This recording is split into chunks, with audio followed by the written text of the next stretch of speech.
We're on the record in case number 2023-00422. Electronic investigation of Louisville Gas and Electric Company and Kentucky Utilities Company service related to Winter Storm Elliott. My name is Kate Chandler. I'm chair of the Kentucky Public Service Commission and will be presiding over the hearing today. Joining me are Vice Chair Angie Hatton and Commissioner Mary Pat Regan. I'd ask everybody in the hearing room to please turn off your cell phones or turn them to silent.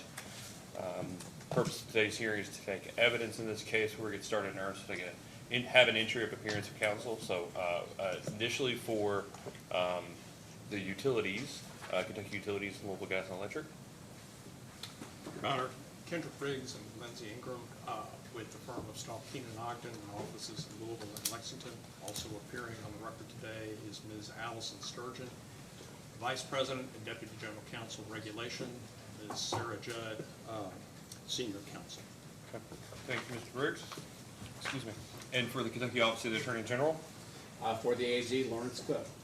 Mr. Cook. And for KIUC? Good morning, Your Honors. Mike Kurtz and Jody Kyler-Cohn for KIUC. And for the Sierra Club? Joe Childers, Your Honor, and I have with me Katie Huddleston. All right. Thank you, Mr. Childers. Thank you, Ms. Huddleston. And for the Kentucky Coal Association? Good morning, Mr. Chairman. Matt Malone. Okay. Just you today, Mr. Malone? Yes, sir. All right, great. And for the joint interveners, Metropolitan Housing Coalition, Kentucky's for the Commonwealth, Kentucky Solar Energy Society, and Mountain Association. Good morning, Your Honor, Chairman. Larry Gary, on behalf of joint interveners, with me today is Shannon Fisk, Gilbert Zelaya, and Tom Samar. Thank you, Mr. Gary. And for commission staff. We have Jurgensen Sale and Ashley Hatcher.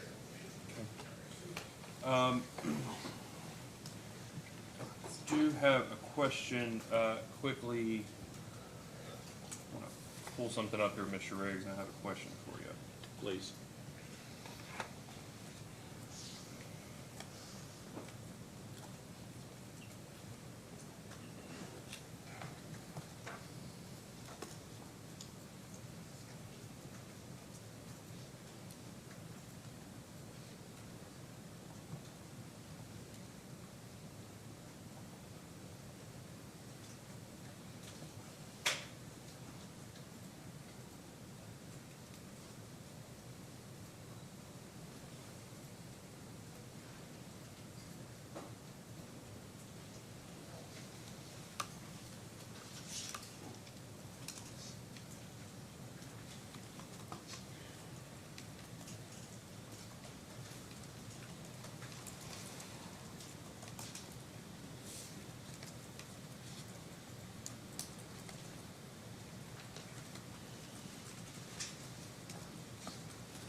My question is this. This is a wonky one, Mr. Riggs. I have Mr. Lovecamp's email for the request for notification for public notice to the Kentucky Press Association, requesting that it run between the weeks of May 2nd and May 16th. I also have the proof of publication, which are not the, and I can only speak for myself and not for the commission of this, but appreciate that I don't have to go through all of the 90 plus. Yes. For some of our smaller utilities, it's very convenient to see their one newspaper publication, but I have all the dates under the affidavit from Miss McCarty that indicates the dates in which those ran. They all indicate, I can't find one that ran before the 7th. But I would just ask that you all, not that it's going to affect our hearing today, but I would like to know for purposes of keeping the record straight that none of them ran prior to the 3rd. Certainly. Because I understand, I believe what Mr. Lovecamp is asking, but if one ran on the 2nd, that would have been unnecessarily. Premature. That's right. Okay. And if we need to grant a deviation, the reason I'm asking to confirm Sure. is if we need to grant a deviation, given the substantial notice that was provided, we will, but I just want to make sure that we don't. Sure. What I always worry about is that we miss it one time and then the next time somebody says, well, you didn't hold so-and-so accountable. Yeah. So, okay. So, Your Honor, I will glad to take that inquiry and submit a letter to you. That'd be great. Next week. That'd be great. After I examine the proof of notice All and right, thank consult you. with Mr. Lefebvre. I'll confirm it or I'll file the motion for deviation. Okay.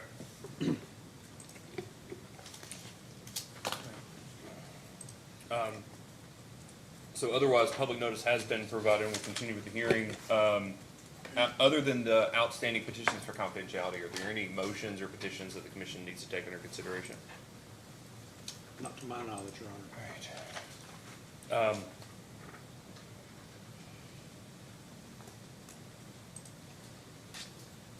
As of just before 9 o'clock, pursuant to the public notice, no one had indicated their interest by following the instructions on the Public Service Commission website and providing a virtual public comment before the hearing this morning. If anyone is watching this virtually live or watches the video prior to submission of the case, public comments can be provided one of three ways: either by email to psc.comment@ky.gov, by mail to 211 Sauer Boulevard, Frankfort, Kentucky 40601, and Sauer is SOWER, or they can be provided through a portal on our website at psc.ky.gov. We ask that however you provide public comments, that you indicate your name, where you're from, and the case number, which in this matter is 2023-00422. Given there's no one interested in providing virtual public comments, is there anyone not associated with the case and from the public that would like to provide public comments in person this morning? Seeing no one, we will end the public comment session. Anything else that we need to take up? Your Honor, just wanted to be clear from the outset, because I know you like to have the list set. We have conferred with the other intervening parties on the order of cross-examination, and if it's okay with the commission, have a proposed order. As long as the commissioners are last, what's your proposal? So, Mr. Cook would prefer to go first. After Mr. Cook, the Sierra Club, then the joint interveners, and then Kentucky Coal Association, and then ending with the KIPC. That'd be fine. Okay. Your Thank you Honor, very much. may I add to the suggestion that since this is an investigation on the commission's own motion, this is the commission's investigation, would it be appropriate for the commission to go first with the cross-examination? It is the commission that will issue its report in order. This is not an application proceeding instituted by the company. Yeah, I think that based on my experience, Mr. Riggs, let's just say very recent experience the last 2 days in different cases, I think commission staff has gained a lot from the cross-examination of by the other parties. Insofar as I think the last 2 days we've probably negated the need to ask about 20 or 30 of our questions because they've previously been answered in one way or another. Very good. Okay. All right. Mr. Riggs, would you like to call your first witness? Yes, Your Honor. Mr. Ingram will present Mr. Bella. Thank you.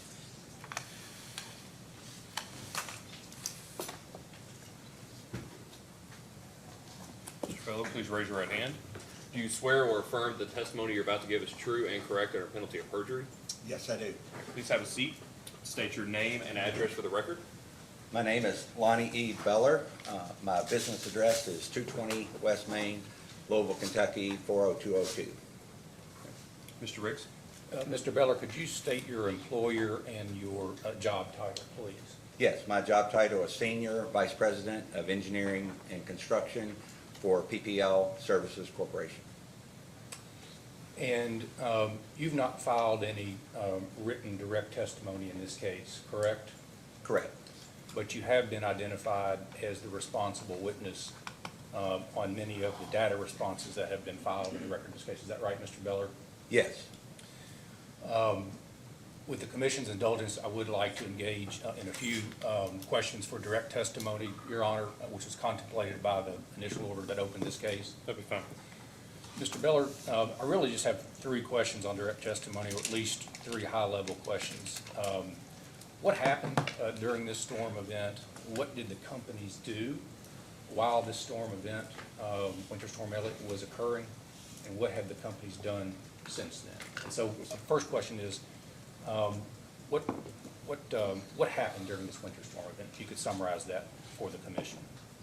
If I take us back to Winter Storm Elliott, most will recall that the significant impacts of that storm in Kentucky were felt between 12/22 of 2022 and 12/24. Obviously impacts around those dates, but the most significant impacts were on those days.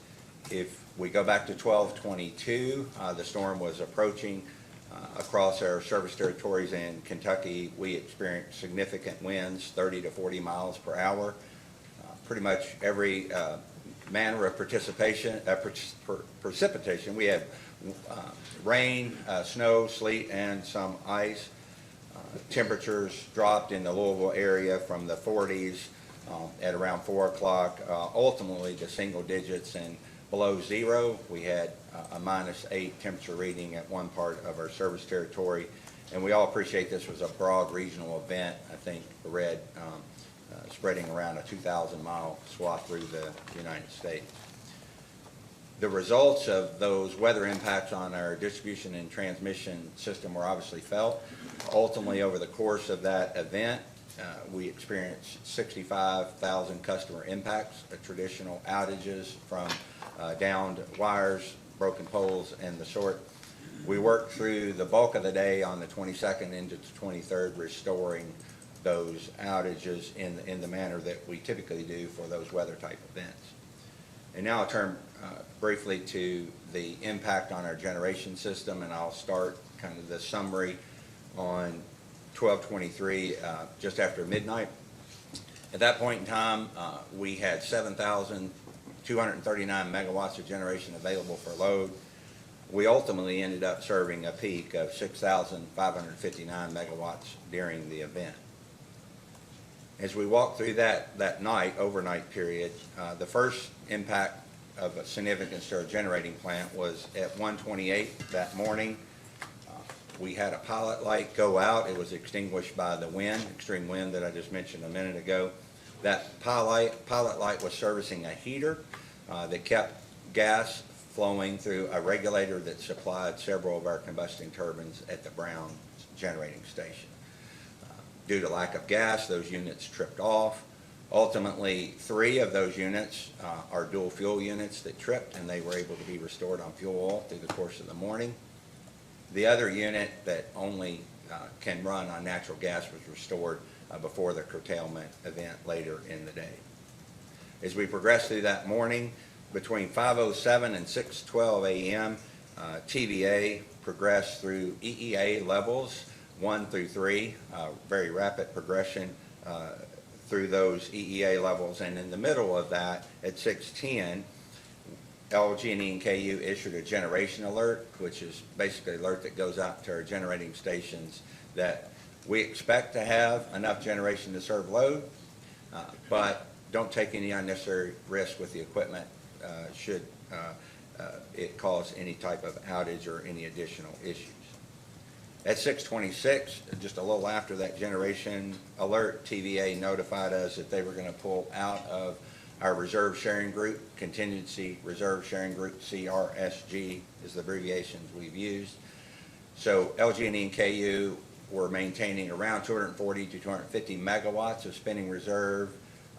By TVA pulling out, we had to carry 700 megawatts in round numbers of spinning reserves or contingency reserves, and that relates to the loss of our largest generating unit, which is Cane Run 7. During that time period, LG&E was selling power to TVA given their situation. Later that morning, around 11:09 through 11:15, Texas gas pressure started to drop at our generating stations that take gas from Texas Gas, namely Cane Run and Trimble County.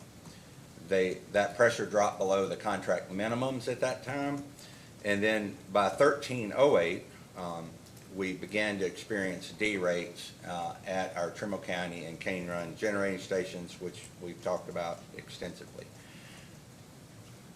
With respect to our expectations at that time and conversations with Texas Gas, we believed that issue that Texas Gas was having, a lot of information on that in the record, would be resolved, within the day. Ultimately, that did not happen on the 23rd, as we all know, and we ended up experiencing D-rates on our generating fleet due to that gas pressure issue from 688 to 846 megawatts.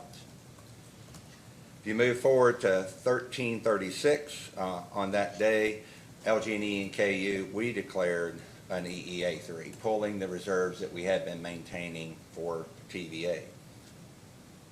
And at 1452, the system began to stabilize a bit. LG&E and KU and TVA went back to an EEA2 level, restoring reserves for our respective obligations in that arrangement. Not too long after that, a little less than an hour, at 1548, we experienced an issue with a boiler feed pump tripping at Trimble County 2 that resulted in a 269 megawatt D-rate at that unit. Shortly after that, we experienced a feeder failure at Mill Creek 4, driven by a frozen cold tripper at that station. So that was 121 megawatt D-rate. So that was 390 megawatts down, for those keeping score. At 1629, not too long after the Mill Creek event at 1613, we were buying 400 megawatts from PJM, and they curtailed that sale based on the needs and how tight PJM was in their particular system. So really, at that vantage point, from 1548 to 1629, roughly 41 minutes, we as LG&E and KU were down 790 megawatts, a significant amount of capacity. Now, if you recall, a moment ago, we and TVA were in EEA2 providing our reserves, but so TVA was able to provide us with some power. 400 megawatts was purchased from TVA to restore some of the 790 that I just mentioned. TVA then, at 1645, went into an EEA3, and at that point we had an expectation that the next hour, our ending 18, TVA would curtail their 400 megawatts of purchase, and in order to retain our balance with the system, our exchange being zero, meaning we weren't taking power that we weren't purchasing from the grid, we began curtailment at 1758. The 400 megawatt purchase from TVA was curtailed between 5 minutes from the top of our ending 18 to 5 minutes after, and hence the curtailment at 1758. As we've discussed in Discovery, less than 5% of our customers were impacted, around 38,000 customers at peak, and a max curtailment of 317 megawatts, average duration of around 59 minutes. And then we managed through that curtailment, and at 22:11 the curtailment ended.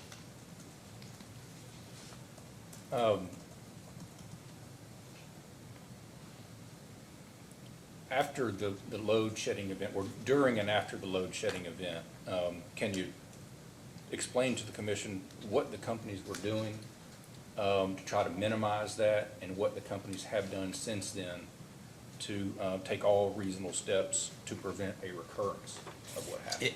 Yes, I'll take the first part initially. Throughout the day and throughout the curtailment, our teams throughout our organization, whether it be the generating stations out in and around the units, their control rooms, our control room in downtown Louisville that controls those generating units, our transmission and distribution control rooms in Simpsonville, we're all working the problem with the goal of initially avoiding a load curtailment and then ultimately minimizing that load curtailment and minimizing any impact we would have to the external grid. And really proud of the team, all the conversations I was involved in. Our team members acted very professionally in a calm manner, dealing with a variety of issues that came up that I just went through. And had we not taken those steps, we could have impacted the external grid. We were effectively able to curtail load during the event in a manner that kept our interchange at basically zero, meaning we were not taking power from the grid that we weren't purchasing. through the normal procedure, and so we didn't put any stress on the external grid. The second part is what we've done since there. There's a tremendous amount of information in the record, so I'll just hit those at a high point.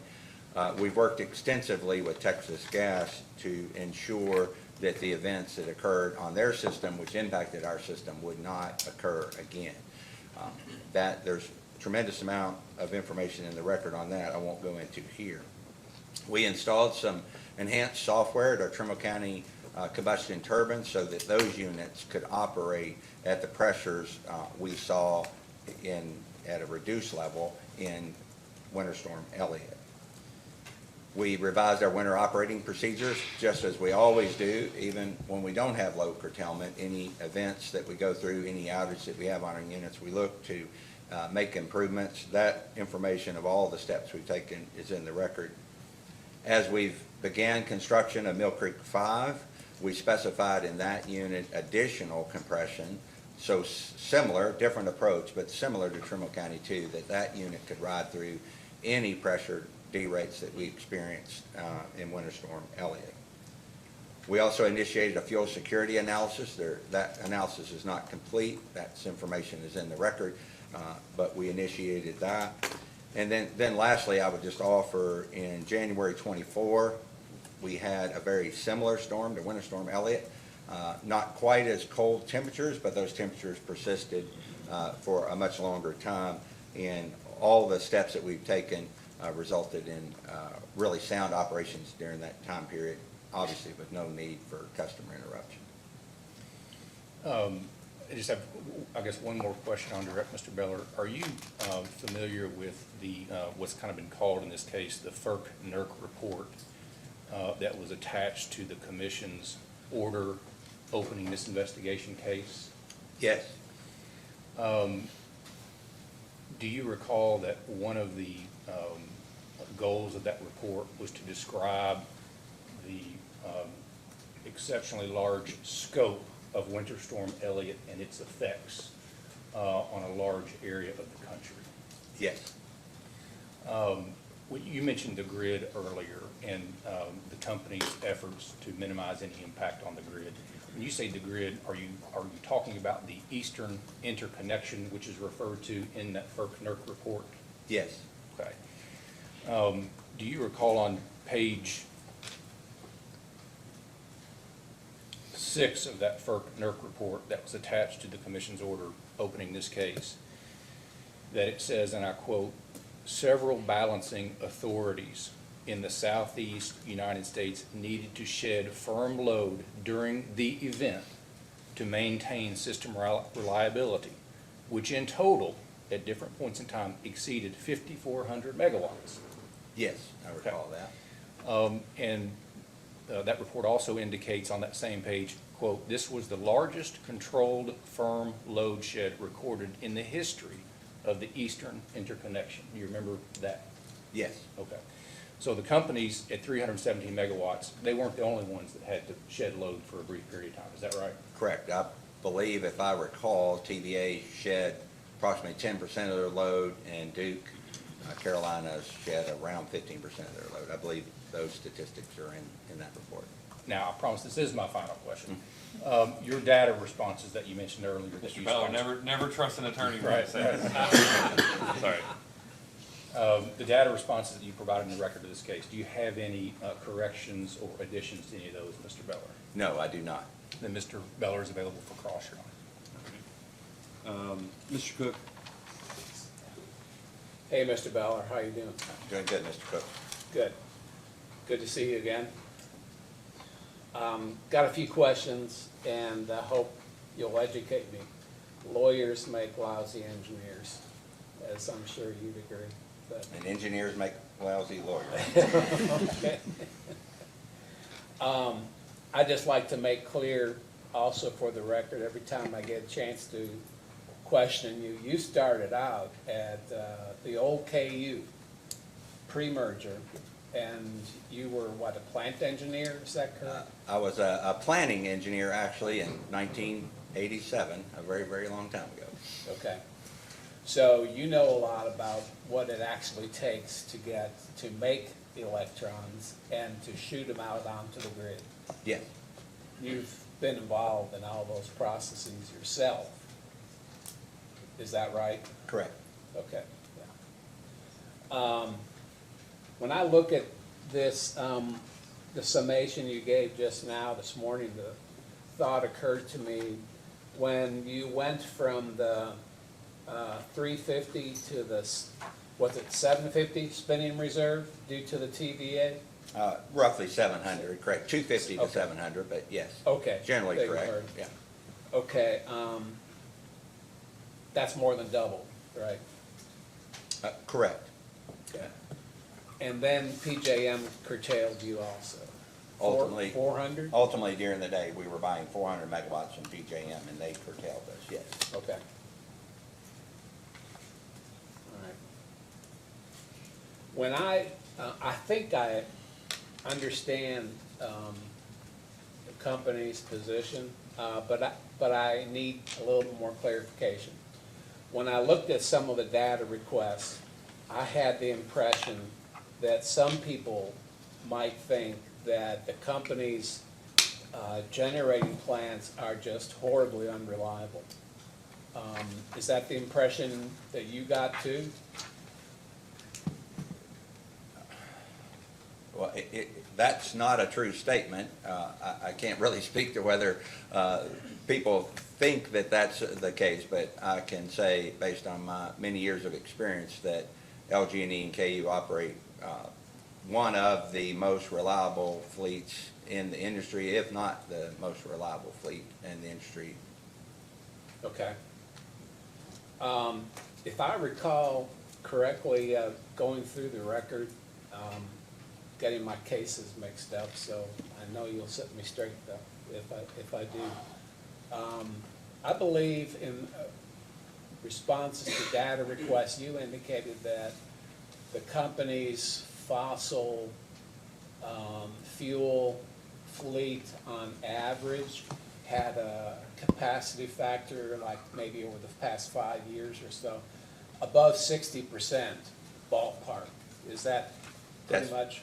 That would be reasonable for our baseload fossil fleet, Okay. not obviously including peaking units, but our baseload fossil Right. fleet, it makes sense. Our system average load factor is around 58%. Mr. Schramm or others could correct my precision on that, but it's in that range. Okay.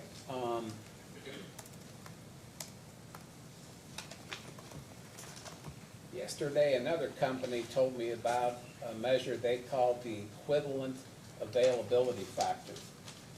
Is that something that you recognize also, or Yes. is it called another name, or? No, that's a term that is very well known in the industry. Okay. And it's fundamentally taking a generating unit and subtracting all the time it was unavailable for any reason, and it's unavailable to produce load. So it includes forced outages, it includes D-rates, it includes maintenance outages and planned outages, and Okay. all the attributes that would render the unit inoperable or not operable at its full load. Would you happen to know offhand what that factor would be for the fossil fuel fleet over the past 5 years, or is it in the record, or? That information, I believe, is in the record. Okay. That would vary based on maintenance, as I just Yes. mentioned. We have maintenance outages are in that, so our Right. units have varying maintenance requirements. So if you have a year that more significant maintenance is due at our larger units, that factor would tend to be a little bit lower, but it's generally in the 80% plus range. But the information, I'm sure, is in the record. Okay. If I can't find it, Chairman, I might just pose a post-hearing data request to that effect. Thank you.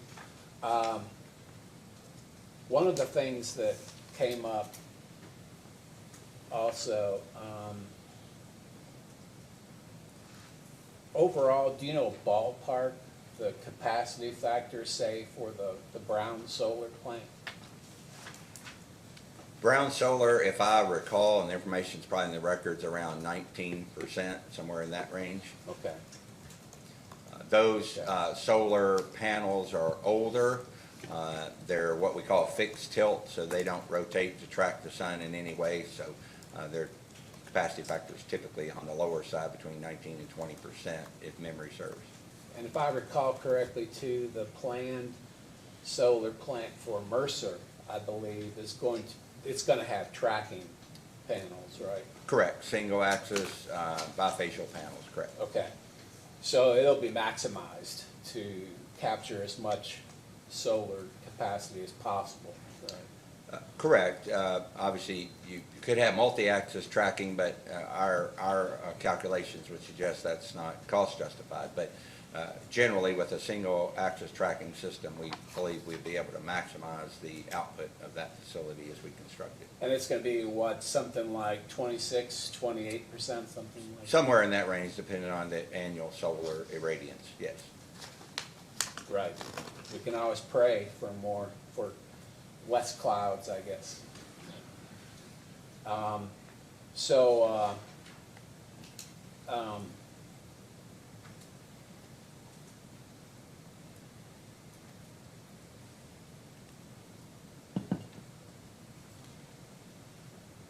Let me just ask you this then. If you were to have this coming winter another event that was similar to Elliott, and say you needed 1,000 megawatts, would you prefer to have available to you 1,000 megawatts of solar or 1,000 megawatts of coal and/or gas?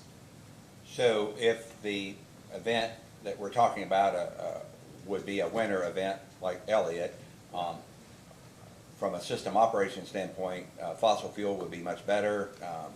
This event occurred in the evening, late in the evening, where Yeah. there was no solar irradiance, so the solar output would be close to or ultimately zero. So your position is that the company's fossil plants are highly reliable, Yes, and you believe the data shows that? yes. Okay.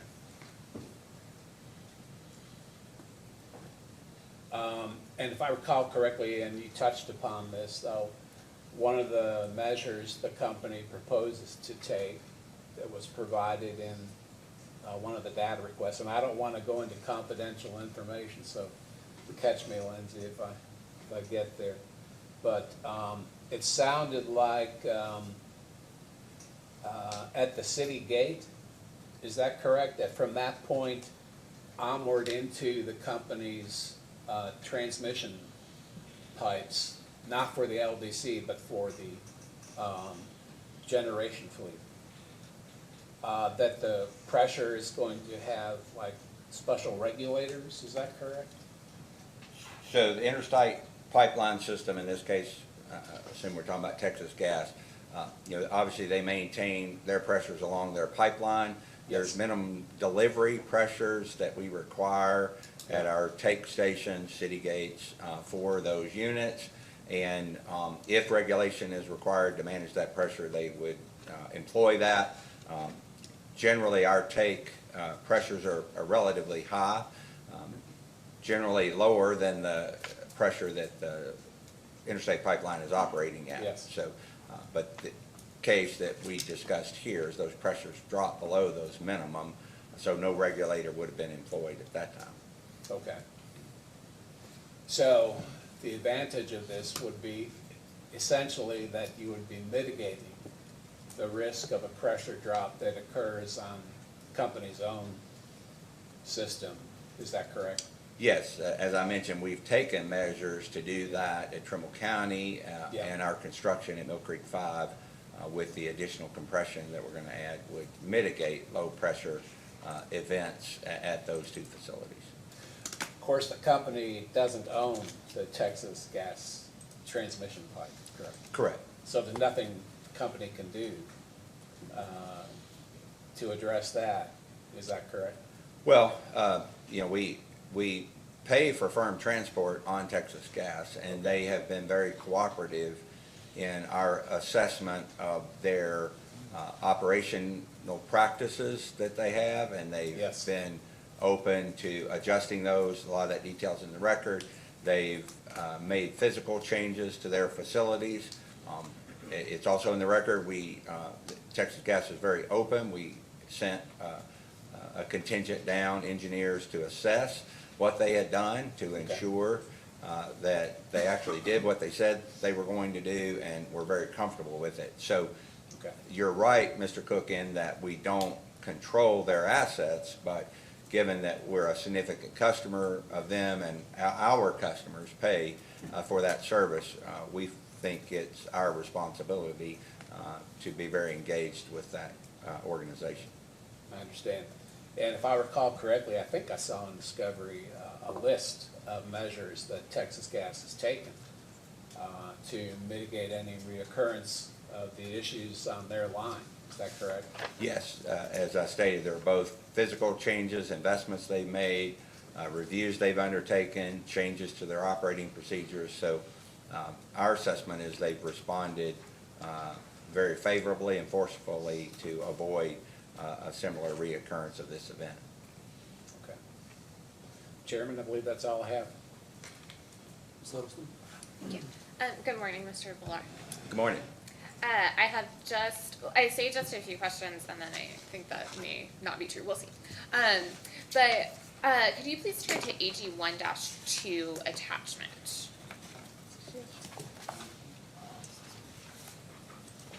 Yes. And you're the sponsor of this attachment, correct? Correct. And I understand that this is an updated version of AG 1-13L in case 2022-402, correct? Correct. And I want to backtrack a little bit and talk about AG 1-13L. So that's the original events in the LG&E KU Balancing Authority Area document, correct? Correct. So when was AG 1-13L first written? I would have to check the record, but broadly, as a result of the event, and I know this information's in the record because there are a lot of transmittals, I would say sometime early 2023. We could find that particular date that's in the record, but drafts of it started going around during that time period. And how did it come to be written? So we obviously were wanting to do, you could call it many things, an after-action review of the event. We were doing that on our distribution system, generation system, transmission activities, and the like. And so one of the concepts that we thought and work products that we thought would be very beneficial is to develop a play-by-play of the event and highlight what occurred and when it occurred, and both impacts on the generation system and then I think what we call external impacts when we declared EEA levels, our interaction with TVA, and the external grid. And who was involved in writing and reviewing this document? So a group that's under my responsibility called Generation Services. It's an engineering service group that performs all manner of functions for our power plants. That group took the lead. They have individuals that can assess these type of things, working with a whole host of people, getting information from our transmission control center, getting information from generation control, ultimately our accounting teams to get precise levels of generation that were available at different times. So a whole host of people were involved in drafting the report, if you will. And then this document, AG 1-2 attachment, how did the updates come to be? Like, what was the process, or what was the sort of, how did that come about? So, as we were just discussing, we had AG1 that was developed in early '23. That became part of the record in the CPCN case that transpired throughout that year. As a result of the commission opening this case, 422, we went back, looked at that exhibit, knowing that that would be a very intense focus, and we had the report reviewed, and we found some adjustments that needed to be made, and we talked about those in the record, and that was why we looked at this report and updated it. Really, it was the initiation of case 422 here. Gotcha. So I want to turn to the graph on page 3 of the updated document.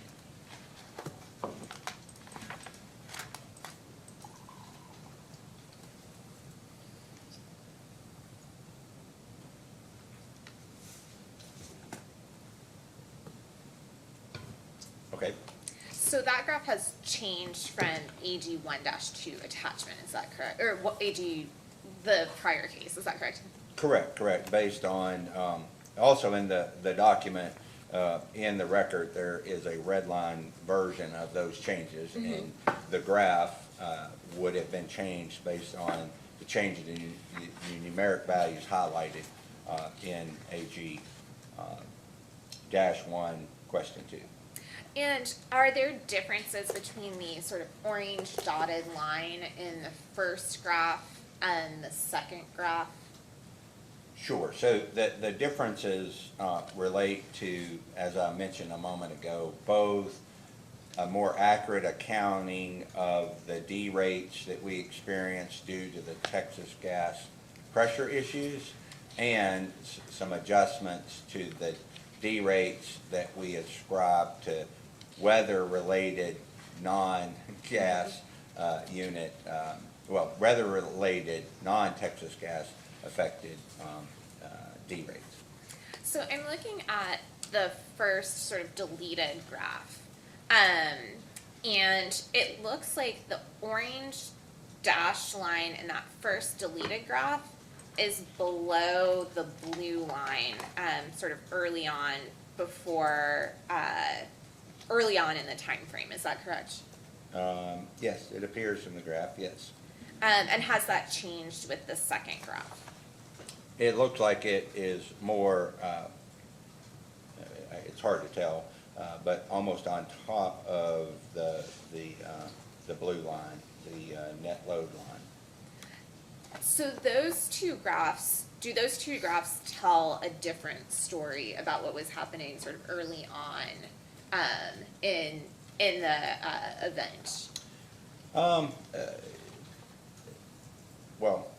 As I said, the graph in this exhibit is updated, so it is slightly different. But if I look at it, the more telling concept, without looking at the graph specifically, would be to look at the hour-by-hour information. And so generally, I would say the story isn't different. I walked through events that occurred near the curtailment that affected our coal fleet. I walked through the megawatt levels that we were experiencing in terms of D rates due to the Texas gas issue. And all those numbers changed, and the detail is in the exhibit here in the text. I would say it tells the same story, that our curtailment was driven by the combination of those events on that particular day. Obviously, as we discussed, the Texas gas pressure D rate being the anomalous event based on our prior history. So were the cold weather sort of outages and D rates anomalous based on your prior history too, or were they not anomalous? I would not call them anomalous. They were in the case of the two that I highlighted related to weather, but it's very reasonable, and we assume that we are going to have events on our generating units at any time, weather-related or not weather-related. So I would not call those anomalous. Now, you contrast that with our general expectations of having a pressure D rate. We've never had that in the company history. So it was clearly reasonable to assume, from my perspective, that would not occur, but it was more than reasonable to assume, as we do today. There are probably D rates on the system, on our generating system today, that we have for a variety of reasons. It can occur at any time. And I believe in the graph, they are labeled cold weather D rates, is that correct? Correct, I believe. Yes, cold weather D rates. And so would you say that those D rates are not anomalous for cold weather, the D rates that LG&E KU experienced? those that were identified as cold weather, yes, I would not consider them anomalous. Now, that doesn't mean, as I mentioned earlier, as part of our after-action review, that we won't look at those. Just like any other significant outage or derate that we have, we assess those and determine are there steps we can take to mitigate those, and I think the information's in the record. Won't go through that we took steps in those cases. But I wouldn't consider them to be anomalous. Okay. And I want to switch gears a little bit. Are you familiar with the PowerPoint that was attached to the commission's order opening this investigation that was presented by LG&E KU and I believe by you on February 2nd, 2023 to the Kentucky legislature? Yes. Okay. So in that PowerPoint and in that presentation, I guess first, do you have that PowerPoint in front of you? It's coming up. I Okay. did not print that, but.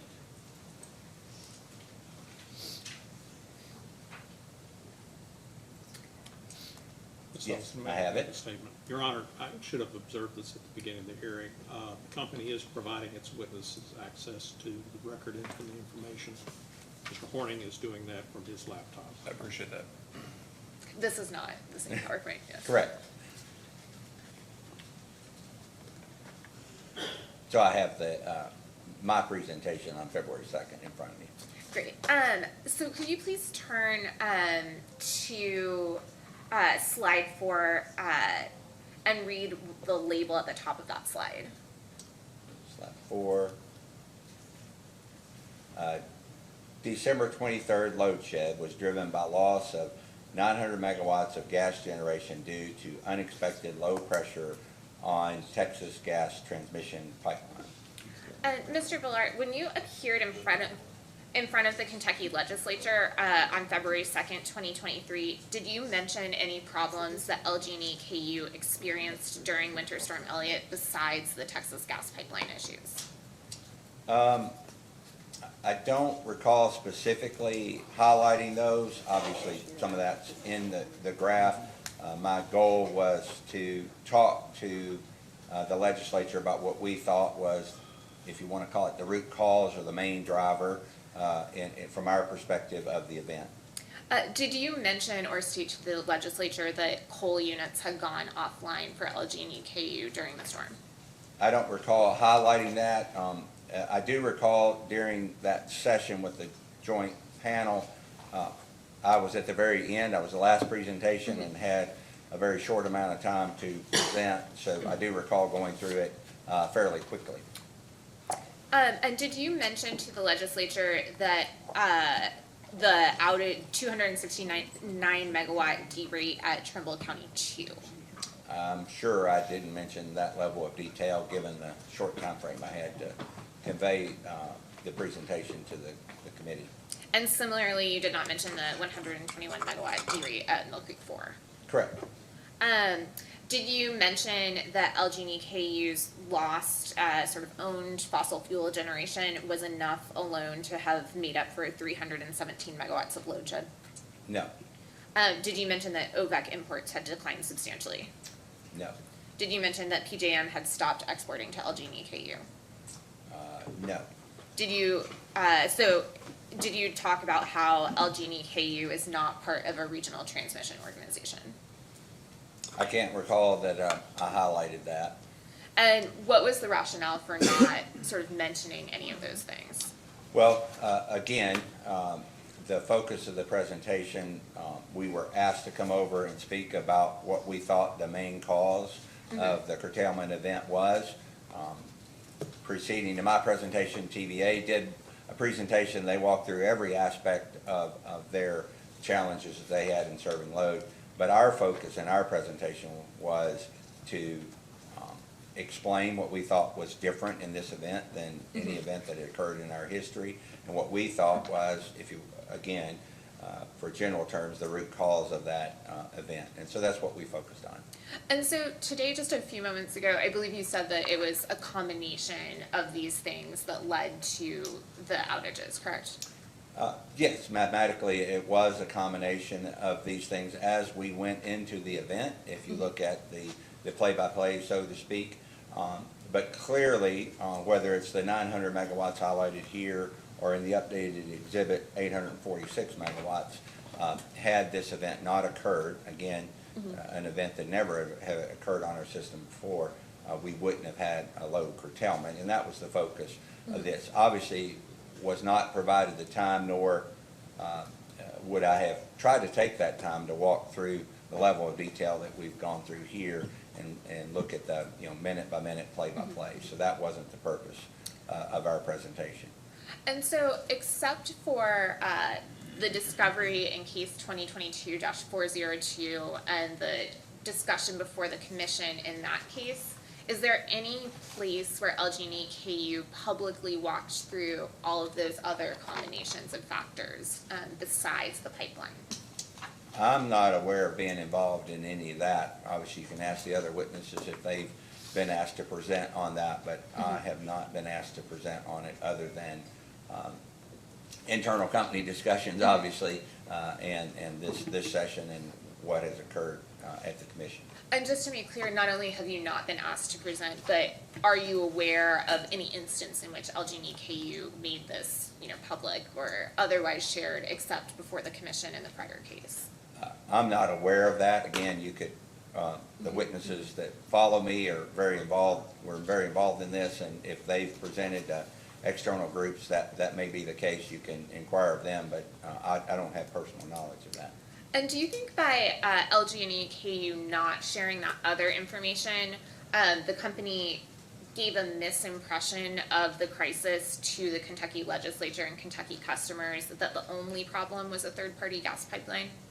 Well, we never said the only problem was the gas pipeline issue. We said that was the event, an event that never have occurred. Absent that event, we would have been able to avoid a load curtailment.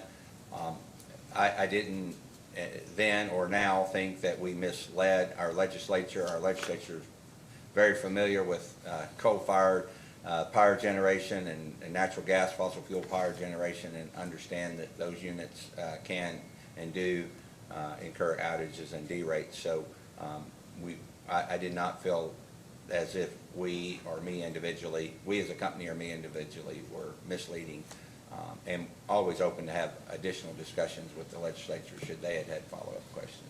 And I should add, give the misimpression, which could be inadvertent as well. Well, again, I think what we said was and remains accurate, that the Texas gas pipeline pressure issues were really the driving force behind this load curtailment. Again, something that never occurred in our history and interaction with Texas Gas. And Texas Gas actually was asked to come speak to that legislative panel. They preceded us. They talked about their events. I believe they preceded us, but either way, they spoke at that event, and this was a companion piece, obviously, to their explanation of what happened on their system and how, and we described how it impacted our system. And do you think the public would have understood the nature and extent of LG&E KU's cold derates and outages from that presentation, or otherwise absent? I object to that question, Your Honor. She's asked what the public thinks about some information, and Mr. Beller, he doesn't have personal knowledge of what the public thinks about information that the companies have put out. I'm happy to withdraw. Do you think that Kentuckians deserve to know sort of all of the causes of outages like rolling blackouts? Most certainly, to a certain extent. Obviously, the commission is a source of that information through the proceedings we've had. I'm not aware that we were asked questions that we weren't willing to answer during the process through any other form that we would get questions from our customers. Obviously, we have a process where if customers have concerns, they can express those, and there's an escalation of those concerns, whether it be a large customer, very large industrial, sophisticated customer, all the way down to residential customers. So I'm sure that system worked should any questions have been asked by any of those constituents. And you're not aware of any questions that were asked, or? Not specifically. Okay. And how would the or I'll withdraw that question. So I want to switch gears a little bit and talk about sort of more granularly some of what occurred on the LG&E KU system. So could you please refer to Sierra Club 1-12 in this case?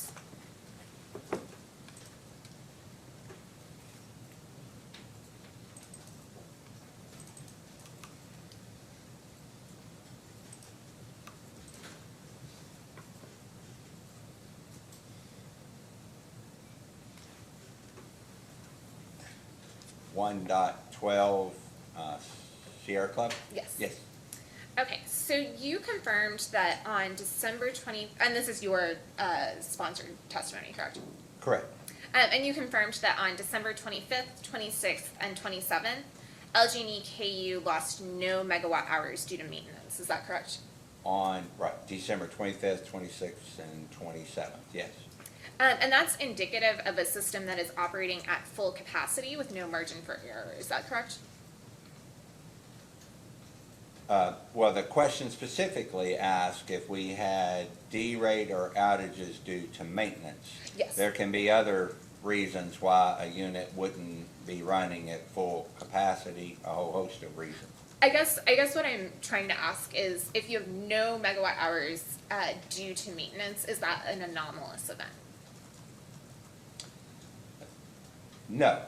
I mean, there are times when we're not performing any maintenance on our generating units, so it wouldn't necessarily be an anomalous event. Now, I haven't gone back and calculated what percent of the year that we're not doing any maintenance, but I'm sure there are times. We have planned maintenance that we organize and we take units off.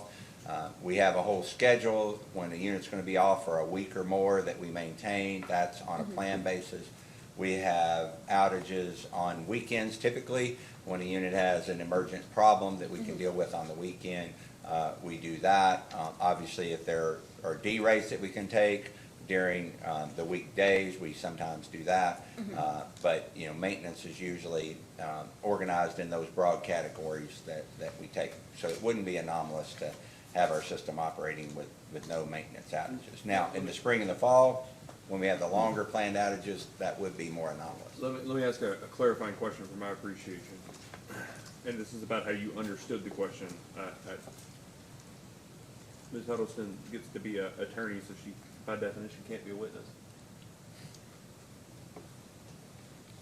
Did you read this question as asking for whether or not there was anything being maintained, or whether something was on a coded as maintenance for instance, like GATS data coded as maintenance?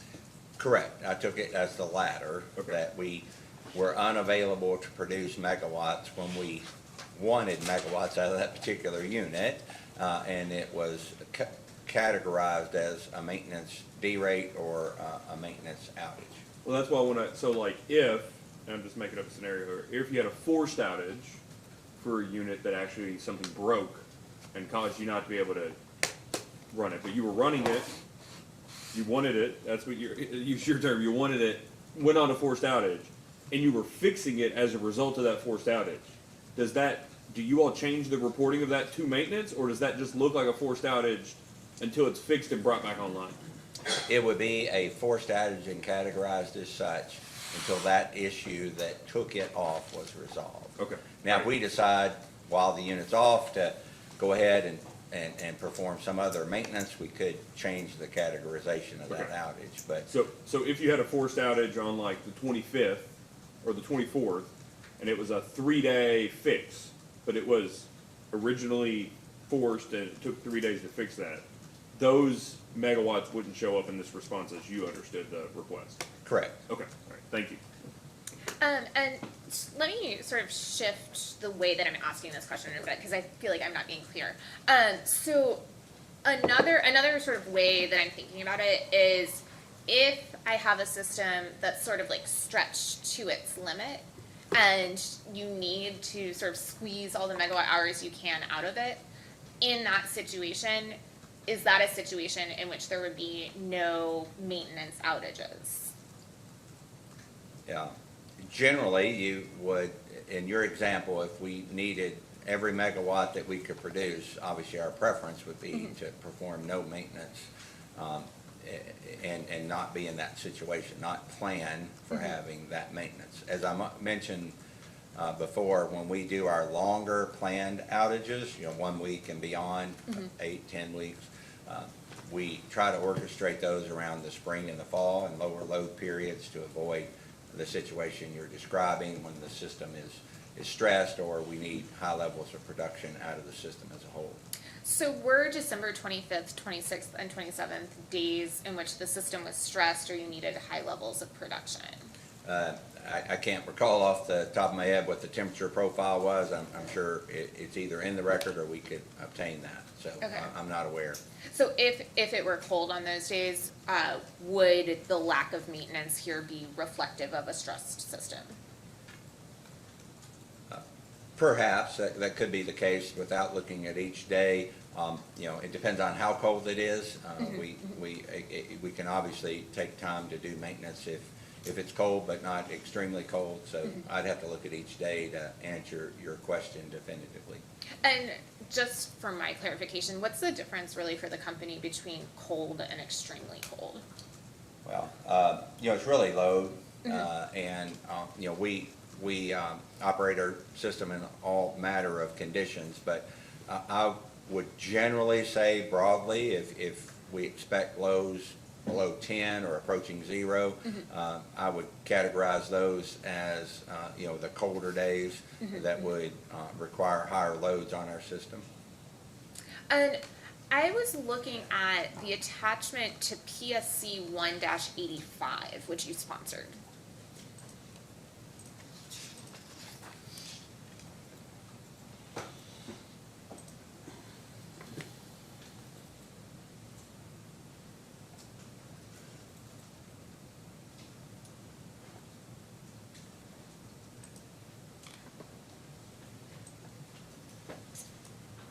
Attachment to PSC 1-85. I believe so.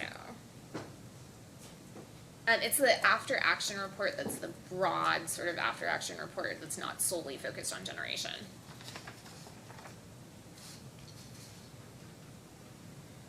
We're looking for it here.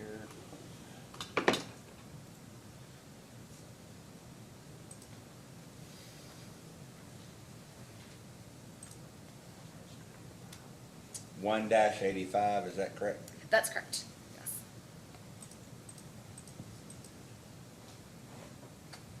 Was it confidential? Do you? No, well, there's a confidential version and a redacted version. Your Honor, this document has an email address at the bottom of it that was redacted based on the commission's privacy regulation. There's not a confidential, that was redacted. Oh, I Of course, apologize. that not, because that information is confidential.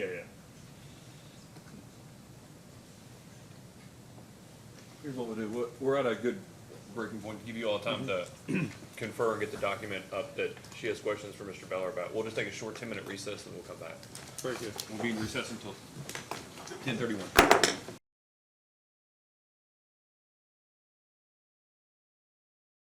Your Honor, may I respond to your inquiry at the beginning of the That'd be hearing, great. the publishing of the notice? The company has checked, and I can confirm that all the notices were published between May 7th and May 15th. That meets the 7 to 21. It does, sir. Thank you. Thank you. Okay. Thank you very much, Mr. Riggs. Ms. Huddleston? Thank you. Okay, so Mr. Billard, I want to talk a little bit about this attachment to PSC 1-85. Are you there? Yes. And this is called after action review, is that correct? Yes. And what is the difference between this document and the one that we were talking about earlier that was events in the LG&E KU balancing authority? So this appears to be the after-action review that was produced by our distribution and transmission groups. There's likely broader information in it, but focused on our response to the weather-related distribution outages, whereas the review that we were talking about previously in response to AG question number 2, is more focused on the generation-related activities. I see. And so this after-action review describes Winter Storm Elliott, and it states straight line winds and extremely cold temperatures moved through the LG&E and KU service areas between 12/22 and 12/24. Is that correct? Correct. And so in this document, it has this notification about straight line winds, and I'm curious. You talked earlier about extremely cold temperatures, but you also mentioned sort of at the start of your direct testimony how there were winds during Winter Storm Elliott and freezing precipitation, and I guess I'm wondering sort of how the company thinks about events like winter storms. Do you separately track events that have high winds or events that have like freezing precipitation? Are there other things that are tracked besides extremely cold temperatures? Yes. If you look at it from the perspective of our distribution and transmission teams, they are looking at temperature, but their main focus would be on the winds that we expect to experience across our system up and through tornadoes. Precipitation, generally, unless it's very excessive in the form of rain, is not a major factor. If we've had long periods of rain, the wind can affect vegetation more harshly, and you get trees that are blown over and the like. But clearly, if we expect ice loading above a minor level is a very intense focus of the distribution and transmission teams as they look at an event. And what about on the generation side? Do you track either of those things? So obviously, if we expect excessive precipitation, we may be looking at, if it's a coal station, wet coal, and making sure that we're managing that, because you can have derates to generating units related to wet coal. Extreme cold and freezing temperatures, you could have frozen coal and other issues like that. So we pay attention to those things. Wind, unless we're expecting tornadoes, wind generally doesn't impact our generating stations. And again, rain only if it were excessive. Cold temperatures, obviously, we have a whole set of cold weather operating guidelines that are in the record. So we follow the weather, but more focused on temperature at the power plants than the other conditions that can come along with severe weather. And you said earlier, we were talking about sort of the distinction between cold and extremely cold, and you were sort of drawing a temperature line, as I recall. Is that correct? Correct. So do you recall, thinking back to like August, September, so I apologize for that, discussions with Mr. Sinclair about a graph involving cold weather event days that was part of Mr. Sinclair's rebuttal testimony in the prior case? Well, I'm going to object to that question. This is vague and ambiguous. We need I don't mean to interrupt you, Ms. Huddleston, but we need a clear reference to exactly what you're talking about. If you're talking about discussions in August, September, are you talking about the hearing the commission held in the CPCN case during late August of 2023? Yes, that's correct. Okay. Do you recall at that hearing, Mr. Sinclair's graph and discussions in the hearing by Mr. Sinclair with me, with the commission, about a graph that included cold weather event days? I don't remember all the specifics. I remember that, and I remember questions in this record asking about either the 5 or the top 10 cold weather days we've had and detailing those out. Could you please refer to Sierra Club 1-14?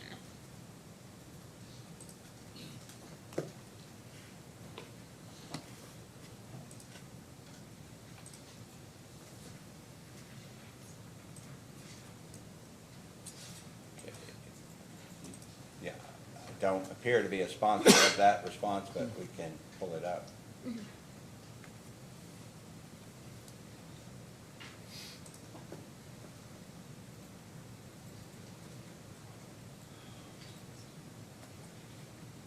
If you have it there, who is the sponsor? Ms. Huff, yes. Mr. Sinclair. Mr. Sinclair, okay. be found.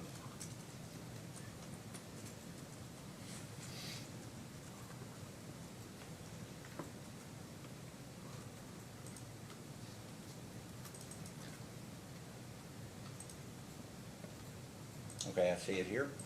Okay, so I believe that graph has a few dots for cold weather event days. Do you see the graph there? Is it an attachment? Maybe an attachment. Let me see. It's page 2 of 2 to 1-14.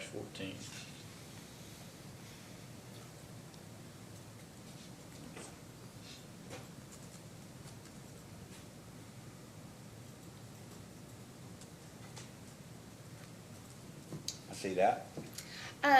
So I believe there are 5 dots on that graph representing cold weather event days. Is that correct? Yes. So are those 5 dots for cold weather event days, would that be representative of all the days in that time period when the company was preparing for extreme cold weather? I would say I don't recall the criteria that was used to establish those, if those were the absolute 5 coldest days, but there would have been other days when we had cold enough weather that we would have instituted our cold weather operating plans at our facilities. Okay, thank you. And that's all I really wanted to discuss with that graph. So I want to go back to the attachment to PSC 1-85 that we were just talking about. 1-85. Yes, sir.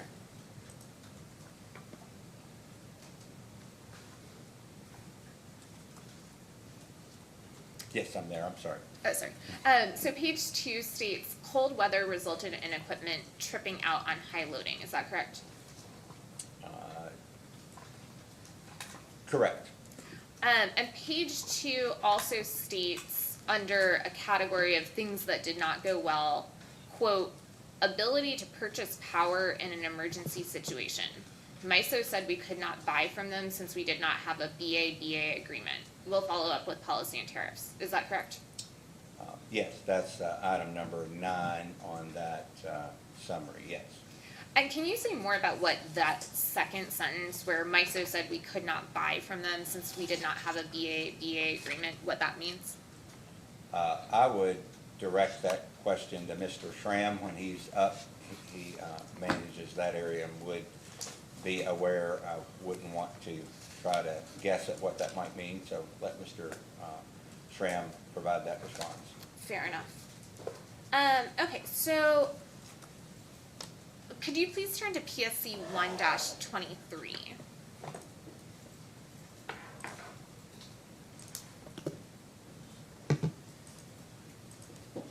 I'm sorry, I kind of have you skipping around a little.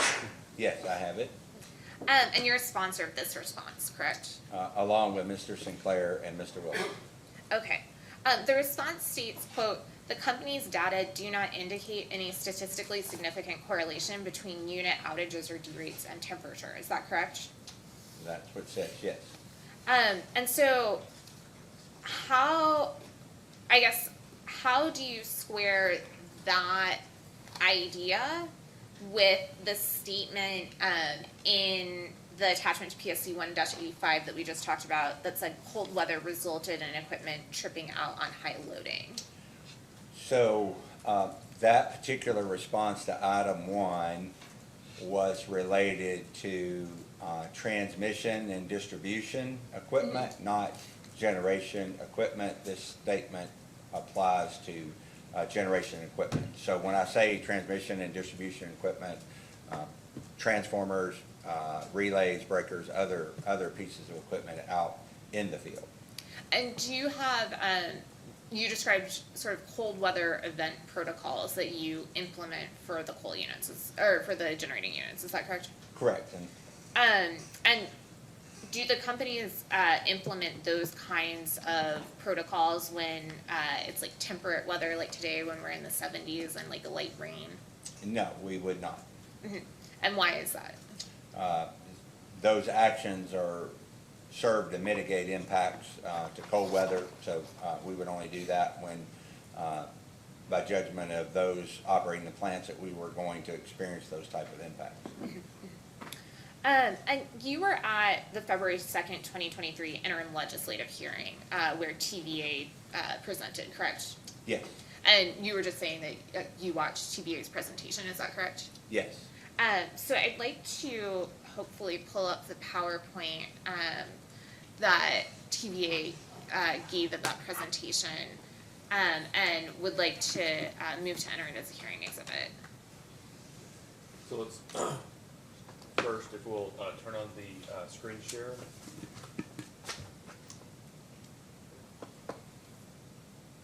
Mr. Rhodes has offered to allow me to have it up here where I hit the button and it shares, and I politely declined, because that's too much responsibility.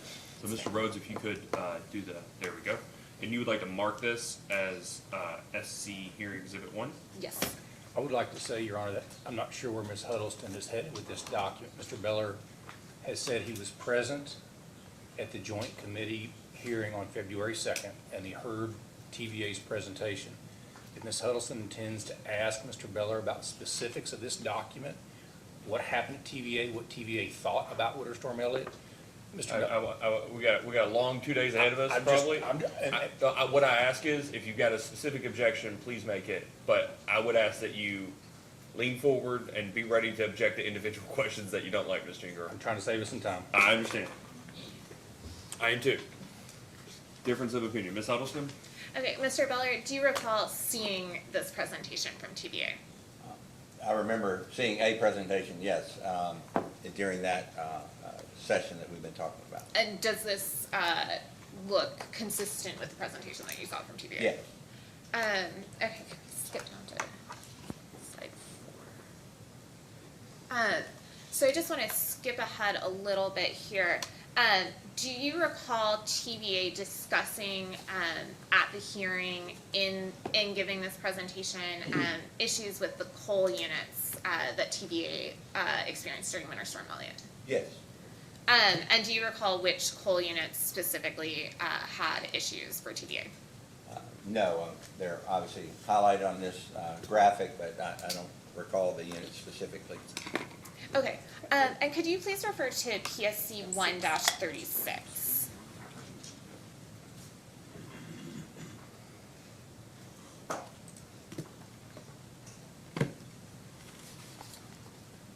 Yes, I have it here. All right, give me just a second, because I don't have it here.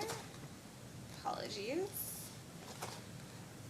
Okay, so you're the responding witness here, correct? Along with Mr. Schramm. And this is a discussion of energy deliveries from OVAC, and there was a separate file attached, is that correct? Yes.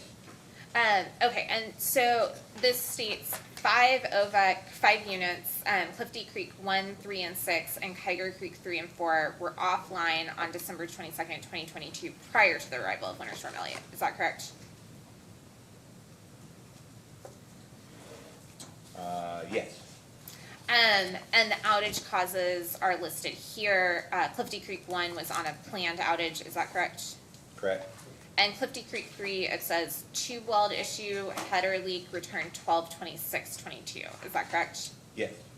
And Clifty Creek, these are coal units. Is that correct? Yes. Clifty, all the Clifty and Tiger Creek units are coal-fired units. And what does this tube weld issue, header leak, what does that mean? So generally, obviously not intimately familiar, it's a leak in the boiler system that would not allow the unit to run. They would be leaking steam and wouldn't be able to make up enough water to keep the steam cycle going. And so it looks like they had leaks in tubes and maybe the main steam header also. So that would be a forced outage, is that correct? Correct. And so Clifty Creek 6, it says tube leak, that sounds like something similar, is that correct? Yeah, let me back up on, I just saw the date, 12/26. That tube leak or the header leak could be a maintenance outage if they were able to retain the unit, depending on when that issue developed. So it would either be a maintenance outage or a forced outage, depending on when they took it off. But What made me pause is on 12/26, obviously the day after Christmas, they may have been able to run that unit with those issues up into that point and categorize it as a maintenance outage. But either way, the unit was out. And then for Cliffy Creek 6, the tube leak, what would that be? Again, likely a leak in some of the boiler circuitry, a leak, again, leaking steam and unable to retain, the boiler chemistry and keep the unit running.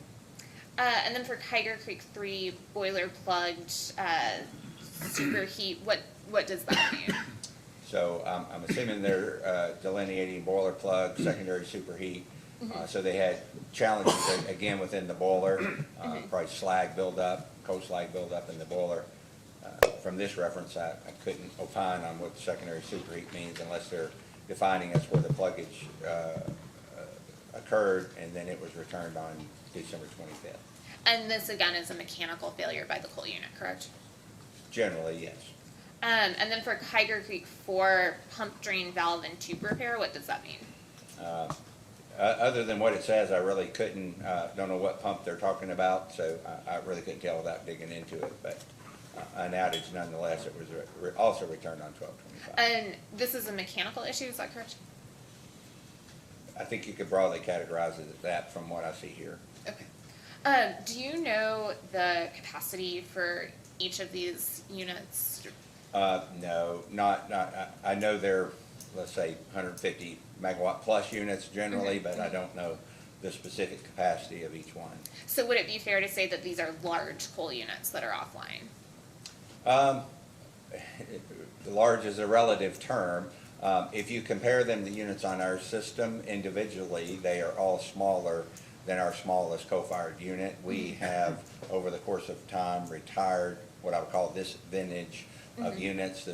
These would be more Brown 2 vintage units, Cane Run 5 vintage units that all have been retired on our system. So I wouldn't necessarily categorize them as large as impact to the system given the relative size. Now collectively, obviously if you add the numbers up, it's a significant amount of megawatts. And could we, I'm not 100% sure those are in the record. If they're not in the record, could we ask the company and the company could provide that in a post-hearing data request? Yes. And just one more clarification. For OVEC, is the company involved in the maintenance or anything related to how the coal units at OVEC are maintained? Anything along those lines? No, we have a position on the board of OVEC. I serve as one of our representatives on the OVEC board. But we're not involved in the day-to-day operation of the units or how they're maintained, other than the board has presented investment plans and of that nature, but we're not involved in the operation and how the units are maintained. Okay. And then my last question is not sort of moving off of OVEC. Are you aware of any other outages at coal units in Kentucky during Winter Storm Elliott? Not specifically. Obviously, TVA, if they had any issues with units in Kentucky, that could be the case. But I haven't done a review of Big River's units or Duke's units or East Kentucky Power's units during that time. And have you asked, you personally, or are you aware of anyone in the company who has asked other utilities in Kentucky about outages and derates for various forms of generation during Winter Storm Elliott? I think there were internal discussions about what may or may not have been going on in East Kentucky, and I think we made some inquiries or looked at that regard, but I don't remember any specific information from that request. Mm-hmm. But there's nothing sort of systemic where you get together with other utilities and do sort of a broader after-action report on generation? Not that I'm aware of. Okay. And so these issues for TVA, OVEC, as well as for LG and EKU, seem to indicate that coal units are, at least to some extent, offline during winter weather, correct? They're not 100% available, in other words. I would say, for the two systems you just referenced, that appears to be the case, that both of those systems have what I would consider significant challenges operating their generating fleets during these winter event that is detailed here. And similarly, LG&E KU's coal units did not perform at 100% capacity, correct? Correct, and I wouldn't expect those units to perform at 100%, as I mentioned before. There are outages and derates on our units at any given time. So I would say, as I have already testified, that the events that we occurred were not way outside of our expectations at all with respect to performance of our generating fleet. And what are your expectations? What percentage do you expect coal units to perform at during this kind of winter weather? Well, it's a hard question to answer. We do a lot of planning, goes all the way back to our reserve margin planning. And I know there's information in the record about average outages and how our experience that day compared to average megawatts out. So again, without parsing through all of those complexities, I would say that our system performed generally as we would have expected on that day. Obviously, we would have preferred closer to perfection, but it's unreasonable to assume that on any given day, given the number of units we have and the mechanical complexity of running all those units. And I guess what I'm thinking about is sort of from a resource planning or system planning perspective, like as you're headed into this kind of emergency situation, and you're, thinking about load and you're thinking about capacity that's available, do you discount the coal capacity at all, or the gas capacity at all, or anything else, specifically due to winter weather or anticipated winter weather, whether it's extreme cold or something else? So going into the event, we're obviously paying attention as we prior discussions surrounded what the weather is going to be, what our load is going to be. We assess unit conditions. Are there any tube leaks on the unit, as we were just talking about before, and how long do we think we can run with that leak, or does it need to be repaired? All those type discussions go on. So we don't specifically discount any of our assets unless we know there is an issue associated with them in that assessment. And we have operating reserves that we talk about, that NERC required operating reserves that we're required to carry. We obviously look to do that on a consistent basis through all the weather events. So if you're going into a weather event, you're saying I'm expecting 100% capacity, or I'm expecting 80% capacity, or you're not making that forecast at all? I would say, and you can follow up Mr. Schramm, that's what he does every day, but I don't think we put a number on any of that. We don't expect perfection on the system. We do know that there's probabilities of events occurring given the mechanical complexity of operating the whole fleet. But I'm not aware of us putting a number on it, except for if we have known issues, we obviously want to map those out and figure out what we should be doing to deal with those. I see. So could you please turn back to PSC 1-23? Well, as I said, are you done with shared screen? Yes, thank you.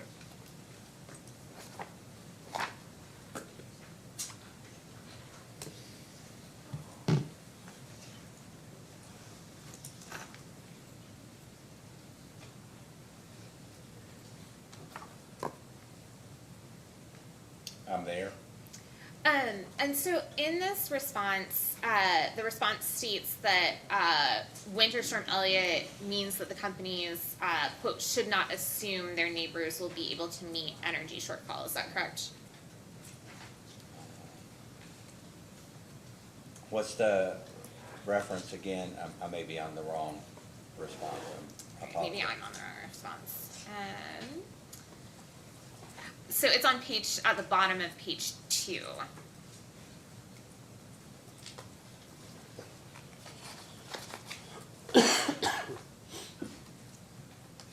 Yes, it says one clear lesson of Winter Storm Elliott is that the company should not assume their neighbors will be able to meet any energy shortfall in extreme cold weather events. And you say even when there is ample transfer capability, correct? Correct. And what do you mean here by ample transfer capability? Available transmission to participate in the transaction. And so I was wondering here more specifically, and maybe this question is better directed to someone else, about the MISO, the issues with attempting to purchase power from MISO, and whether that was relevant to this statement.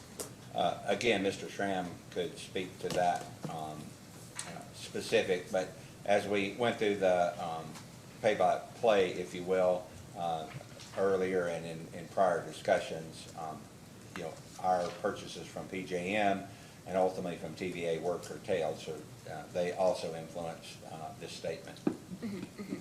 And is LG&E KU pursuing any efforts to strengthen ties with neighbors post-Winter Storm Elliott?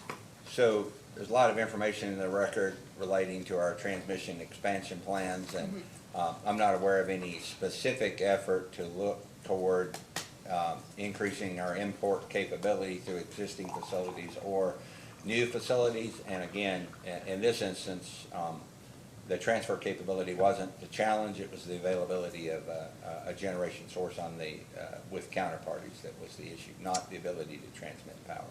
And what about for, we discussed this in the fall, I know, but what about for PJM?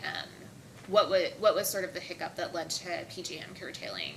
So this is an answer informed by reading the NERC report that we talked about earlier. PJM was within 1,700 megawatts, if I recall, in that report of not being able to meet their load on a roughly 150,000 plus megawatt system. And so my thought would be they had no longer had power to sell, and they curtailed the transaction. So if LG&E KU were within PJM or within MISO, or let's just say within PJM, would that have been curtailed? Objection, Your Honor. That exact question was asked and answered in the CPCN hearing last August, which has been incorporated into the record of this case. That's fine. Okay.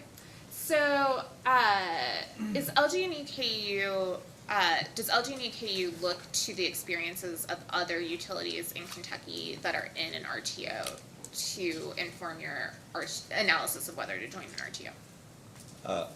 I would say we don't necessarily focus on utilities in Kentucky, but obviously are aware of the functioning of those RTOs on the whole. So I wouldn't say we focus on Kentucky, we focus on interactions that Kentucky-based and non-Kentucky-based entities would have in working with their respective RTO. Obviously keep up on all the rule changes to a certain extent, obviously not in the detail that would be necessary if we were a participant in those markets.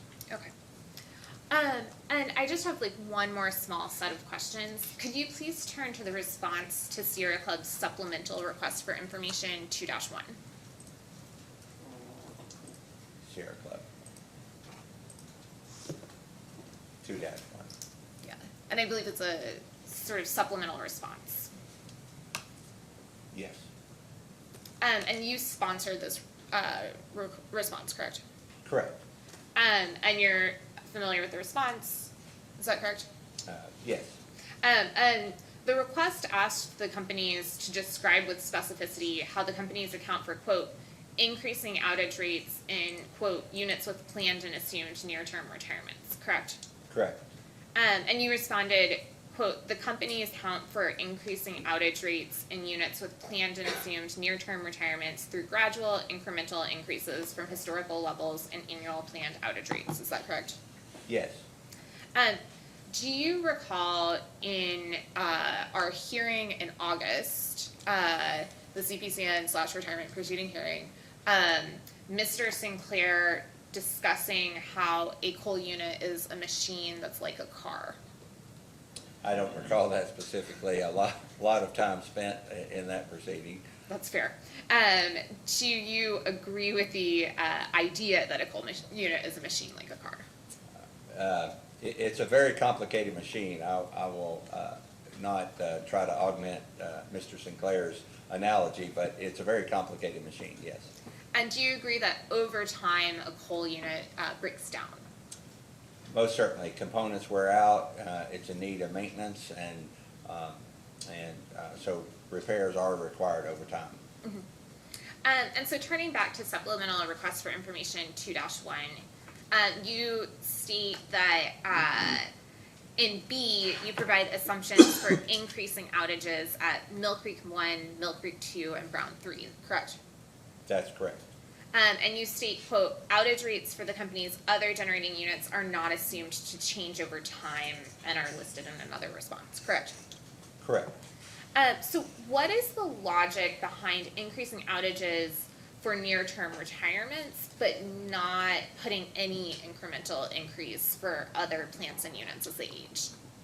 Okay, so for units that we plan to retire, we obviously don't want to invest in long-lived components unless absolutely necessary to keep the unit running, because we know we're going to shut that unit down. And those costs would fall on our customers ultimately if we incur those costs, if they're capital costs. And so we look at what we would call logical maintenance, knowing that we're going to shut that facility down. Obviously, anything that's safety related, we're going to do, no question. But if we can let that unit degrade and save funds that ultimately would be the responsibility of our customers, we believe that to be the prudent action. On the flip side, if we intend to operate coal plant for the foreseeable future, we continue to make investments to keep those units as available as those expenditures would justify, and maintain high level of reliability of those units. And I guess what I'm getting at is it seems like over time, as the unit gets older, it would need more maintenance. Is that correct? There will be cycles of time. If you're talking about a 50 or 60-year life of a coal unit where that statement is true, if major efforts to rehabilitate that unit over time have been made, there could be periods of time where maintenance is very or is less. I wouldn't say light, but is less on that unit. The idea for our units again is that we want them to operate at a very reliable state, and so we would continue to make those investments to avoid the degradation. But if you go through a unit and you replace a major boiler component, for example, the superheater, the reheater, that component won't need maintenance for a large number of years. So that's the type of thing I'm trying to describe, and it's the life of the asset that maintenance cycles can vary over.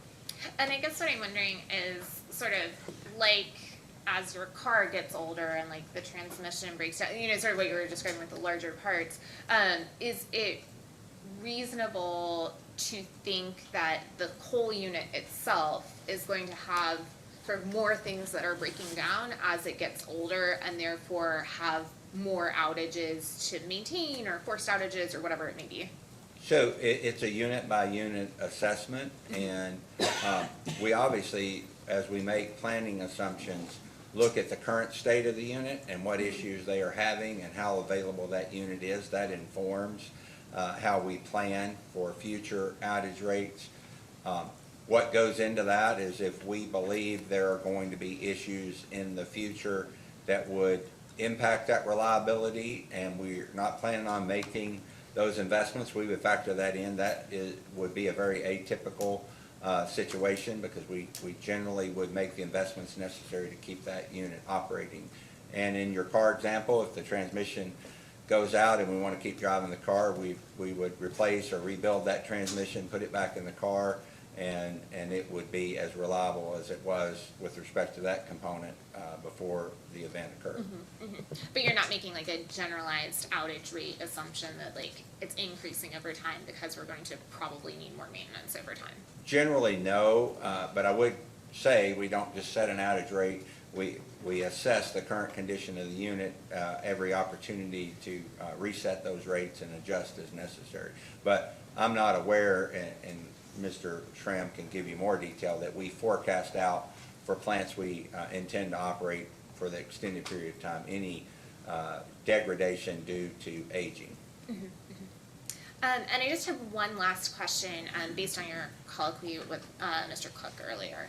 Have you all evaluated, I know you talked about sort of solar and winter weather, have you all evaluated the combination of solar, wind, plus storage for winter weather as something to keep in mind?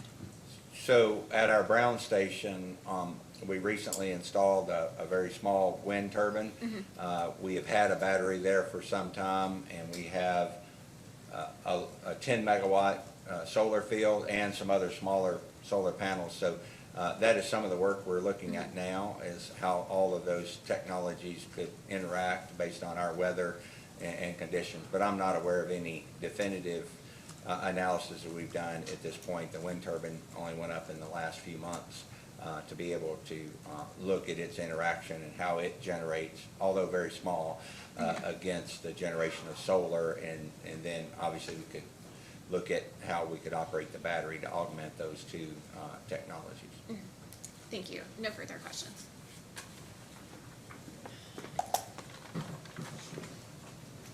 Mr. Gary? Mr. Fisk?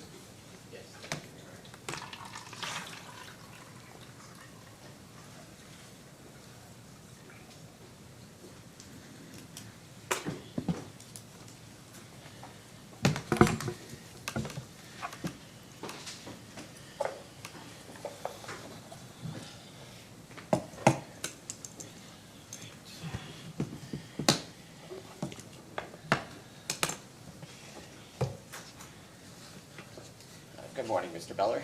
Good morning. How are you doing today? Good. Good. Few questions, and I will try to avoid duplicating anything that was covered by previous counsel.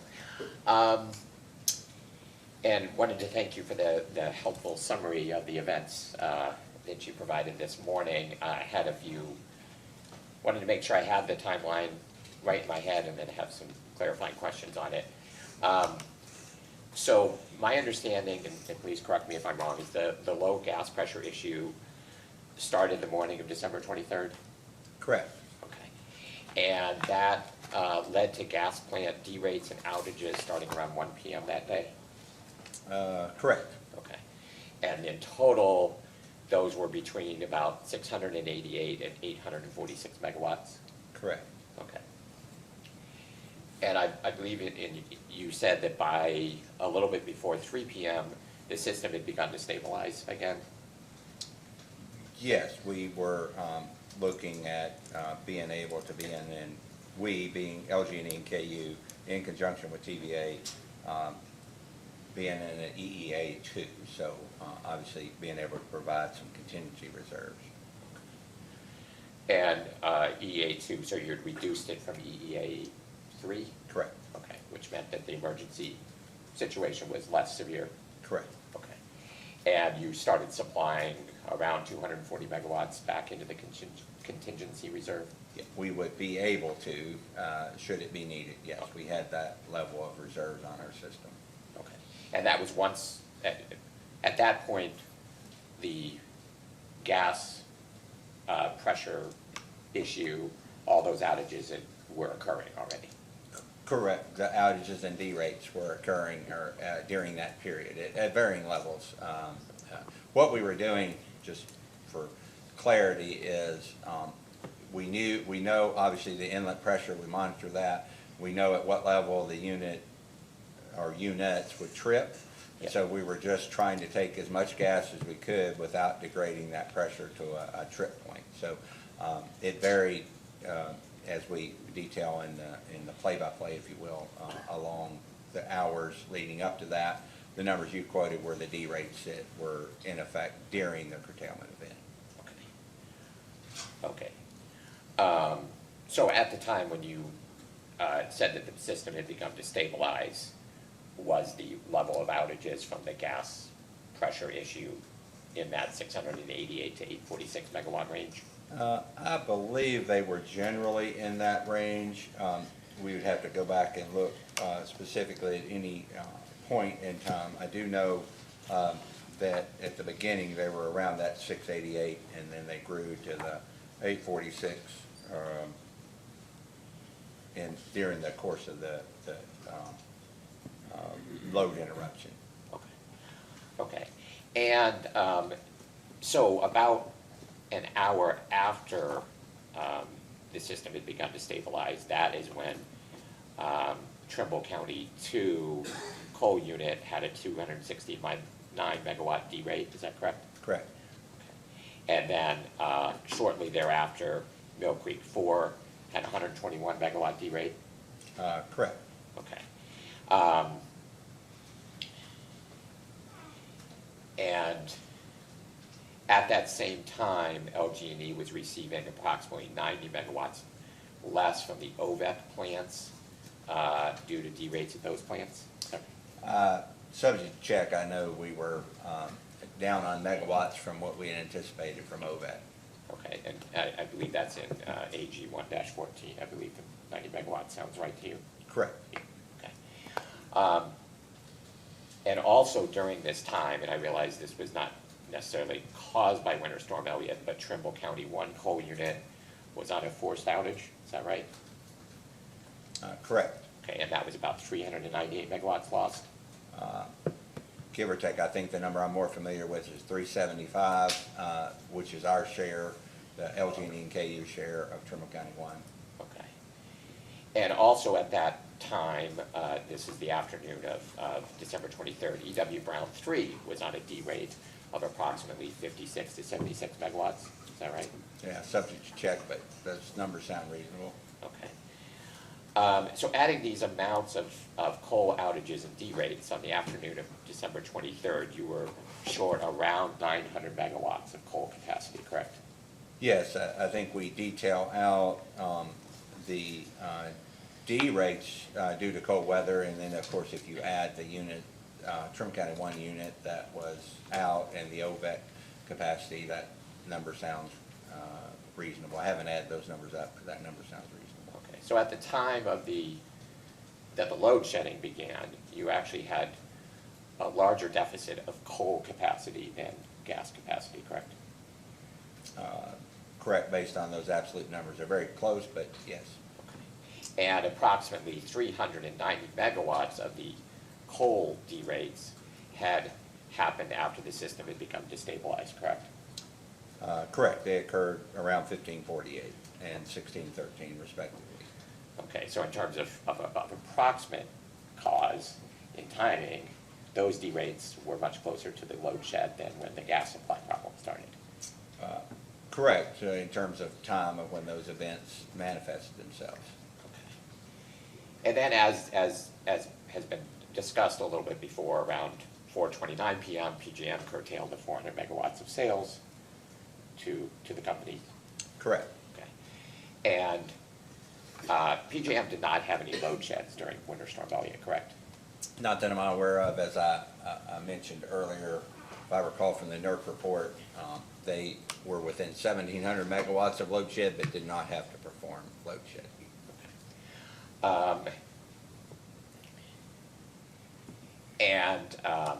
As I believe you discussed earlier with Sierra Club Council, LG&E was not able to purchase power from MISO during Winter Storm Elliott. I believe that to be the case. There were no purchases. Let me back up. So I do believe there were some interaction, we could check the record, with MISO during Winter Storm Elliott, but at the time period in which the load curtailment began, I'm aware that there were no purchases from MISO or PJM available, and TVA, as we prior discussed, had cut the purchase that we had made from them. Well, the PJM, it was not available because they had ended sales outside of PJM, correct? Yes. But for MISO, it was not a matter of availability, it was a matter of you didn't have an agreement to buy from them, correct? Well, again, I would direct that specific question to Mr. Schramm. I recall there were some interactions with MISO earlier in the day. There's hourly transaction information in the record. I just don't have it committed to memory. Okay. And to your knowledge, did MISO have any load sheds during Winter Storm Elliott? I don't recall reading that, but I don't specifically recall looking at MISO during this event. Okay, but to your knowledge, the two major RTOs near LG&E's territory, neither one had load shed events. Objection asked and answered in respect to PGM and MISO, the two RTOs he's referring to. Mr. Beller's already answered these questions. Just making the point that the RTOs actually don't have load sheds in the area. Yeah, but we're trying to ask questions, Sure. not necessarily make points, Council. Okay, fair enough.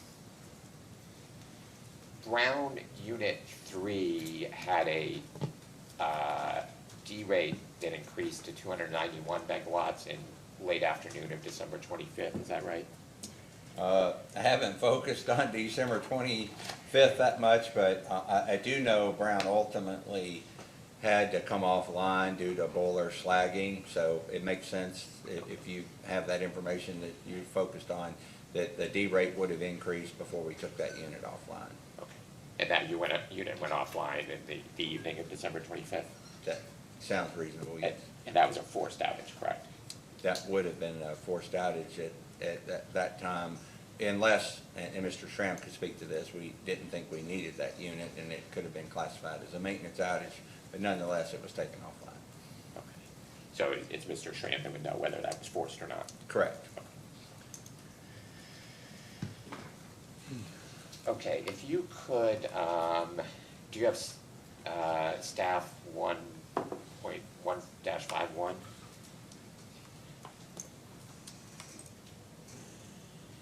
Yes, Okay, and you are one of the respondents on this? yes, along with Mr. Schramm. Okay, and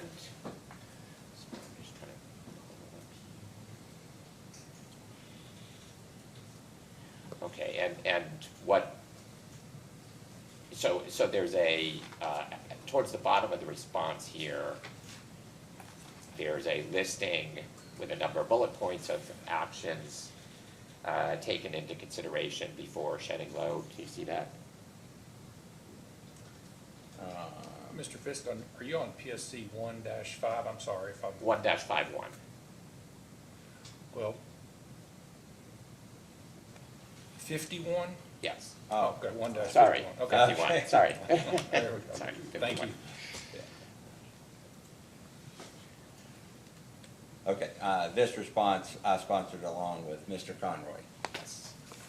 And do you see at the bottom, towards the bottom, a number of bullet points that is a listing of actions that taken into consideration before shedding load?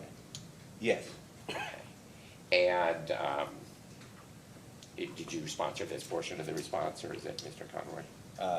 you can ask your question, and I can Okay. see if I know the answer. If I Fair do, I enough. will provide it. If not, I'll defer to Mr. Conroy. Okay, fair enough.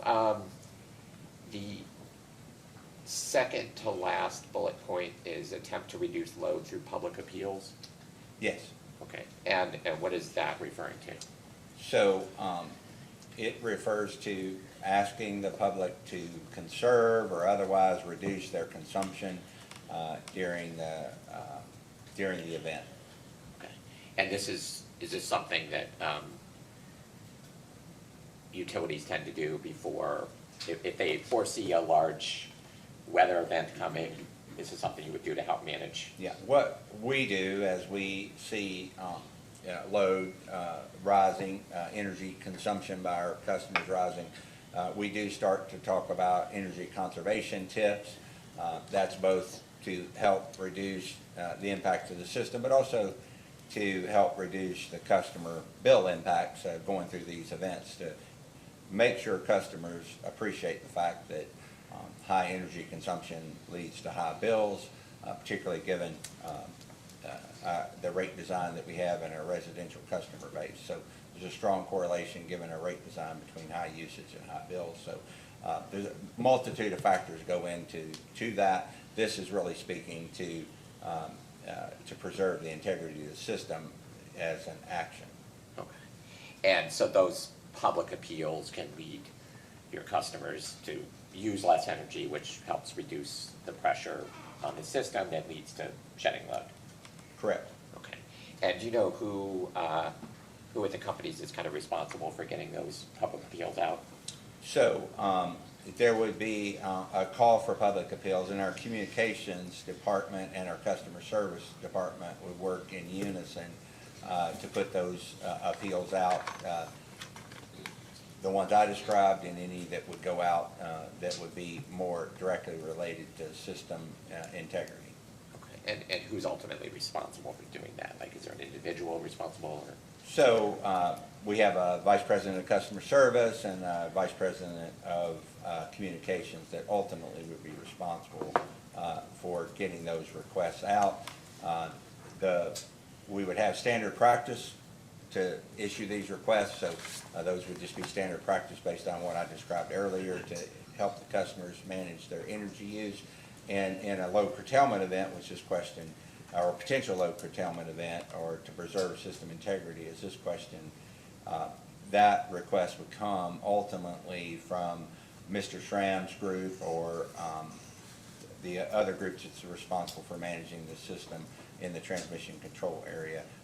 And we would make those requests known and put those requests out to the public.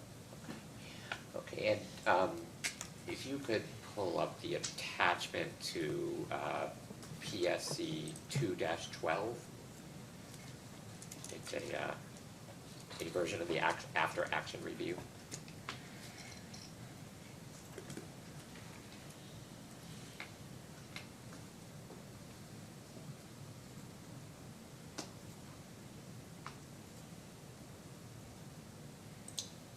Yes, so this is PSC question 2, number, sorry, PSC second set of questions, number 12. Number 12, yes, and it's the attachment to that. Correct. Yes, okay. And you are the sponsor on this document? Correct. Okay, and did you create this document, or who? It would have been created, and I'd have to review it at length, but at least our electric distribution team would have been responsible for looking at this review. It seems to, again, I'm not familiar with it intimately, but estimated restoration times, that would have been related to our distribution group. And some of the names in here come from our electric distribution team, so they would have been responsible for developing it. Okay. And towards the bottom of the second page of this document, there's a header that says summary recommendations. Do you see that? Yeah, summary recommendations, yes. Okay, and then at the very bottom it says what went well, and then turning over to the next page, there's a header that says what did not go well. Do you see that? Yes. Okay. And under what did not go well, one of the things identified is that the public appeal occurred after the load shed rollouts began. Correct. Do you see that? Okay, and that's the type of public appeal we were just talking about that you would normally do before load sheds? Correct. Okay, and do you know why the public appeal didn't go out until after the load shed had started? So, as I talked about when we went through my direct testimony, a lot of events occurred during that day. The event that we've talked about most prominently is the gas pressure issues that we had. And if you recall, I mentioned that we felt that issue would resolve during the day. And so in terms of the more striking public appeals not going out until the load shed began, it was really based on unit conditions and our belief that we wouldn't need to curtail load. Obviously, in that short period, I think I categorized it as around 41 minutes. The system changed almost 800 megawatts in our position. And of course, by that time, as we were heading toward the load shed, the public appeals, it wouldn't have been possible to get those out any quicker than we did, and that's identifying what was going on through our website. All that information is in the record, but as it notes here, those didn't occur until right at the time we were shedding load. When was the companies first aware that something, what became Winter Storm Elliott was coming? I'd have to go back and look, but whenever the weather forecast started showing, cold temperatures coming in, we monitor those both for our electric and our natural gas system. So we would have known, days in advance. Okay. And so the public appeals that you do, are they tied to when you know that kind of weather system is coming, or they're not, or they don't occur until you think there's a real risk of a load shed? I would think about public appeals in a couple of ways. I described a moment ago how when cold weather's coming or hot weather or high energy use is coming, we give energy efficiency tips to our customers. That's a standard practice, and that is based on what we've been discussing here, roughly when we see those weather events coming, to remind customers of that. A big focus of that is a customer service messaging to eliminate high bills, or at least so our customers won't be surprised that they have high bills. Some of that is to generally lessen the impact on the system. Public appeals in the prior question that we were talking about, those are more directed at trying to avoid a load shed event, or at least lessen the impact of that load shed event. So I look at them broadly in those two buckets, if you will. Okay. And since Winter Storm Elliott, have you instituted any changes around when your public appeals would go out? I can't recall specifically, but I know that has been a subject of discussion, and I can't recall if we have anything in the record as to where we ended up on that, but we never had a load curtailment event before, so obviously we're looking at it more critically now that that event has occurred, and when we would make those public appeals.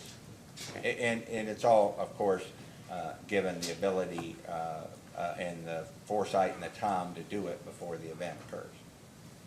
Do you know who would have a better sense of what specific changes may or may not have been made? With respect to when we would call those appeals, Mr. Schramm may be aware of that. If he's not, obviously, and that information isn't in the record, we could produce that. Okay. Earlier today in your initial presentation, you referenced, and you were talking about steps that the companies have taken in response to Winter Storm Elliott. You referenced a fuel security analysis that's not yet complete, is that correct?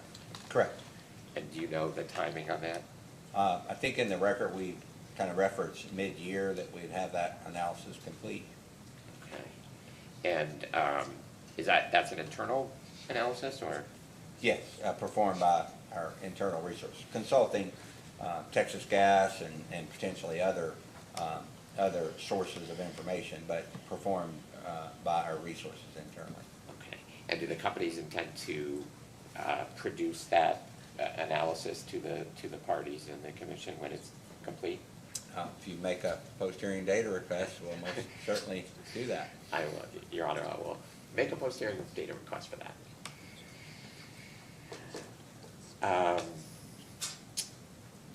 Okay, and I believe this morning you also referred to installing better software to deal with the pressure issue? Yes, at Trimble County, as a result of this event, we, in conversations with General Electric, who's the OEM, original equipment manufacturer supplier, came aware of a software update that was available on those machines. That software typically had been installed at combustion turbine sites that use on-site compression, which we do not at Trimble County. So that's why we weren't, intimately aware of that. And so we instituted that software that once the units started and running, This software allows the unit to run at lower gas pressures than the previous version of the software and retain full load. Had that software been instituted, we would have been able to, and I think it's in the record, generate more fully. I can't recall if it would have allowed those units to run at full load, but more fully than we were able to. And you're installing this at Trimble County, Yeah, it's already been installed at all the units. of Trimble County? Trimble County, there are 6 simple cycle combustion turbines, so each of those control systems for each of those units has that software installed. And what about Cane Run? So Cane Run is a Siemens generating, it's a combined cycle unit number 1, and there are 2 simple cycle machines that drive that unit. They're Siemens units, and not aware of any software that Siemens has to perform that same function. Okay, so that, check that. And are you installing this software on your new Mill Creek 5? So Mill Creek 5 is also a GE unit, but it's a much more advanced machine, a larger machine. The Trimble County machines are nominally 180 megawatt machines. The machine driving Mill Creek 5 is 440 megawatts, give or take. So we're not aware of any software available. We don't operate any unit of that class yet, relatively new machine. What we are doing there, well, let me finish that. We're not aware of any software that would produce that same type of benefit. It may become available as that unit gains a lot of operating hours. However, as I testified before, we're installing on-site compression, which will serve the same effect as being able to operate that unit at below delivery, our contractual delivery pressures with Texas Gas. And was there a significant cost around this software that you put on Trimble County? It's in the record. I think it's hundreds of thousands of dollars, but it's in the record. I don't have that number off the top of my head. And this was software that, or was this software that was available before Winter Storm Elliott? Yes. And the company was not aware of it, or? Well, I think we made a data response to that, and when I testified a moment ago, there could have been individuals aware of it within our organization. We have a lot of folks that go to a lot of conferences, so to be definitive, that was hard to say. But we were aware that units, after we understood what was available, that units that had on-site compression, so that if that on-site compression failed, the units would stay online, which is analogous to having low pressure from the Texas Gas system. And so that's what got our interest and made our knowledge more full on that, and suggested that we may want to consider that. And the on-site compression option, is that what you're doing at Mill Creek 5? Effectively, yes. It's obviously it's the construction of a unit, but yes, it's the on-site compression will allow, again, for pressures to be below our contractual delivery pressures with Texas Gas, and the unit still operate. Okay, and is that, how much of an additional cost is that on-site compression? at We Mill can Creek provide that as a post-hearing data response. I would be estimating in a broad brush, but we can provide that as a post-hearing data response. Okay. We have that cost enumerated. 5? Okay, thank you, and Your Honor, just don't make that request also. And that, and just so I'm clear, is that a cost that was already factored into the proposal that was addressed in the CPCN docket, or is that a new cost on top of the cost estimates in that docket? Yes, broadly, the contract that we've executed, the total cost is at the values we've talked about in the CPCN case, the final value provided, and that on-site compression was within that value, if that's what you're asking. And then on Cane Run, what steps are you taking? There's no software solution, so. So, part of the fuel security analysis that we're doing would be looking at that option. Mr.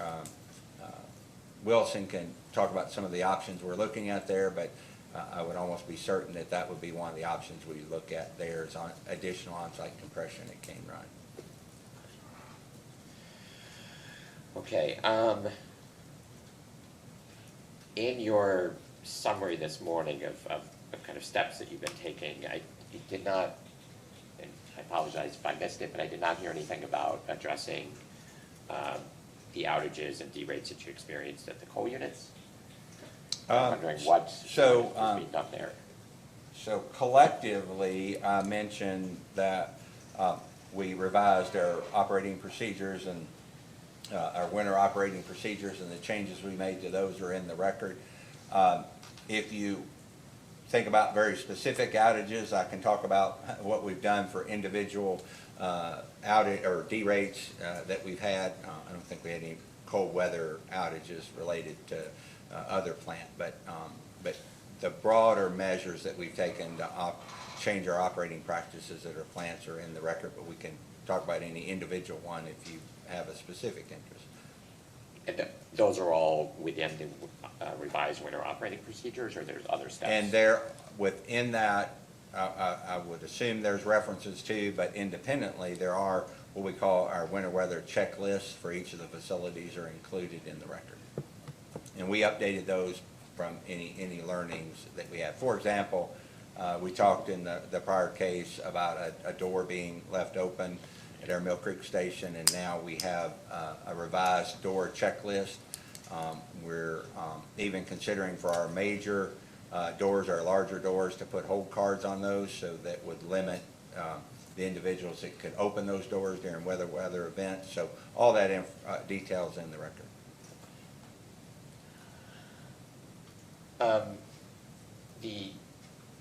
The load shed events during Winter Storm Elliott lasted a little under 4 hours, is that correct?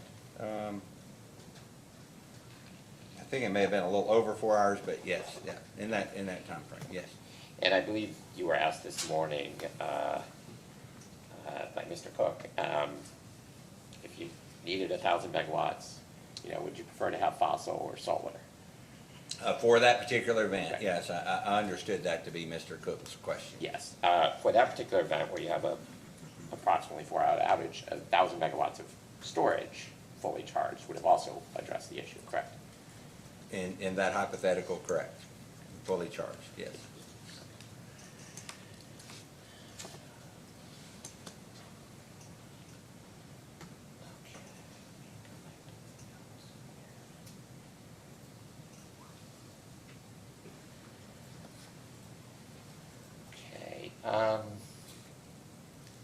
If you could go to your response to, sorry. We're going to be a little off cycle than we normally are today, so let's go ahead and take a short recess, and then we'll come back. We'll go for a period of time, and then we'll take a lunch. Okay, great. All right, we'll be in recess until, we'll just take 10 minutes until 11:55. Okay.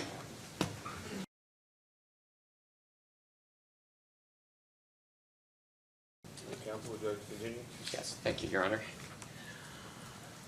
Okay. So, Mr. Beller, just to go back to quickly to one thing from before the break, with regards to the additional gas compression at Mill Creek 5, does doing that require any change to your air permits for that unit? No, not that I'm aware of.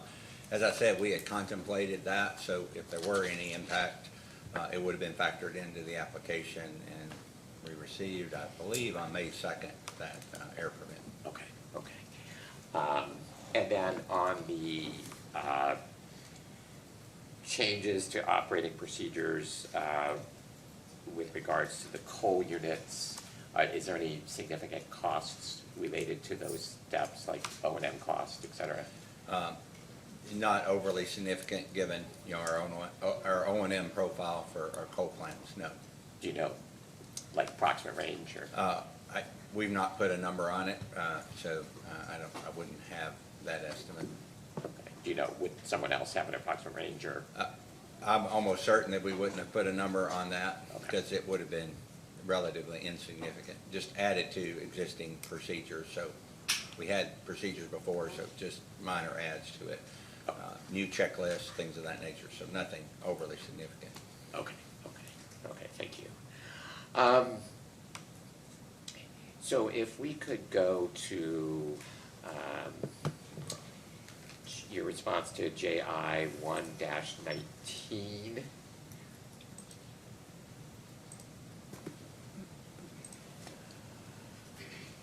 Yes.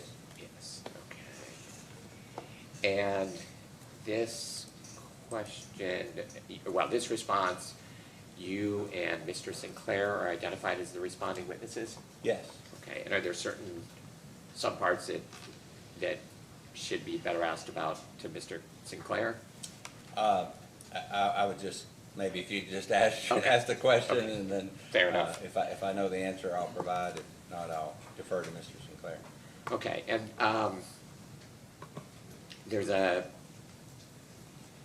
so the question is asking whether the companies have evaluated various different resource options for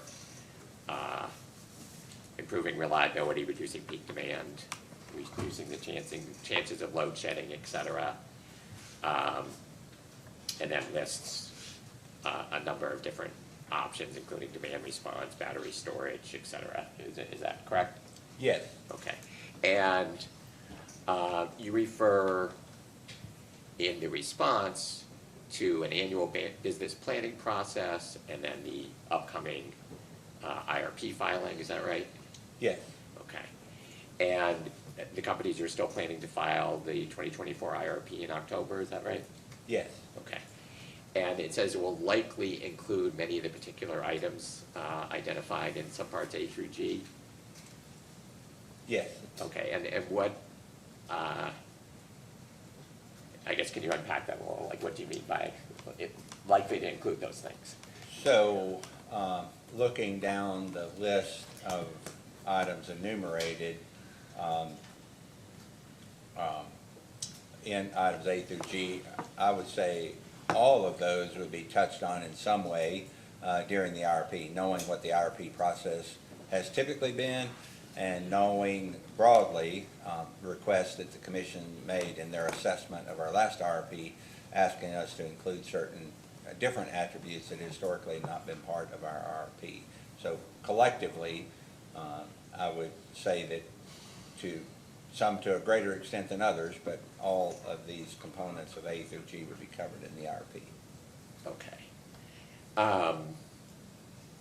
And which, in terms of greater extent than others, like which do you think would be covered in a greater extent? Well,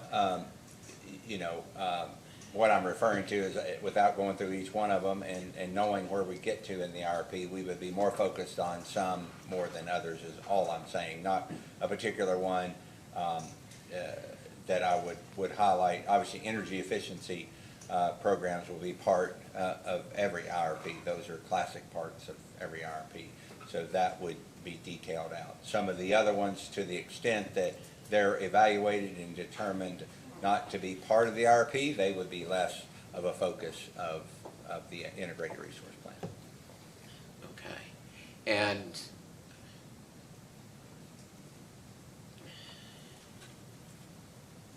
so I guess if you can also take a look at the response to JI 2-3, which is kind of a follow-up to this, to 1.19. Let me know when you have that up. Yes, I do. Okay, and this, so it refers back to 1-19, and asks whether you intend to evaluate each of those options in the IRP, specifically with regard to the role that each resource can play in improving reliability, reducing peak demand, and reducing the chance of rolling blackouts or other loaded shedding events. Your response in subpart A says, except distributed solar plus batteries, the companies will evaluate the economic and operating characteristics of these and other resources. And then the modeling will fully capture these resources' contributions to reliably serving customers. I guess I'm curious, how do you capture the benefits to reliability of these resource options in your analyses? So, as part of the integrated resource plan, we would be looking at the reliability of the system. We wouldn't design a system that didn't meet our reliability criteria. We talked about loss of load probability and indicators of that nature. And so broadly, that's what we would be talking about, is we wouldn't design a portfolio that didn't meet those criteria. That all goes back to our reserve margin criteria and all the details associated with, generation expansion planning. Are there some resources that maybe play a bigger role in addressing the kinds of, or being available to moderate the kinds of conditions that we're seeing during Winter Storm Elliott? So, broadly, if we're talking about Winter Storm Elliott, dispatchable resources would tend to respond better to that. Ones that aren't dependent upon solar availability or wind availability would tend to be better for those conditions. We already talked about the challenges with solar. If you have if you're heading into darkness or you have snow cover, wind availability could or could not be good during those situations. And so a dispatchable resource, or as you pointed out, a fully charged battery. Can have a lot of debate on whether that's dispatchable or not, but it would be able to be utilized if you had a fully charged battery or other storage device, pump storage, anything of that nature. And so with regards to a battery, I guess I understand how you model the economics of one of these things. It's like, how much power is it going to sell into the market, and how much revenue are you going to get, what's the cost, et cetera. But batteries provide a lot of other services to the system, correct, than just energy? They can, of course. They can respond quickly, ramp up quickly, more quickly even than combined cycles. We had a discussion in the CPCN about ramp rates of combined cycle units and how they can help with the integration of renewables, for example. So we do look at all those attributes as we evaluate the technologies. Obviously, if they don't pass the economic screening test, it's unlikely that those attributes in and of themselves would make the technology economic, but that's all factors that we consider. Some of our models aren't, or most of our, or all of our generation planning models, as I'm aware of, aren't sub-hourly, so they don't tease out those attributes, but we're aware of those attributes. Are you taking any steps to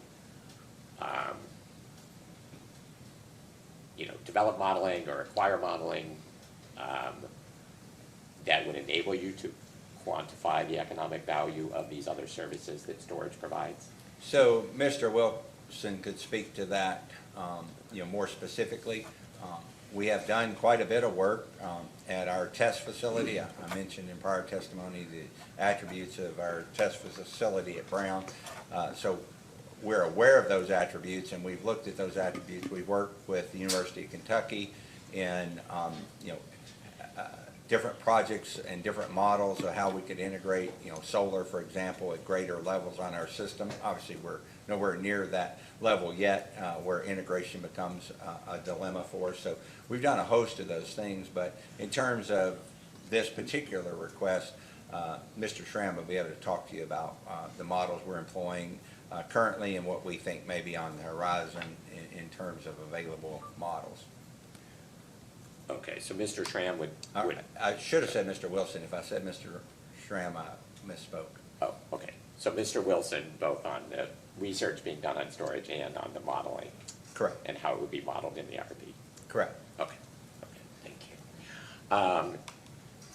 And demand response would also, could play a role in helping to avoid a load shedding event, correct? Because it would help reduce the peak. Correct, and it did in Winter Storm Elliott, yes. And is there a way to factor that benefit of demand response into your IRP analysis? Your Honor, I'm going to object to that particular IRP question. Mr. Fisk is getting into exactly what's going to be into the IRP and how it's going to get worked into the IRP. We've said that document is not going to be finalized and produced, that plan, until this fall. All of his questions will be answered then, when that document becomes final and a matter of public record. I guess trying to figure out in the wake steps that can help liability, which was one of the factors identified in the order opening this docket. I figure out how are they evaluating those now, and are there steps that are being taken in advance of this IRP to So make sure I'm not that's saying being that the done? question is not irrelevant, Mr. Fisk, but I think that twice now, this witness has indicated that he's not the person to respond to modeling questions, and that is necessarily Mr. Wilson's purview. So you can continue to ask if you want, but I think that, I don't know that it's the best use of our time. Okay, fair enough.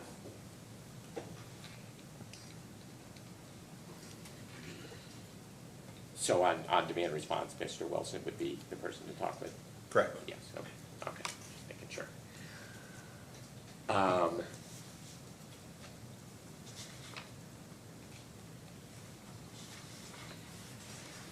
Okay, let me make sure. If you could, go to your response to, JI 1.2. Yeah. And this was a request regarding,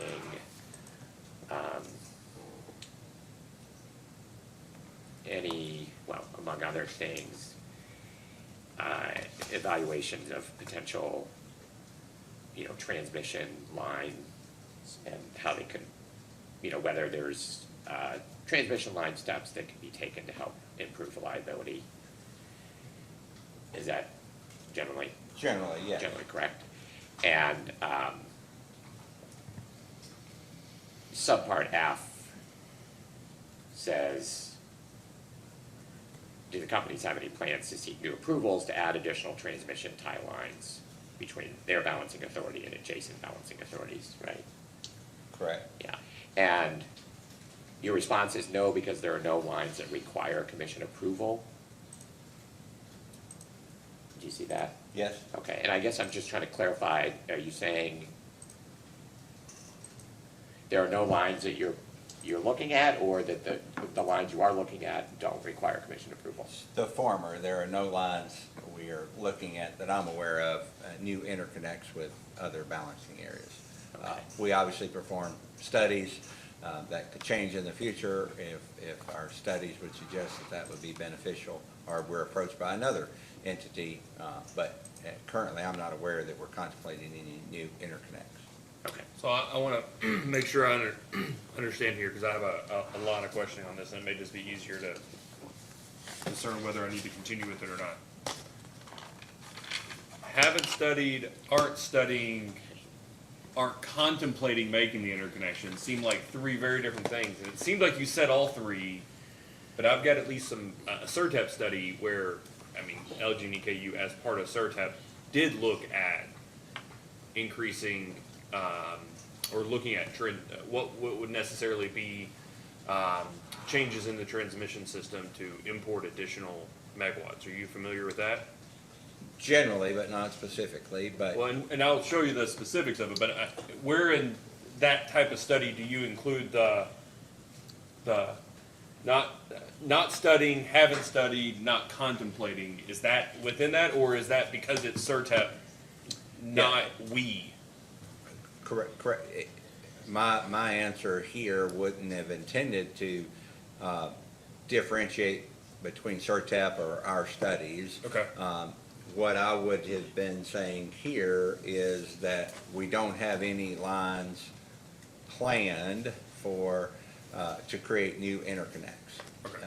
And I agree with your broad categorization of what we're trying to say here. So not to say that we haven't studied it in the past or we won't study it in the future. That was kind of the gist of my last answer under the question. But yes, there are differences, I agree with you, on whether or not we have studied. We're not saying that we have in the past. We will in the future. I'm not aware of any plans we have to actually construct a new interconnect. You're not shepherding resources to bring a proposal forward or to anticipate a regulatory filing to build anything. Correct. Okay.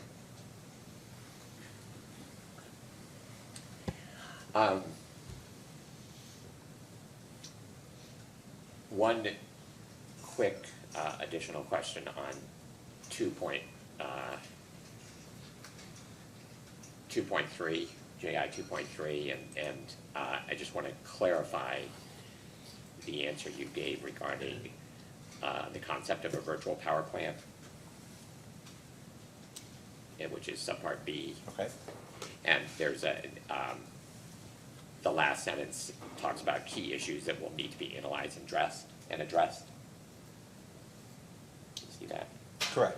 And I just want to clarify, are you intending to address those in the IRP proceeding, or are you just saying at some point those need to be addressed? Mr.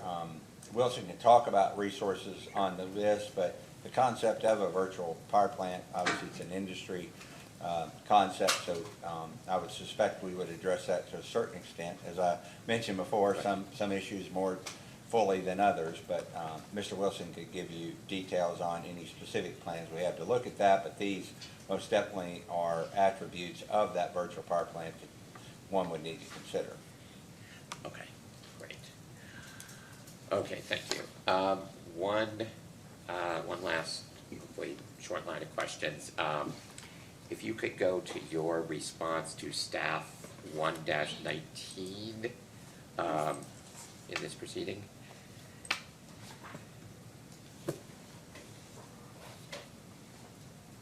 Yes. Okay. And this response, sorry, let me just pull it up, is, well, it's sponsored by you, Mr. Sinclair, and Mr. Schramm. Is that right? Correct. Okay. And you state that in response to Winter Storm Elliott, Texas Gas Transmission held an operations call with LG&E in advance of extreme weather in January of this year. Is that right? Yes. Okay.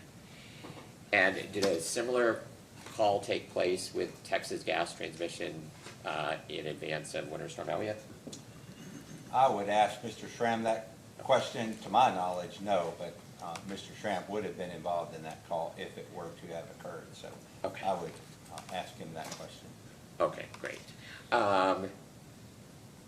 And Texas Gas Transmission, according to this response, also held a meeting on November 29th, 2023, in which they shared a presentation discussing additional changes implemented since Winter Storm Elliott? Correct. Okay.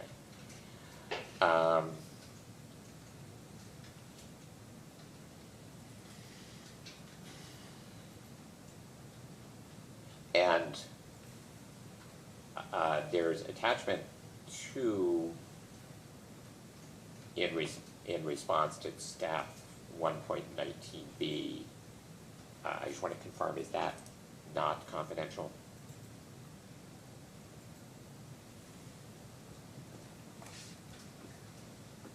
Would have to seek guidance on that. Yeah.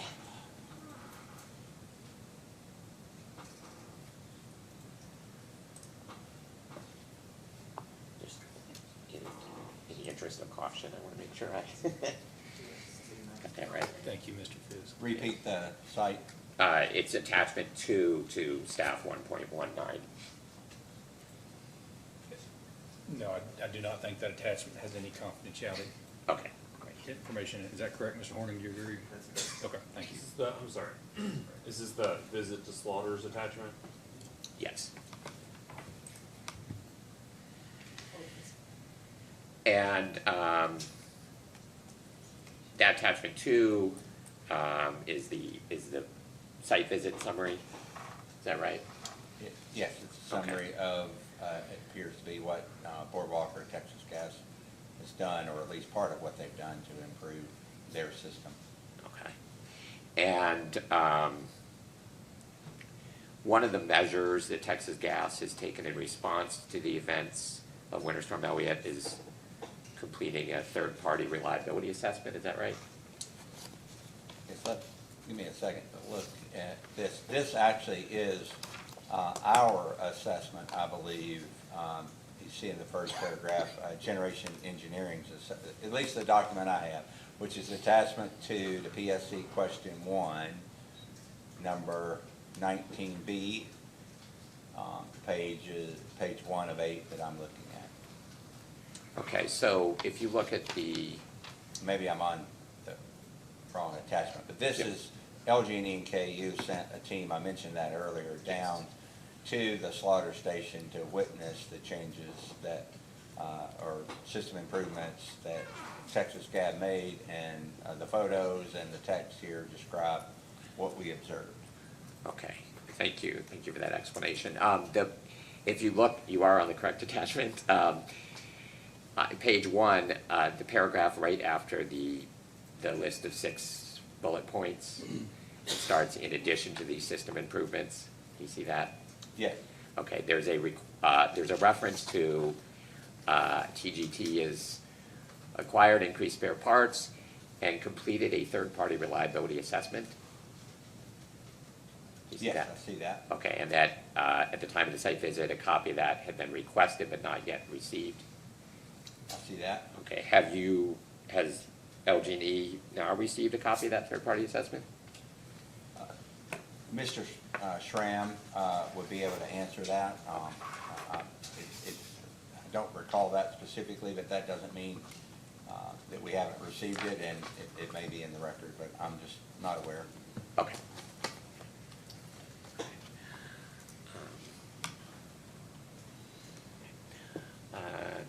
No further questions, Your Honor. Mr. Malone?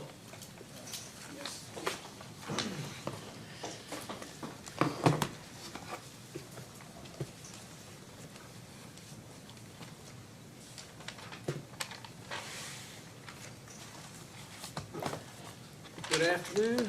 Good afternoon. Can you tell me, with respect to Winter Storm Elliott, what capacity factor the coal units operated at? No, not off the top of my head. We obviously have that, hourly generation for each of the units, and Yeah. 'Cause have there's that been- information, but I don't know. If the units were operating, coal units, they would have operated at a very high capacity factor during that time period. As a system overall, I mean, subject to check, do you think it would have been about 90%? In terms of coal units, baseload units, Yes. yes. Absent there having been a D-rate associated with that unit, their capacity factor would have been very, very high. Yeah. During the event, subject to check, do you think that the coal totaled about 70% of all generation? Given the gas D-rates we had, that may be an accurate number, again, subject to check. And was solar about 0%?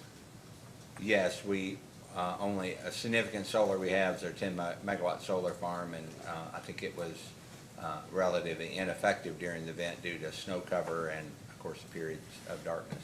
Okay. How would you describe the coal fleet's performance during Winter Storm Elliott? As we talked about extensively in the record, while we would always want it to perform better, it performed as expected, as generally expected. There's a lot of information in the record of how that performance compares to any other point in time during any year, if you will, or any hour of a year, if you will. what would have happened if Mill Creek 5 was up and running and this loss of gas had happened during this, if Winter Storm Elliott had happened in that scenario? So, in that scenario, as we discussed, we are contemplating installing compression that would have allowed Mill Creek 5 to operate at its full load under the exact conditions that occurred during Winter Storm Elliott with respect to Texas gas pressures. But you acknowledge it would have been a bad problem without the software update. Well, for Mill Creek 5, it's actually going to be a physical compressor, but yes, without adding that compressor, the unit wouldn't have been able to operate. But, you know, as I testified before, that's what we're currently planning to do. All right. When you think about the solar questions that you've had thus far, how do you all account for solar in cold weather events? Do you count on it at all? So if you think about solar contribution to winter peak, a broad answer would be no, because our winter peaks typically occur during times of darkness, late evening, early morning time periods. You know, Mr. Schramm can talk more about the nuances of how that's included into our planning models, but as a broad statement for winter peak service, we don't look at solar as being a contributor to that. Okay. You talked earlier about steps going forward to avoid load curtailment, and have the companies revised their load forecast going forward, given projected growth in electric vehicles and data centers and whatnot at all? So we're constantly looking at our load forecast, and there are points in time in which we have to settle in on a particular long-range forecast. We do that for our business planning process. We do that for integrated resource plans. We do that if we were contemplating making a CPCN filing. So I would say our load forecasting group, other than those times when we have to nail something down and say, this is what we think the numbers are, all the things you talk about are being constantly evaluated and considered for that next opportunity that we have. Gathering information, working with our major account folks to see where new loads may arrive on our system and the nature and the magnitude of those new loads. And given this increase in projected load, I'm going to say, what's the importance or the value associated with retaining the coal-fired plants to the companies?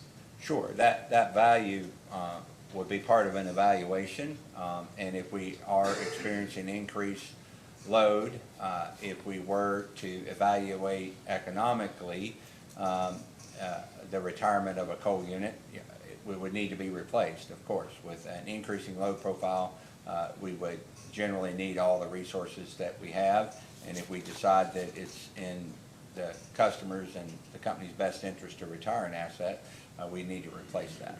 Well, let me ask a broader question. Can you just describe the value to the companies of the coal-fired generating units?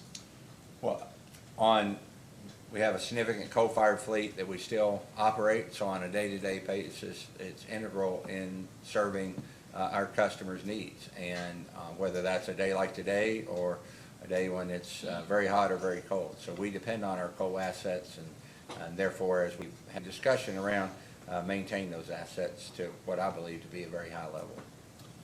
And what role did the coal-fired generating units play in providing power to meet demand during Winter Storm Elliott? The details in the records, but most definitely that they were a very significant player in meeting our requirements during Winter Storm Elliott. Had the coal units not been available, what would have happened? Clearly, had any asset not been available, other than the ones we've already talked about at length, we would have a greater level of curtailment. Yeah. Is it fair to say that the coal-fired generating units' performance during Winter Storm Elliott is what prevented a total blackout of the system? Well, in a hypothetical where none of our coal fleet would have operated, we wouldn't have been able to serve a large portion of our load, yes.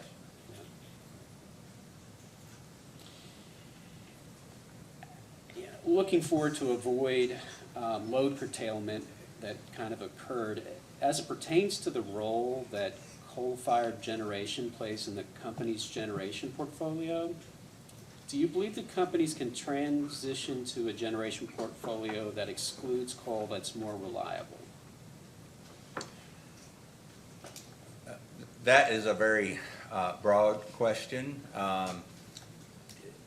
It depends over what time frame you're talking about. Sure. In the near to medium term, that would be a challenge, given the magnitude of our installed coal capacity and the utilization of that installed capacity.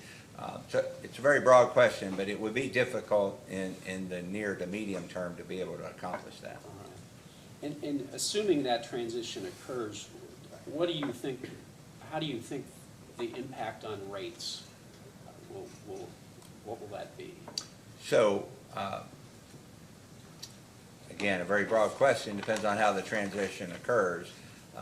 All I can say to that is whatever drives that transition, whether it be new environmental rules, aging infrastructure, our role will be to minimize that cost going forward through the planning process that we undertake.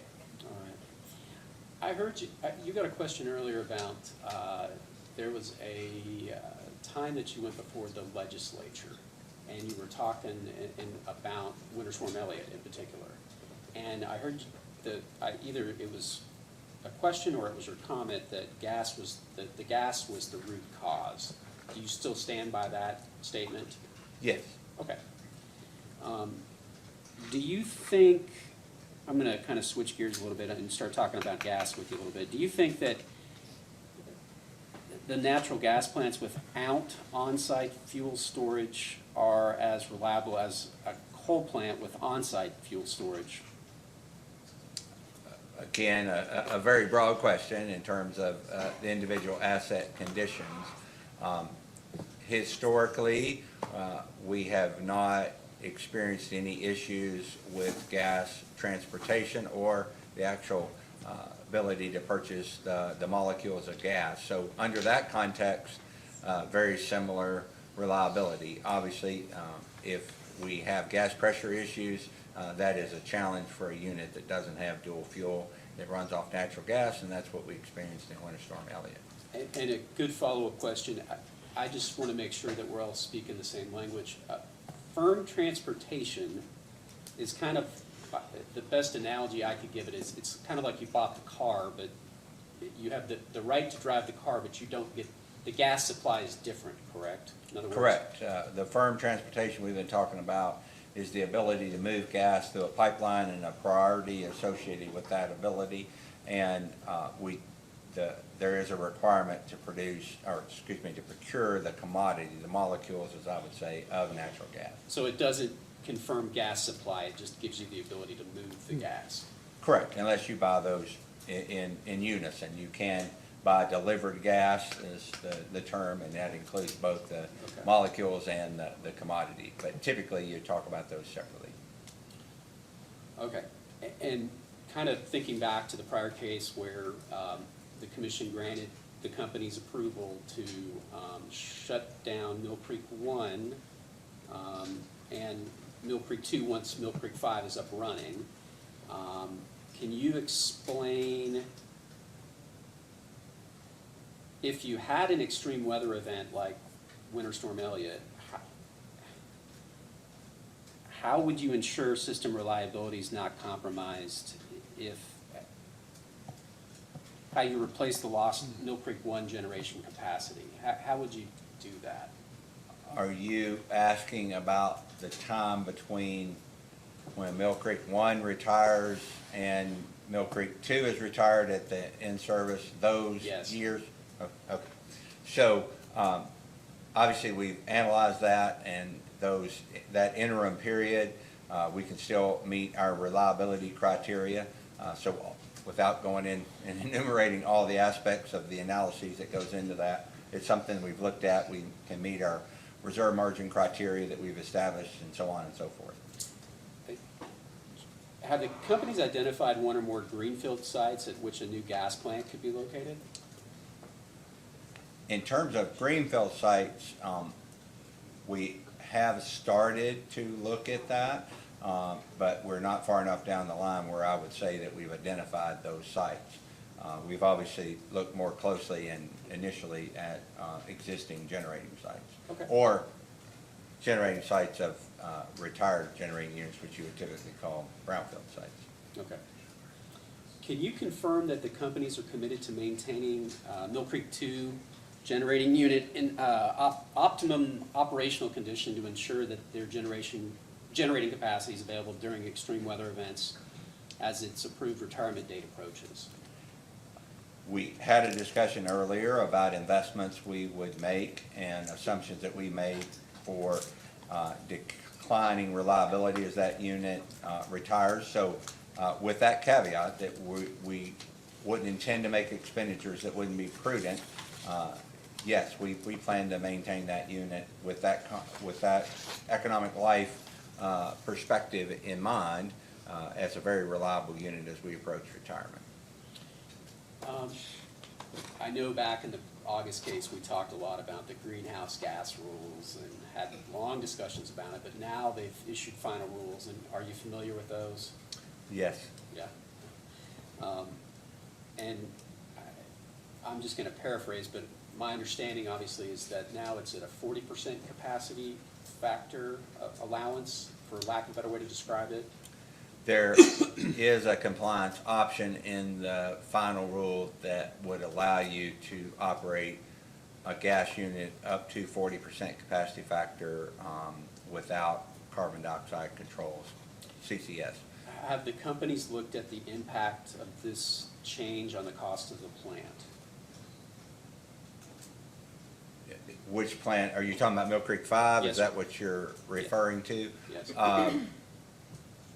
Not at this point. Obviously, as the legal challenges to that rule play out, and kind of in parallel to that, we will be evaluating compliance, more broad compliance with that rule. So is it fair to say that the companies may do so depending on how the legal compliance plays out? How the legal proceedings play out, if the regulation is upheld in its current form, we obviously won't wait for that. We'll be looking at that. That'll be part of our integrated resource plan, obviously depending on how the legal challenges to that rule play out.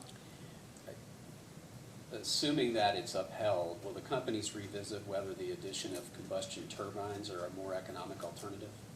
That would obviously be part of the evaluation, whether or not simple cycle machines would be more economic to add in the future as part of the compliance plan. Okay. I think you've answered this. Give me a second.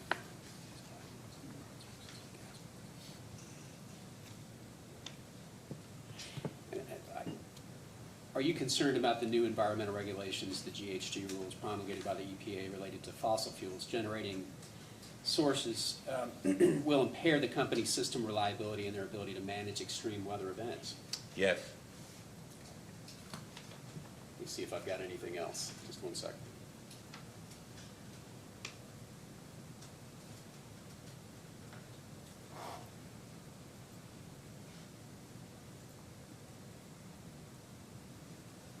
I think we're good. Thank you. You'll have to wait till after lunch, Mr. Kurtz. See what I did that? Power's going to my head. All right, we will take a, let's come back at,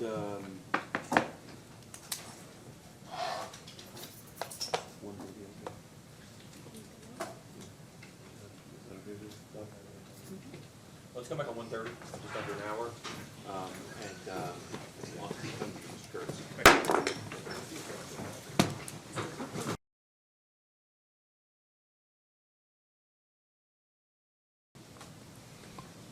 We're back on the record in case number 2023-00422. Mr. Kurtz, do you have any questions for this I witness? do, Your Honor, thank you. Afternoon, Mr. Beller. Afternoon. Could you turn to response 2.2 to the joint interveners?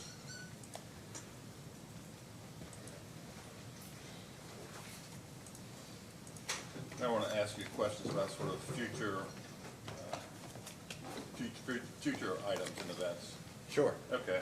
In the middle it says, instead to account for the commission's order, the retirement order, the companies updated their plan to assume Brown 12, the NGCC would replace Brown 3 of the coal unit in 2030, and Gen 2 would retire in 2034, the end of its book depreciation life.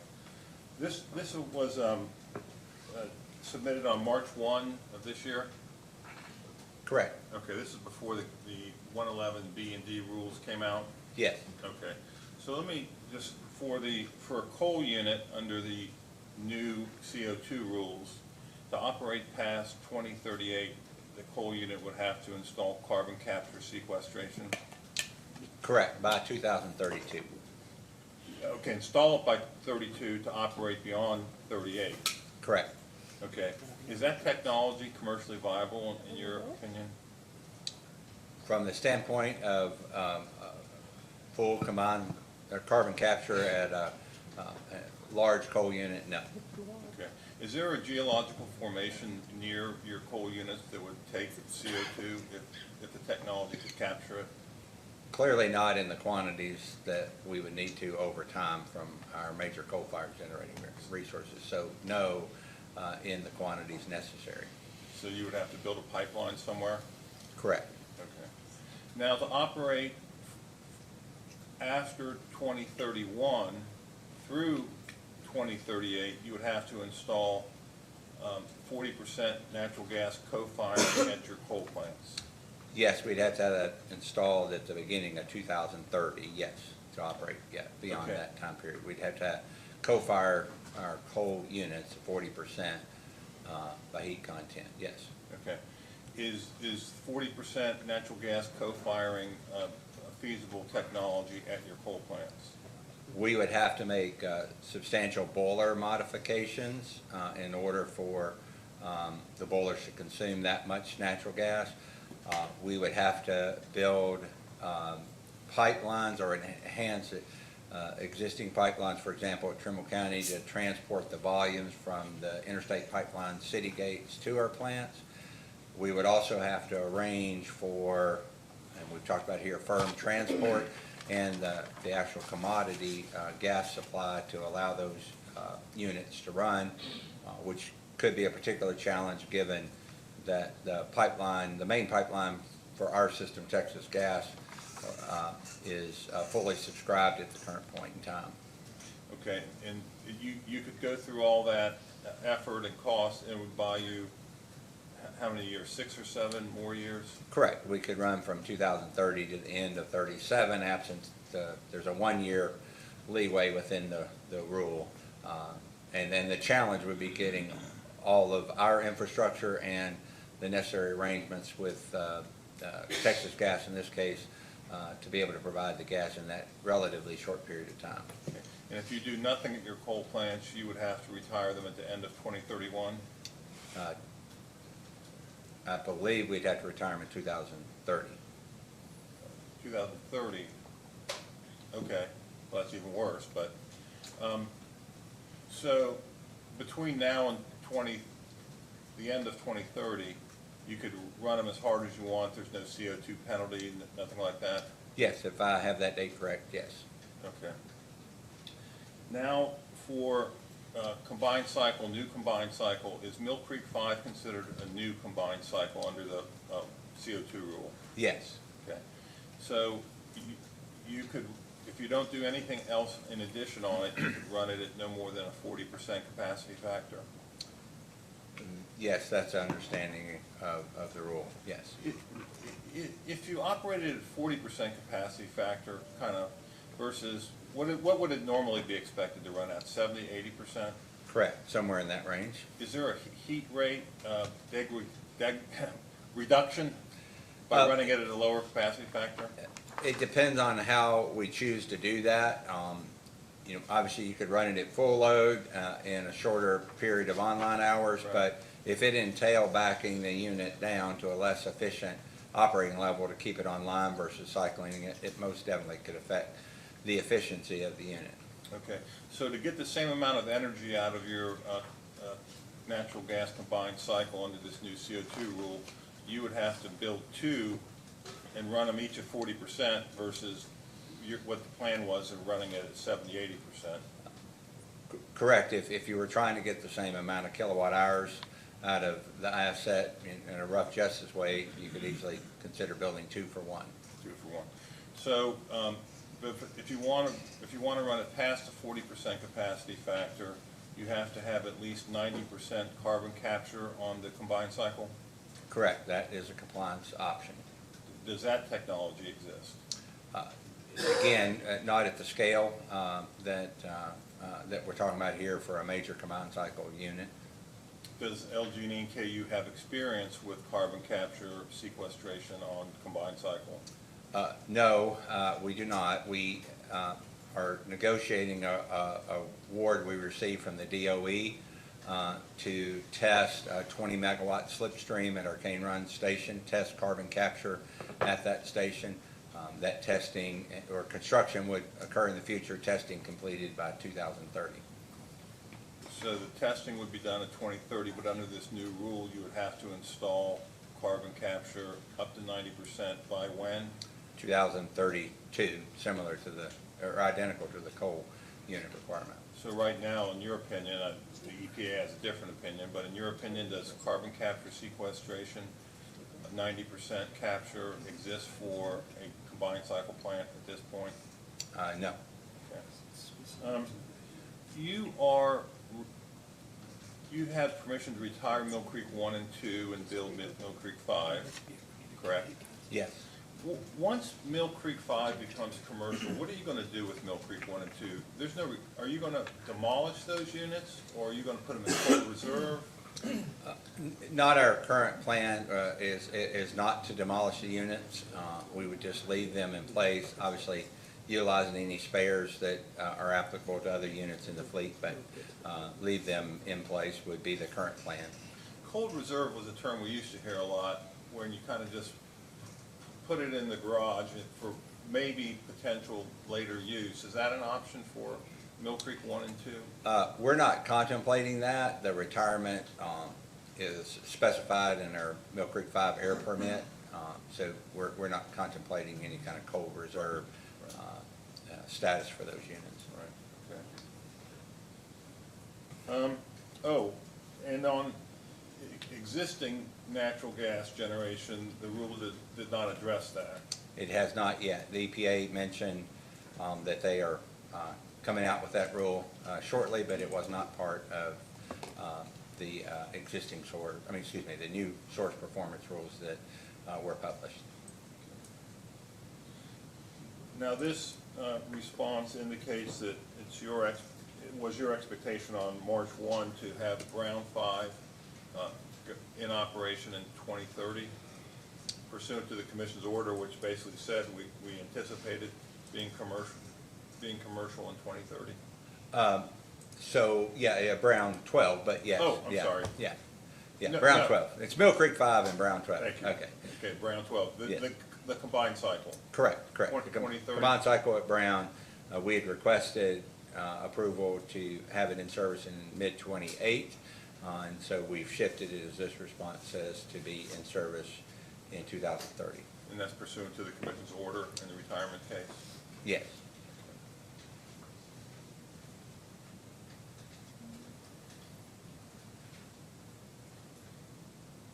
I wanted to ask you that. How does on-site compression work?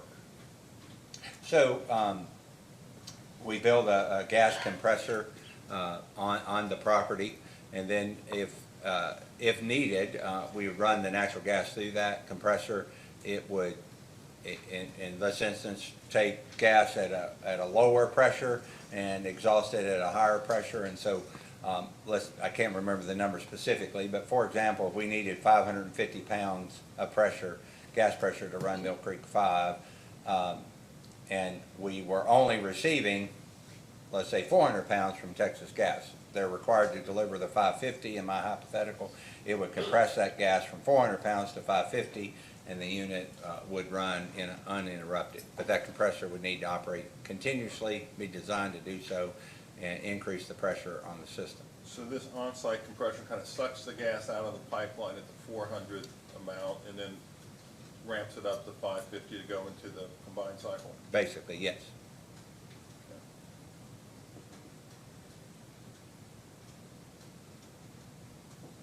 Well, Mr. Kurtz is thinking of the next question.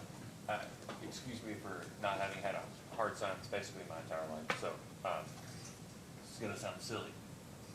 If you take the same amount of gas and you increase the pressure, do not, how to say this?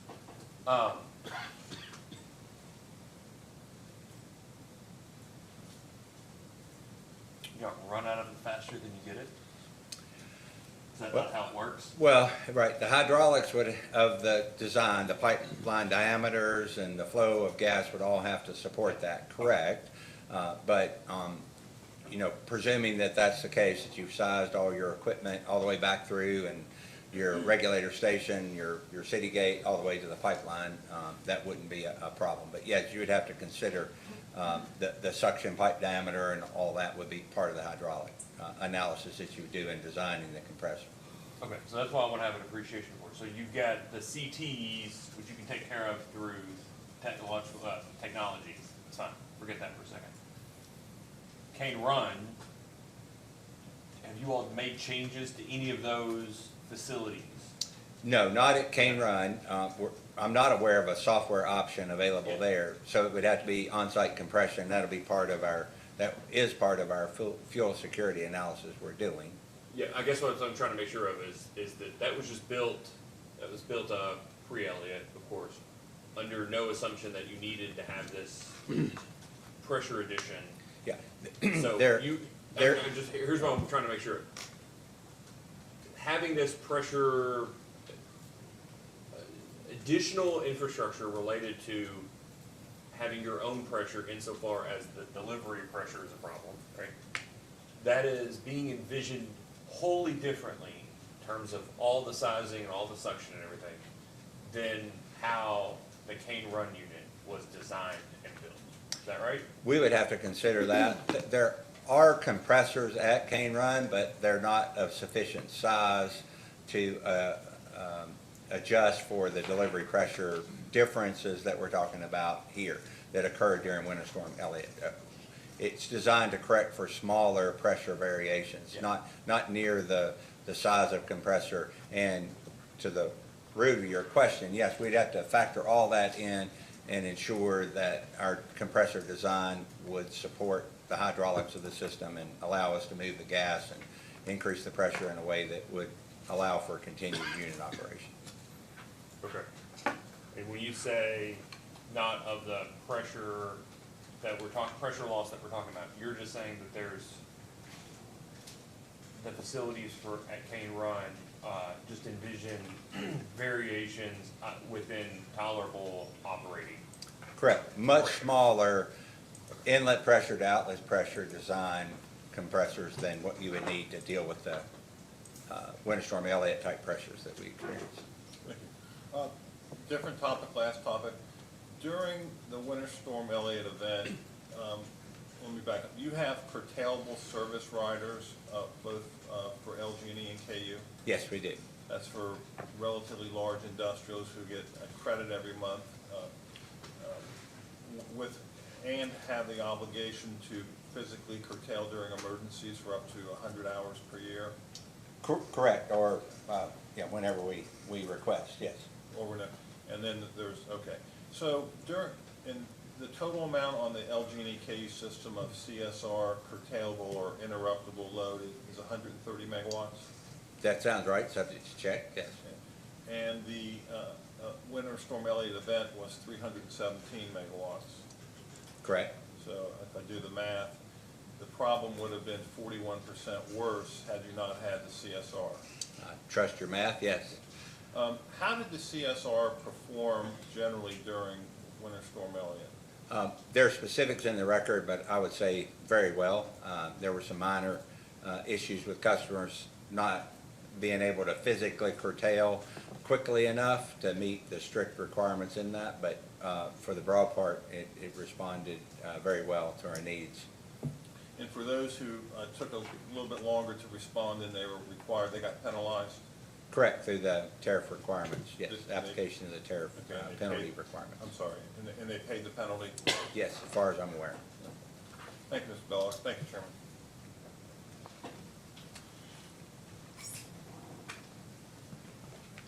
We're gonna commission staff, because I will forget if I don't. Do you know what the CSR penalty is, approximately? Mr. Conroy could fill you in. My latest recollection of where that tariff was is something like $16 a kilowatt or something like that. Okay. But Mr. Conroy can fill in. $16 a KW. But Mr. Conroy can fill you in on exactly what that is. I just wanna ask you a conceptual question, I'll ask Mr. Conroy. You, from your previous jobs that you've had at LGDK, you're generally aware of the CSR requirements, right? Yes, Okay. There's either you cut off or you buy through initial, there's certain periods in which you as a CSR, one of these people taking under CSR 1, CSR 2 can buy through at specific specified prices through the tariff, right? yeah, under certain character of interruptions, yes, call, yes. Okay. And the buy through depends on certain inputs as defined by the tariff. Correct. Okay. You ever heard of a term, the value loss load? Yes, I'll ask Mr. Wilson probably questions about it too, but understanding, you have a good idea, just at least broadly, what the value loss load concept is? yes, as it applies to, traditional applications and reserve margin analysis and the like, yes. Okay. And that there's a different value loss load, or at least a 2-decade-old EPRI study would indicate that there's a difference in the value loss load between a C&I customer or a residential customer, because they just have different processes or standard of living or whatever behind the meter. Is Correct. that your understanding? Yes. Okay. If conceptually, if CSR customers don't curtail voluntarily, okay, and the utilities don't have a mechanism or the technology set up to force them to curtail, assuming they don't voluntarily curtail when told to, the buy-through options are all gone under this scenario. There's a penalty, like you were talking about in the tariff. Correct. Do you know whether that penalty is higher or lower than the value of loss load that the utility uses in doing its resource planning? I've never made that calculation, no. Okay. So I don't have a view of that. My guess, or my estimation would be that it would be lower than that. It obviously could Yeah. depend on the duration of the event, but I haven't made that calculation. Okay, and Mr. Wilson uses the value loss load, I think, in his ORDC calculations, and IRP. I know he's the person. The reason I'm asking you is if the reason other customers or the reason the utility has to shed load is at least in part because CSR customers did not voluntarily curtail when told to after all the buy-through options, right? No more options to buy through.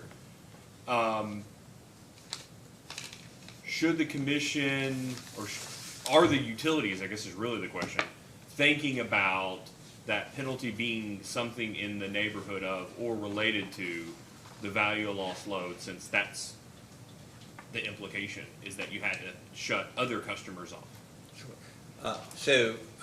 The discussions we've had on the operating side of the house would lend more to having control to physically curtail those customers and making that a requirement of CSR, or if it happened to find its way into a demand-side management program.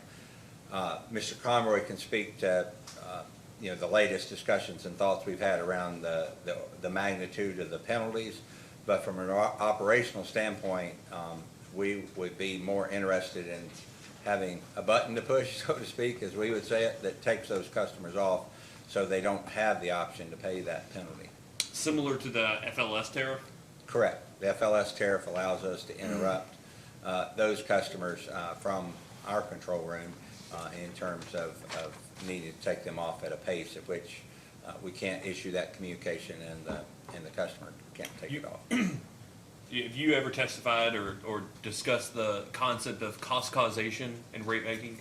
No, I avoid that topic. Even in previous positions, I guess. I would have avoided it in previous positions Okay, too. all right. You have a good idea of the idea of cost causation? Yes, I understand the concept, but Okay, and I mean, you all proposed utilities in the past under the premise of cost allocation, under the premise of cost causation, right? yeah, Okay, if the cause of load shedding is in part because other folks on the system, CSR customers, or even I don't know, maybe in the future some program you all have for some other load control or distributed generation. If the reason you had to cut customers off is because other people didn't do what they were supposed to do, have you all had that conversation about whether or not, given that you all have a good idea of the value of lost load, of the implication of cutting people off,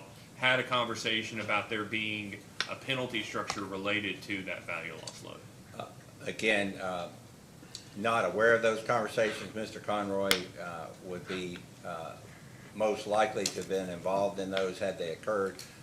On the operations side, we would focus more on desiring to have that button to push again so that customers don't have that choice, so that we can, from an operational standpoint, depend on it in the circumstances we've been discussing today. Yeah, but you all are proposing to do like bring your own thermostat program, right? Or not proposing, you all have a new bring your own thermostat program, Yes. right? Commission approved program. It's similar, but it's a little different than the old load control program you all had for air conditioners. Is that right? Correct. Okay, but for the air conditioners, you all actually have a separate little box outside of the air conditioner that says "Don't touch this.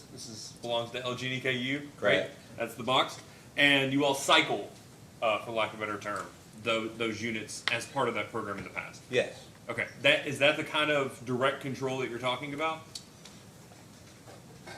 Yes. I mean, I get that it's a Yeah, difference it's a in form size of of- customer, but Yeah, it's a form of being able to have more direct control over the devices. Obviously, once we have AMI fully deployed, we can have even more confidence in our ability to manage that type of a program. But again, from an operational standpoint, the desire is to have the ability to control that level of load reduction. But we all know in the broader discussion, you have to balance that with getting customers to sign up for these programs, and it is a balance between how much control that we can exercise without input from the customer and their willingness to sign up, and that's the whole debate you have on the value you provide to the customer for their ability to subject themselves to interruption versus whether or not you're in total control of that. well, just to be clear, and I've got more questions on this from Mr. Conroy, but you all can control that today under the tariff if you choose to do so, right? Correct. The direct Okay. load control program. The is CSR. Air conditioning, CSR, yes. You can ask Mr. Conroy. I don't know if we have the ability to install devices to curtail that load. Mr. Conroy could speak to that.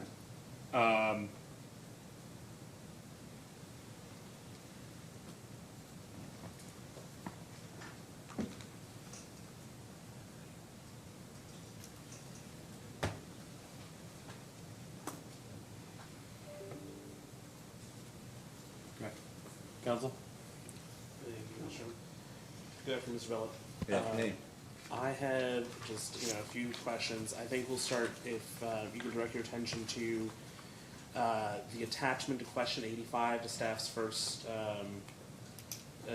data requests. It's the after action review that we've looked at already today.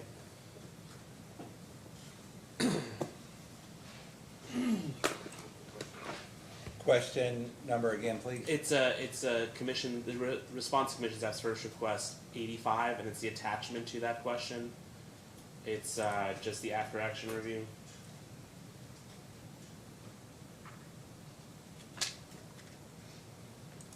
Yes. So, just general understanding, I apologize for the generality of this question, but on page 2 of their item 8, you talk about the transmission control center did not have an understanding that prior to shedding load, that the DCC was going to open distribution feeder breakers after the transmission opened. Could you just give me an understanding of how those two control centers operate in relation to one another? Like, what is their level of communication and sort of, where do they sit with each other? Sure. Okay, so we'll start with physical location. They're on the same piece of property in Simpsonville. They're not in the same building. There's a breezeway, if you will, separating the two buildings. And so they operate in two separate, what we would traditionally call control rooms.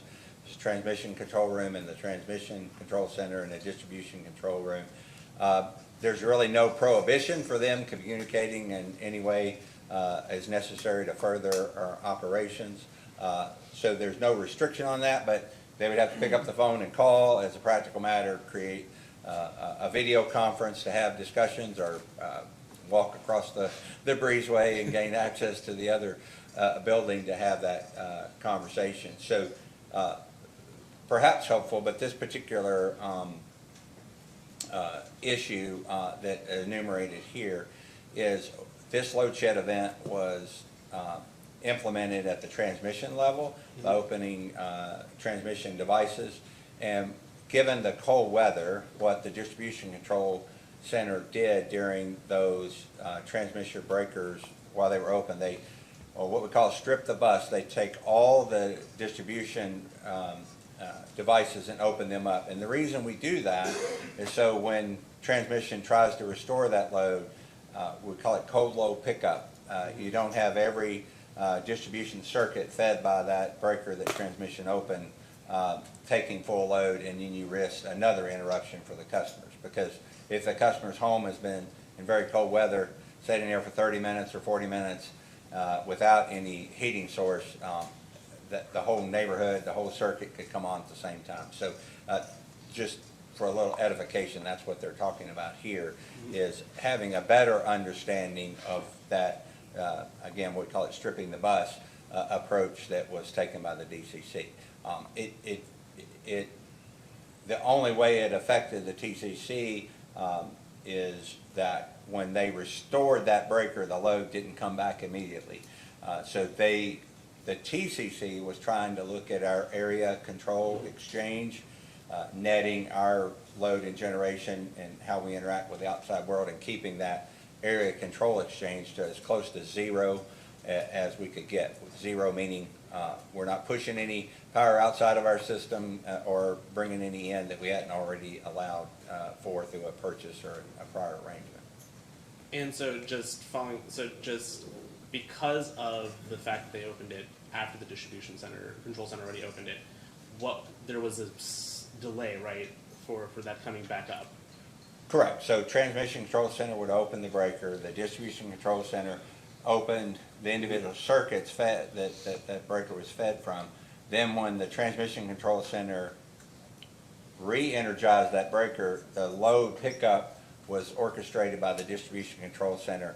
So let's make a hypothetical. Let's say there was 5 megawatts behind that breaker. They closed the breaker. They didn't see 5 megawatts. They saw it come up over a matter of minutes or whatever until we could phase those breakers back in. And that avoided a second customer interruption where power came on for a minute and then went off because of an overload or something of that nature. And I appreciate that, by the way. So following Winter Storm Elliott, have you all taken any steps to talk about a more formal process to communicate, or a more regular process to communicate between the DCC and the DCC? Yes, there's some of that information is in the record. I will say to further on this particular point is we also note in the record we've created a new load shed plan. And so the base load shed plan now is on the distribution side.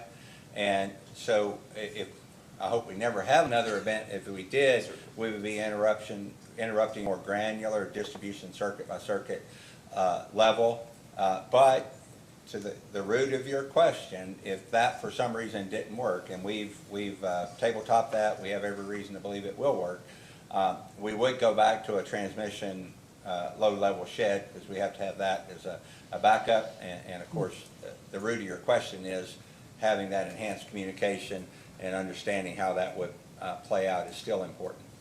And you said you updated that load shedding procedure recently? Yes, the fact that we, and I believe, if not, we can obviously put it in the record, the description of that load shed procedure, I believe, is in the record. There's maybe some additional details that we have in terms of the circuit priorities and all that may not be in the record. I don't believe that is, but obviously we could put that in the record. We may want to seek confidential treatment of that. Sure. But Yeah. we can definitely do that if desired by the commission. No, I think we'll ask, just to have that updated in that updated information in the post-hearing data request, we'll just ask for that to be. Sure. And obviously you can make the confidential motion as you do. I want to turn just quickly to,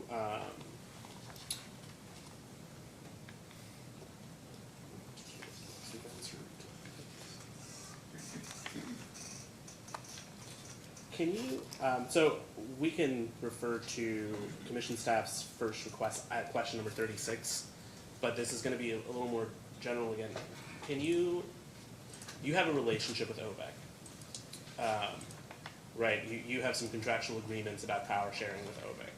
Correct, unit participation agreement, yes. That's correct. So, on December, so like during the period of Winter Storm Elliott, you were promised some megawattage, and there was some derates that happened prior to that, and I know that's in the record already. What I'm concerned about is on December 24th, there was a curtailment by PJM of OVEC transporting energy into the LG&E KE territory. Can you explain what the reason for that curtailment was from PJM's perspective? So I'll give you what I know, and then Mr. Schramm can provide any more detail, but it was basically an error by PJM to curtail that transaction. We had the rights to that power already established through prior arrangements. It was just an error or mistake by PJM. And so what was the process? Because I think they curtailed it for about 7 hours. Does that sound about right?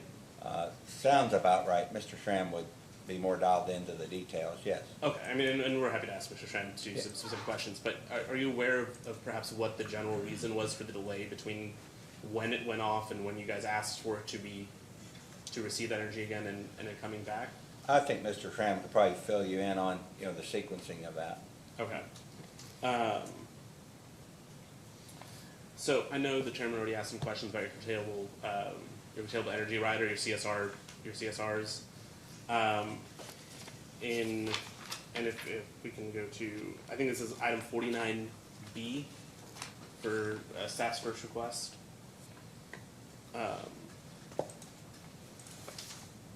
You're obviously generally aware of how the CSR functions. Yes. In your response on item 49B, you all talked about on December 23rd and 24th, you had three customers that were out of compliance. And without getting into confidential information here, are you roughly aware of how much energy they were using at that time that they were out of compliance of the CSR riders?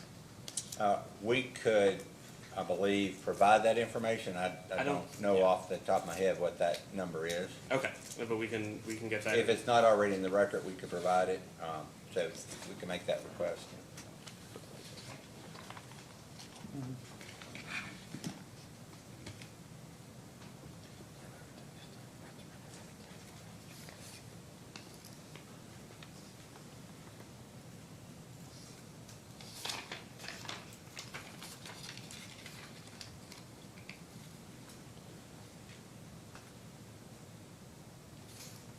Another housekeeping question, just because I don't recall seeing this record, but in response to staff's first request, item 20, this is involving a study that you all are conducting with Texas Gas Transmission, regarding the potential costs and benefits of additional analysis or additional alternatives for supporting system reliability, so like fuel oil backup, that kind of thing. And I know you all mentioned that the study was ongoing in the data requests. Do you have an update on that study? I still think our view is to complete that by mid-year. That study is being performed in Mr. Wilson's group, so Okay. he may give you a more precise time in which that study will be available. Okay, but it's not done yet, to your knowledge? I'm certain that it's not complete. Okay.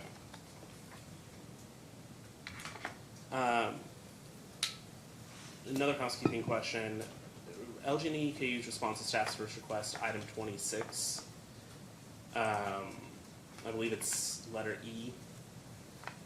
You are also doing a study on Trimble County Unit 2's water foil air heaters. Has that study been completed? So there's some detail in the record of what we've been able to determine thus far. I'm not aware that beyond that detail that we've finished any additional analysis.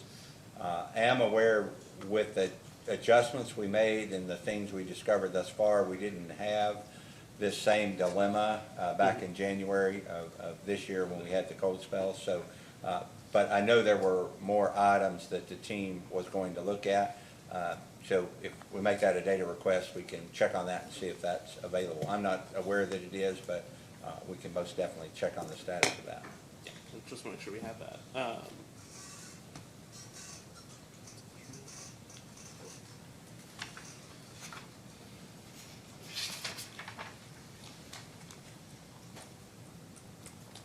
So, I mean, we've talked a lot about, I believe it's the Attorney General, your response to the Attorney General's question, is it question 2, I believe here? Yes. The attachment, it's sort of your minute-by-minute or your hour-by-hour report.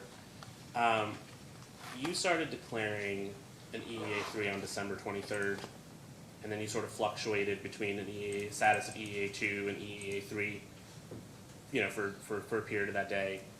I don't recall if this is in the record. If it is, please point me to it. But do you know how much short you were on energy for the periods, for every hour that you were in EEA3 status? So there were some hours we were in EEA3 status that we were not short. Okay. Because you could be in that status and be able to supply load, but not be able to provide your contingency reserves. And so the hours that we were short, it's reflected in the graph, so it would be equal to our curtailment. In the record there is the we call it the ACE, the Area Control Exchange, if I got the abbreviation right, but it's basically how we're netting out with the outside world, the interconnect, and so that's in there too. But the root of your question would be almost identical to our load interruption, is how much we were short when we were in EEA3. I appreciate it. Okay. Were any of the units that you had derated or otherwise limited in the amount that they could perform during Winter Storm Elliott because of emission limitations? Not that I'm aware of.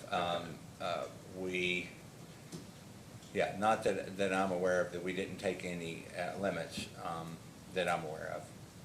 And that's totally fair, because the question I had is also in that that same attachment 12. It has to do with Brown 8, where you said it was derated to 100 megawatts because it hit an emission alarm. And I just want to have an understanding of what that alarm is and why it had to be derated.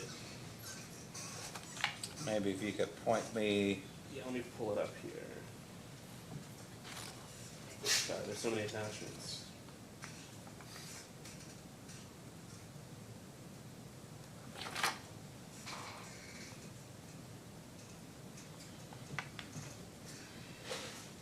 I think I'm looking at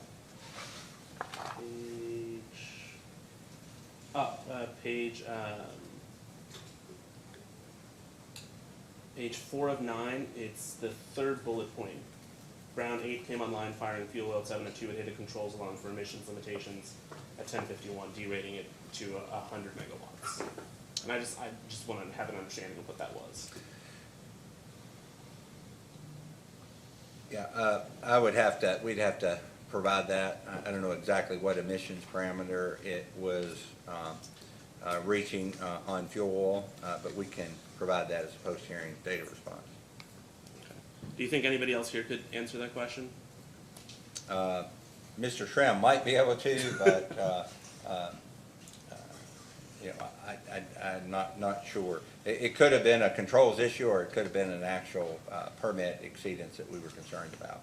Is there a process, so assuming it is a permit issue, is there a process by which you all can ask for an exemption during that period from like the Department of Energy? I think there is a process. The question is, you know, timeliness of being able to do that. Okay. But you all didn't do any of that to your knowledge, obviously? No.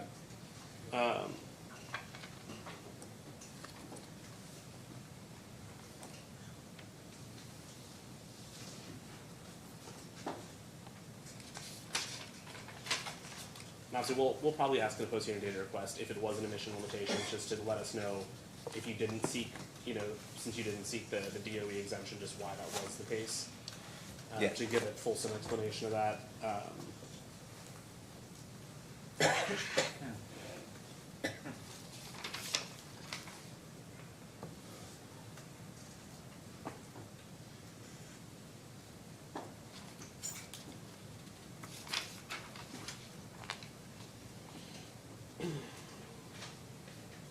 Chairman, I think that concludes my questions. Hello, Mr. Bailey. Hello? Can you hear me okay? Yes, ma'am. So it sounds like this storm event was almost a perfect storm. A ton of things had to go wrong in order to get into the situation that so many utilities found themselves in. A number of things in rapid succession, and a lot of them were outside the company's control. At conferences and training around the country, we're hearing about how this was a learning experience for a whole lot of utilities. And it sounds like your company's also already made a lot of changes and continuing to evaluate. But, so when PJM curtailed all the non-firm power, at that point, did you wish that you were part of an RTO? No, not particularly. As we stated, PJM was in a situation where they were very close to curtailing load. A lot goes into that decision to join an RTO, whether it be PJM or MISO for us. But that was not a thought that we had, or at least I had personally, is wanting to be part of an RTO at that time. Obviously, we would like to have had resources and not curtailed our customers, no matter what that would have been, whether it been the adequate gas pressure or all of our units operating at even a higher reliability that they did. But I didn't really think of joining an RTO as a real solution to that. And I think about an RTO as being a very long-term decision. We've always talked about one of the benefits of not being in an RTO is ability for us to plan and our system in a more holistic way than being part of an RTO. Obviously, cost goes into it. You've heard lots of discussions about RTO membership. So the shorter answer is that I wasn't thinking of that as a solution to or a preference at that point. You actually did a study last year to determine whether that was a feasible move. Correct. We looked at it as we do on a fairly regular basis to understand all the attributes of joining RTOs, cost of doing that to our customers, and so on and so forth. In a lot of ways, it just seems like a safer bet. Do you just not think you would need it often enough to justify the expense? Well, again, a broader analysis is required, but some of it does come down to the expense or the charge that our customers would have to pay to be part of an RTO. And collectively, all of our analysis to date suggests that our customers would be better off being outside of an RTO and operating in the way we have for a number of years. Just based on cost? based on cost and a variety of other factors, but we try to take some of those factors and turn them into cost, and look at different levels of market prices, market interactions that we would have if we're in an RTO. So it's not just one set point number, but it does boil down to cost, and then there are some other factors we think about, and the ability to have more control over how we manage our system. You're broadly familiar with RTOs. There's a enormous stakeholder process that goes into that. Asset owners have less control in that process than we as a non-RTO member do with respect to investments we make and how we make those investments and how we operate our assets. It's a little, So that little goes into it different too. in MISO and PJM. You've explored both? Yes, we've looked at both. Our latest analysis focused on PJM at the time. You may recall, MISO was and continues to have capacity challenges, and so we focused on PJM at that time and looking at potential membership in PJM. And these aren't leading questions. I'm not looking for a particular answer. I just want to understand. I mean, there's opportunity to sell your excess power for a profit. Yes, and we do that today. We can interact and do interact and sell power to MISO and PJM. Anybody we're interconnected with, we can buy and sell power from. So you interact in a different way, or can interact in a different way, depending on how you choose to interact with the market. But if we have excess power today, we can and do sell power to PJM and MISO, TVA, other interconnected entities. Those terms aren't better if you've joined. So you can participate in the market in a different way. You can participate in the capacity market if you choose that approach. That would be a different interaction that you would have. Obviously, there are penalties that go along with that. But in terms of capturing the energy price, other than our system being integrated in PJM and maybe changing some of those prices, it's effectively the same. We can capture the energy price that's in our zone region as generally as effective as we could if we were a member of PJM. Thank you. Good afternoon. Were you here in 2009 for the ice storm? Yes, ma'am. That happened to be my first week in the state for a new position, so from your perspective, can you help me understand that storm and what happened, and this one and what happened? Sure. So very broadly, and I haven't thought about the ice storm. I try to forget those events from working with the company that long. The impacts of that system were very pronounced on our load. Subject to check, we had over 600,000 customers impacted by that event. I can't remember the absolute cold temperatures that occurred, but it really manifested itself almost wholly as a transmission and distribution event. By that many customers being impacted, a lot of customers weren't able to use electricity, so demand on our system was down quite a bit versus I walked through Winter Storm Elliott briefly and noted that we had 65,000 customers. Most of those were restored as we went into the event where we had to curtail load. So we had more of our customers on system, so that would be one large distinction. I don't believe, but I would have to go back and check, the absolute temperatures were quite as low as Winter Storm Elliott. And the onset of the weather, I think, was a bit different. But it was mainly an icing event. Icing typically occurs at temperatures that are right at freezing. We would have loved to have temperatures go to 10 degrees on that day. We wouldn't have had the icing that we did. So without having to go back and do a side-by-side, that would be my general recollection. So more of a T&D event back in the ice storm. Took a lot of load off the system, unfortunately, so really not that much pressure on our generation system.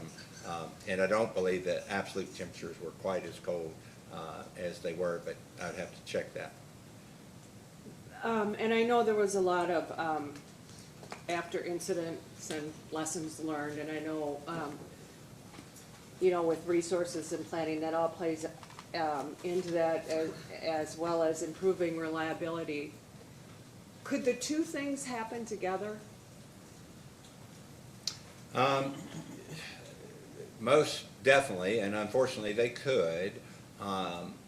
You know, we have had events before the ice storm, roughly in the 94 timeframe, where we had extreme cold and some icing. They could occur together, and you know, would represent a significant challenge if temperatures drop significantly after an icing event. Obviously, from a distribution and transmission restoration effort, that would challenge us. But it's possible that we could have a weather pattern where we had temperatures hover right around freezing, which creates icing, and then subsequently drop, you know, below zero, and significant loading on the system.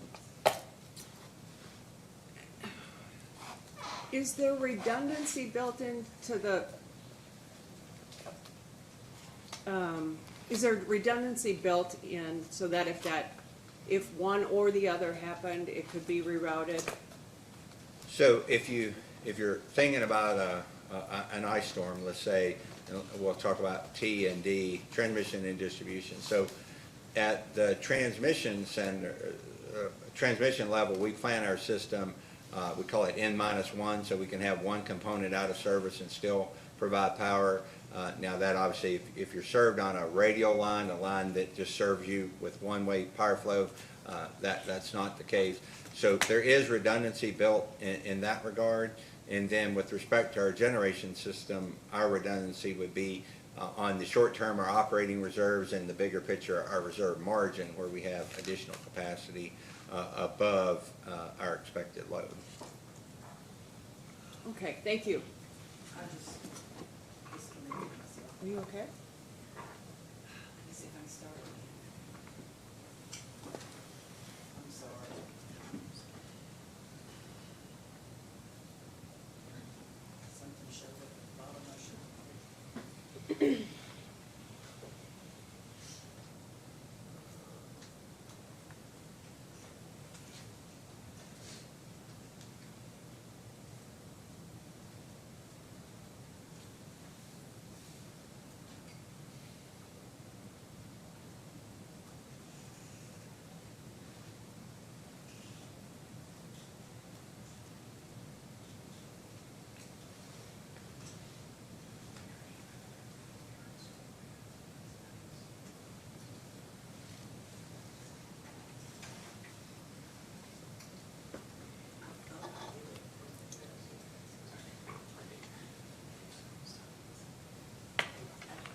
Afternoon, Ms. Miller.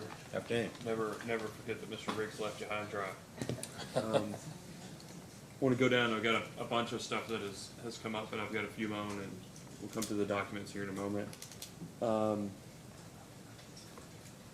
Let's see if we can work our way backwards, though, first, and negate the need to ask other people things later. Do you know that the utilities proposed that for their CSR customers in 2016 rate case, close those tariffs to either new customers or expansions of current customers? Yes. Okay. And I just pulled up for illustrative purposes, and just tell me if this sounds familiar. I've got Mr. Sinclair's testimony from that case where he says, based on the company's existing generation resources, DSM programs, and CSR volumes, the companies do not need additional capacity in order to maintain an adequate reserve margin to meet peak demand in the forecasted test period. Does that sound kind of like what the company's position would have been in the fall of 2016? Yes. You and I have talked a lot in the last 2 years about how things, I say 2 years, 4 years, about how things have changed since the 16, 17, 2018 period in terms of the company's position, generating capacity and load growth, right? Yes. And I know that's saying a lot is, it's not a super defined term, but we've talked at length in hearings about it, right? Yes. Okay. The current tariff, which I can talk to Mr. Conroy about, I know that, but the current tariff is still closed for anybody. Well, it's just closed. If you weren't in by, I think July 1, 2017, with the effective dates from the 16 rate case, no additional CSR. Is that your understanding? Correct. Have, especially post Winter Storm Elliott, has the company had conversations about industrial demand response, either the CSR1, CSR2 tariffs, or additional large industrial CSR offerings, given the unique capacity position that the company finds itself in? So, as part of the integrated resource plan, I would suggest that we should be reviewing that. As you know, it's a tariff change, so it would require some type of filing, whether it be in conjunction with a rate case or otherwise. So, I'm not aware of any specific conversations. Other than the conversations around the IRP, those would happen out of Mr. Conroy's shop, so to speak, in the regulatory area. So I will follow up with him on whether those conversations are occurring. Okay. Just so I go back. You heard me read you Mr. Sinclair's testimony from that case. I'm happy to ask him about it, but from your position, from your perspective, would you agree that the company is in a very different position in terms of capacity and load than they were in 2016? Yes. Okay. With Texas Gas,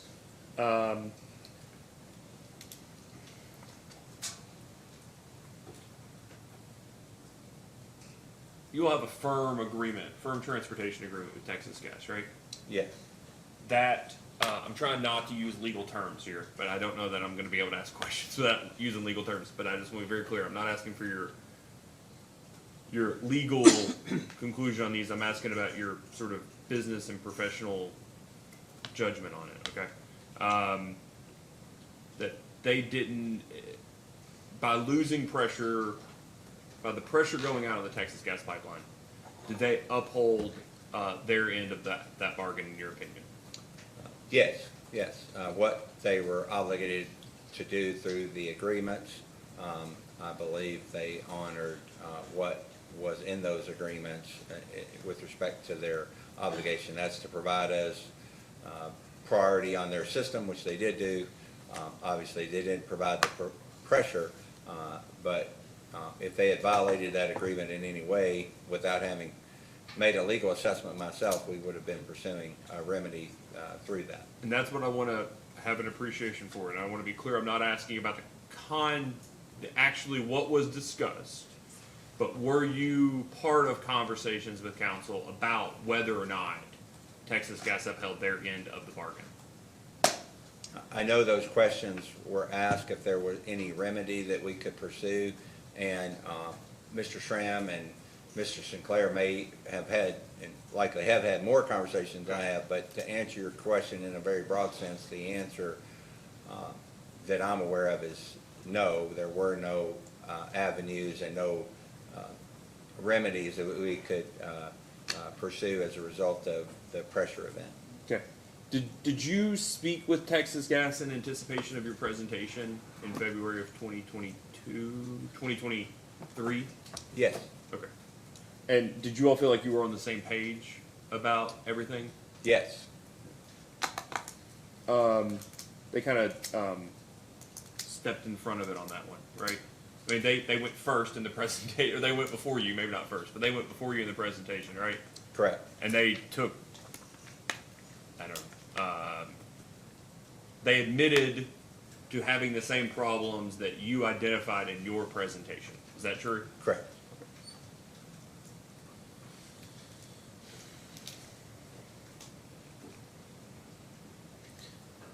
Other than through just ordinary, FERC gas case tariff implications, were you all directly responsible for any of the upgrades that Texas Gas made to either their slaughter station, post Elliott, or to any of their other facilities related to, fixing identified issues or for weatherization? No.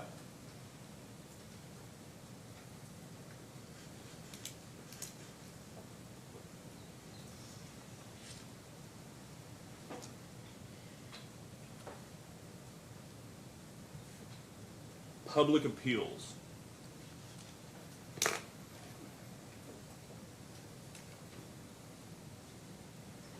First, I'll ask, is there somebody else that would be better to ask questions about public appeals? I mean, I think you're the respondent most of the data requests, but of the 5 of you all, is there someone different or better to ask? No. Okay. Are EEA 1, EEA 2, and EEA 3 technical terms? Yes. Okay. And where are those terms, the definition or the applicability of those terms defined? For which entity or agency sets those standards? The NERC terms, yes. Okay.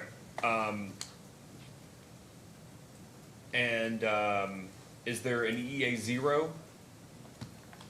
I believe there is, if everything is Is fine, today yeah. EEA 0? Yes, I Okay, would okay. assume, yes. Never thought about it in that way, but A non-EEA number. correct. Okay.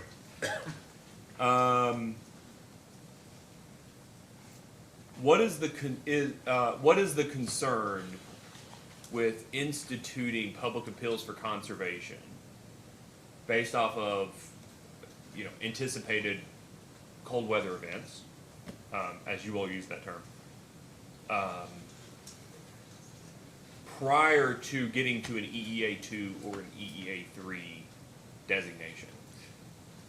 So, I think we do typically for cold weather events ask for energy efficiency and conservation.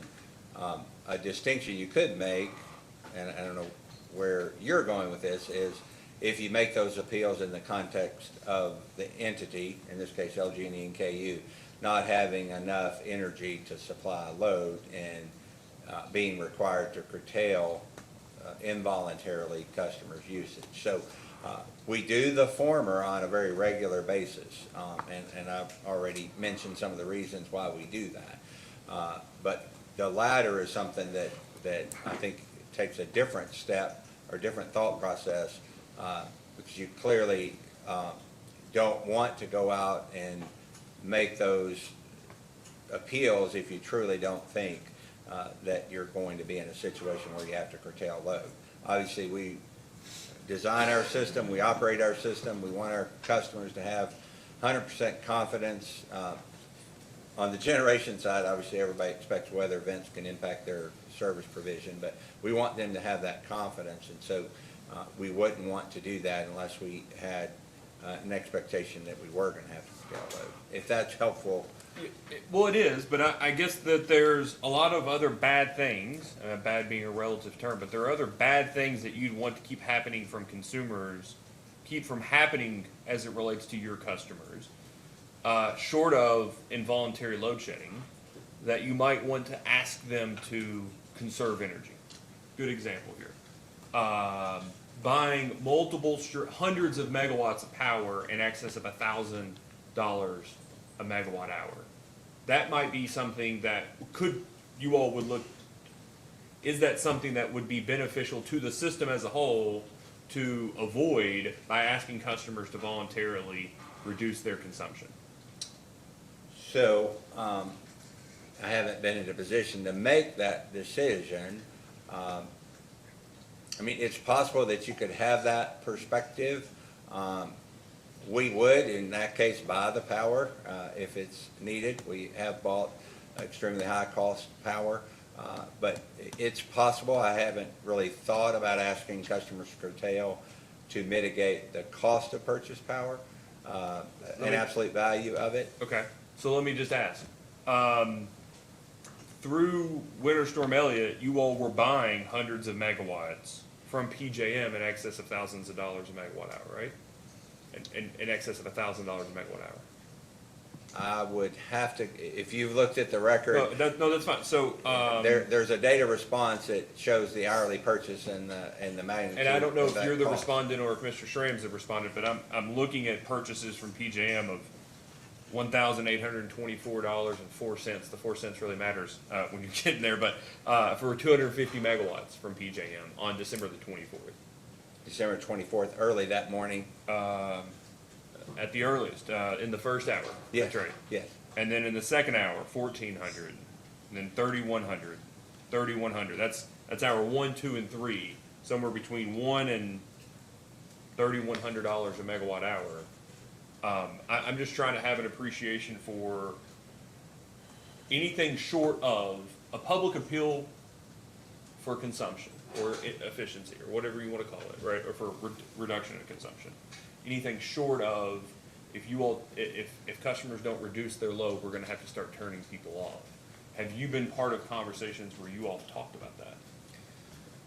I haven't been in a focused conversation that we knew power was available, but we were concerned with the cost of that power, and therefore we went to, or discussed going for a public appeal, not a financial challenge. I mean, we appreciate and you appreciate those costs and who bears those costs if they exceed a certain dollar value.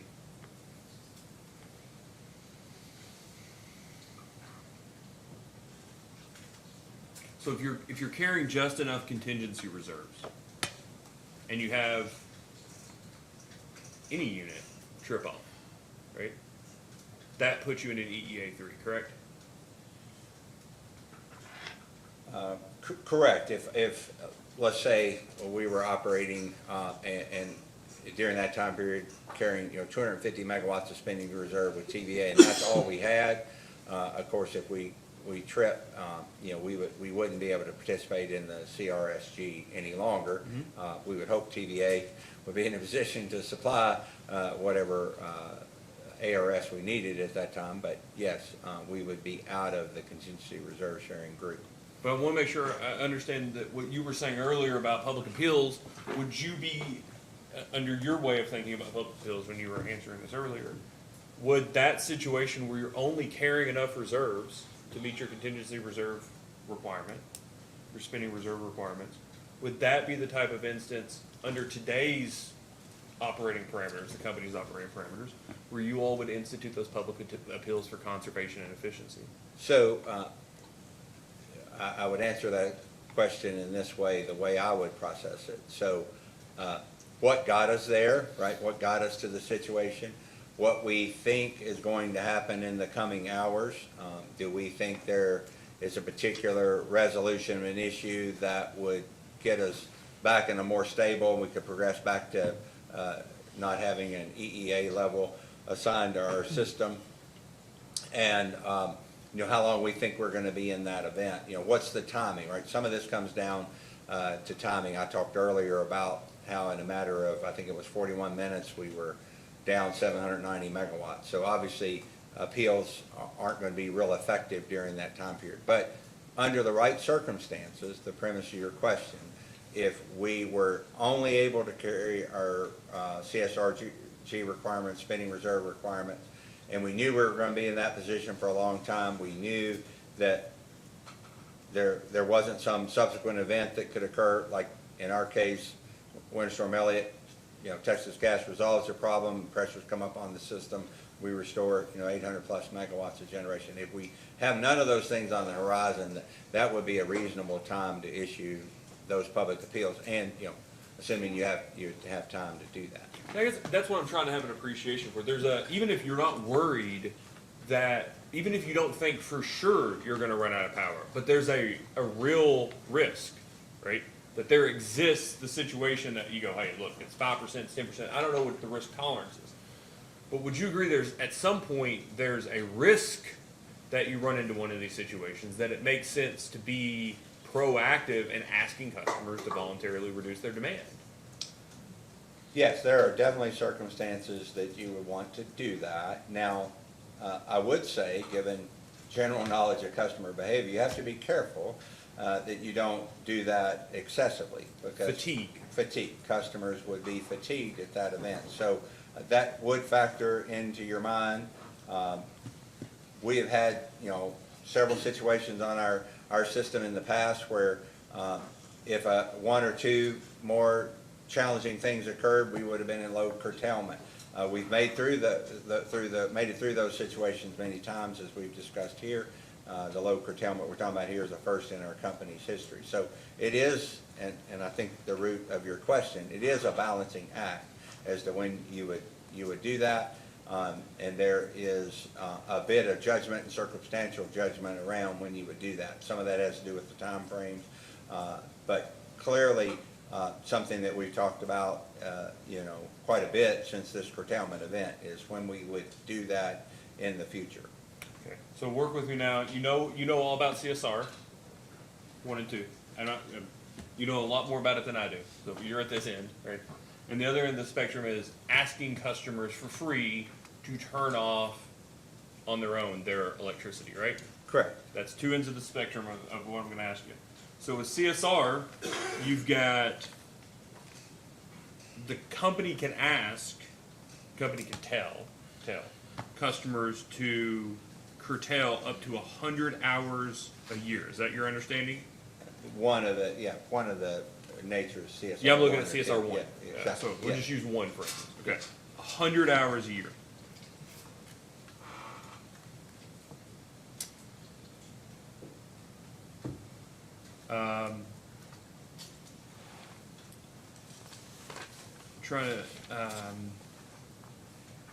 So the first one is the customer may, at the customer's option, contract up to 375 hours a year for one of the options. And those curtailments can be between 30 minutes and 14 hours. Is that your memory? Sounds reasonable, Okay. yeah. But then the company may request at its sole discretion up to 100 hours a year physical curtailment. And the company will request physical curtailment only when all available units have been dispatched or are being dispatched and all off-system cells have been or are being curtailed. Correct. So even if even if all the units are running and the CSR customer doesn't want to cut off, the buy through at that is what? Whatever amount of replacement power you're buying through off-system purchases? It's whatever's, I know at different times it's been a different criteria in the tariff, but whatever the tariff specifies, whether it's the cost of an incremental unit or a purchase power, whichever one of those it is, it'd be specified in there. Okay, so all those have to happen and then they can be curtailed, right? Correct. We But then- can't be making off-system sales, and all of our available units need to be dispatched. And that is a recognition of, the importance of continuity for those larger industrial customers. Okay. All that being said, those customers all get paid not when they curtail necessarily, but as a recurring credit for being available to be curtailed. Is that right? Correct. Every month they receive, I think it's capacity-based credit. Okay. on their And bill. that was a great resource, with the exception of the folks that didn't curtail. That was a great resource available to the companies in terms of Winter Storm Elliott, because that was megawatts of other retail customers that didn't have to be turned off, right? Correct. Okay. The other end, you have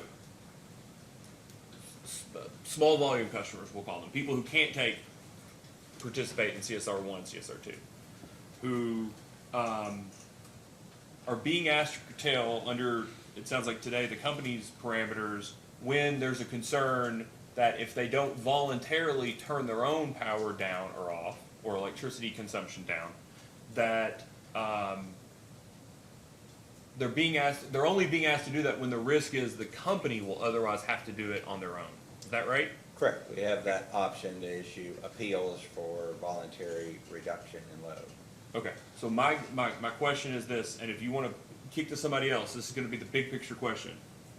What conversations have happened directly as a result of Elliott that you're aware of, where consideration has been given to doing something here on a small volume customer, which you have a lot more of than you do C&I customers, of bringing them along on the spectrum to say, we're happy to pay you, I don't know, $20 a megawatt hour so that you can save us from having to buy power at $3,000 a megawatt hour.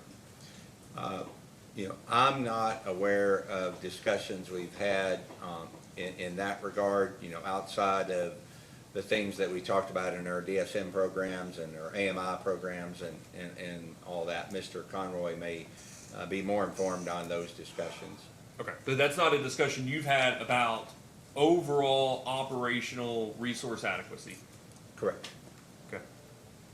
Do you know whether the company has since Winter Storm Elliott, a new marketing or public appeal program that it uses in conjunction, or that it operates with in conjunction with the transmission, distribution, and generation folks within the company? So, new marketing. Yeah. So let's take your communications folks, right? The folks that are doing the public appeal. Okay.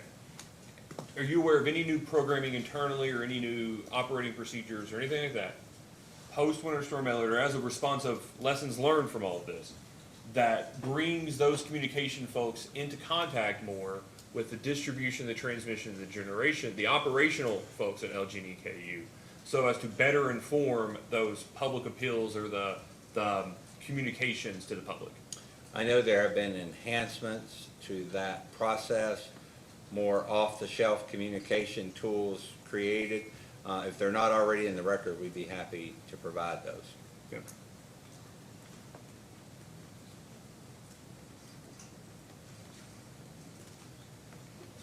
And so finally on this, if you're waiting until it's an EEA3, would you agree that to tell customers, to ask customers to please reduce their power, would you agree it's effectively too late to keep the company from having to take its own action to reduce demand? It most definitely can be, and of course, sometimes those appeals can result in a short-term increase in load, so it could just exacerbate your situation if you're on the cusp of curtailing, because some customers will respond to appeal to think that they're going to be cut off, and they'll increase the heating load on the system to get their house warmer. And so I agree with you that at the cusp of curtailing it could backfire on you in the shorter term. And really getting those communications out is probably not effective given the short time frame you could be in. All right. Are you is Mr. Schramm the right person to ask about that 1-PSEDR 1-36 sales and purchases as it relates to engagements with PJM, MISO, and SEAM? PFC. That's the sales and purchases Excel that we were talking about earlier. Oh, okay. The 136 I'm looking at here is OVEC, but in terms of market interactions, yes, Mr. Schramm his group would have executed those hourly transactions. So if you have detailed questions, I know the spreadsheet that you're talking about. I'm familiar with that spreadsheet that shows the quantities and the hours and the price paid, both sales. I think there's a separate sales and purchase accounting of that. But is that Mr. Schramm's document?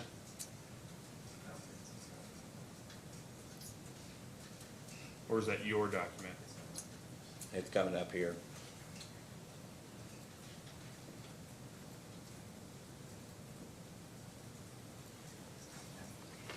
Because it's one of those that has two respondents. Yes. So that's why I'm trying to have an appreciation for the Sure. attachment. Is that you that supported the attachment, or is that Mr. Schramm that supported the attachment?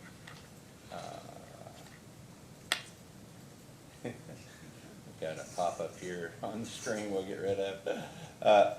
Mr. Schramm would have been again, executing those transactions overall. So he could fill you in on the details, but Okay. if you have questions that you think All I right, great. could So let's help just you go to with, that's sales fine. for a second. Sure. And we'll start, I'll just pick a few here. We'll start like on the 40, on row 48, Duke Carolinas. You see that? Yes, On December the 20th.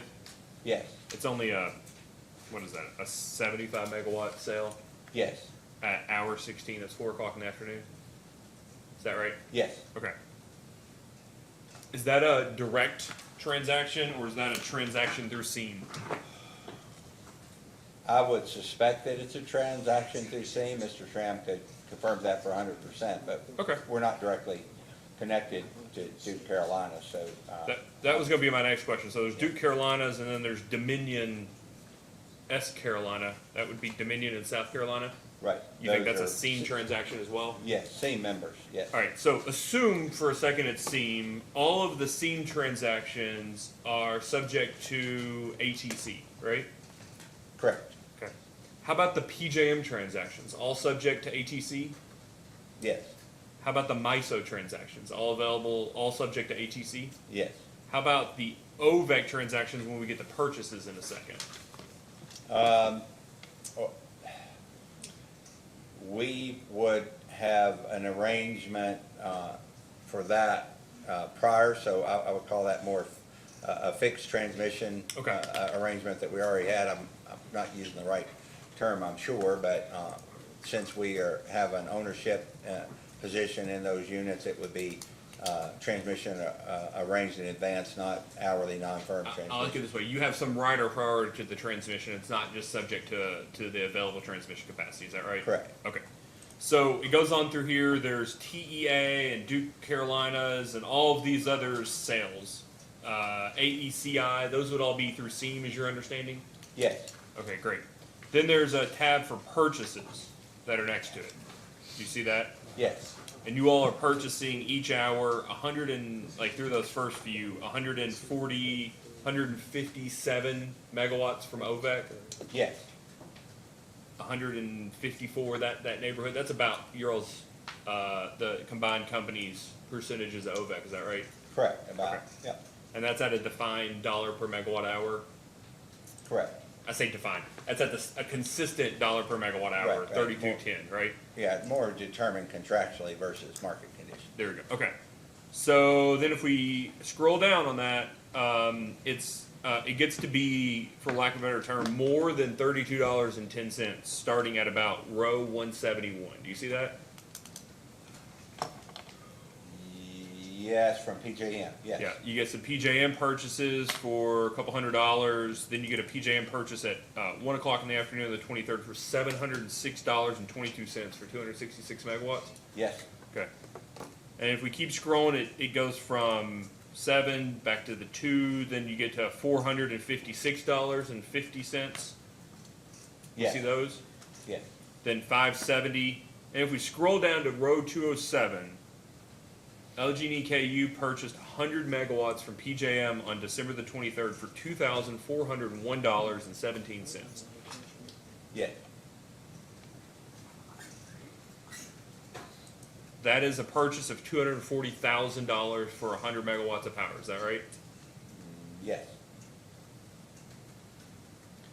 Then on row 266 and 226 and 229, LG&EKU were buying respectively 188 and 250 megawatts in hour 3 and hour 4 of December the 24th. Is that right? yes, early in the morning as we come out of our curtailment and we're fully serving load inclusive of these purchases, yes. So in January 24th at 4 a.m. in the morning, just to make sure I have an appreciation, LG&E and or KU, either one or both, I don't know, paid more than $750,000 for a 250 megawatt purchase for 1 hour. Yes, That's the math. yeah, Okay.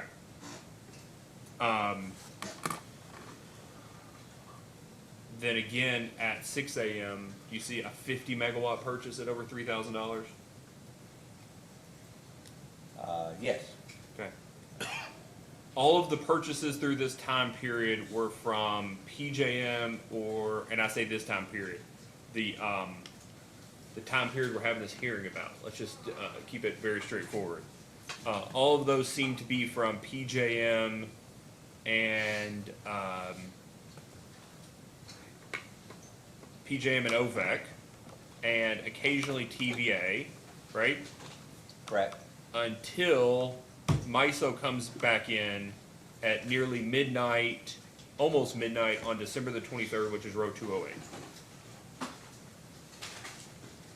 Correct. We have a purchase 134 megawatts. Yes. And then occasionally there's a MISO thrown in on these, but for the most part, during the time where you all were having the problems, it's sometimes OVEC when they were giving it to you, but it's otherwise PJM.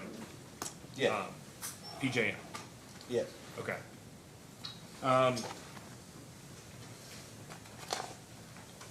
So very different than the question the vice chair asked you.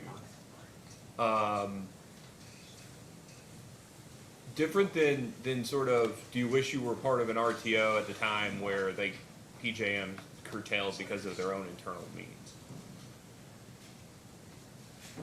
Was there any, in either at the time or following, maybe this is a better question for Mr. Schramm, since he may have a better appreciation for what the market looked like, not just in the initial region around you, but 1 or 2 BAs over.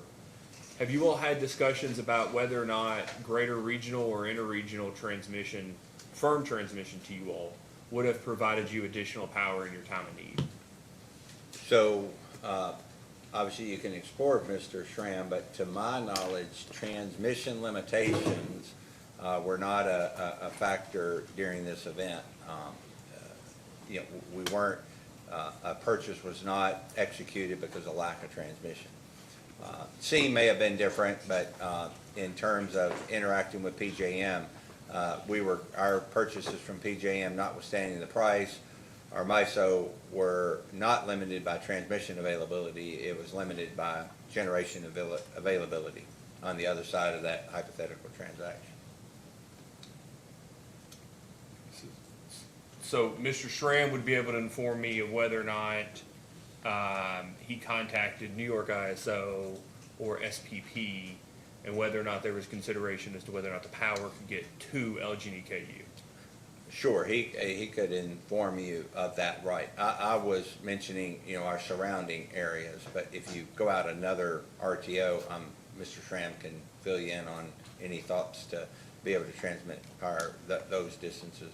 Okay, and that's, you were talking about within the region and to your immediate BAs. That's what your answer was to? Correct, direct interfaces with our RTOs that we are interfaced with, PJM, MISO, and then other counterparties, TVA and others. And I guess my question is, and maybe this is just a Mr. Schramm question, but do you, in these kind of instances, do you all go out and ask counterparties that you don't necessarily know you have deliverable energy from, whether they have energy to sell you? Mr. Schramm could answer that question. Okay. Yeah. Okay. Are you generally aware of CERTEP?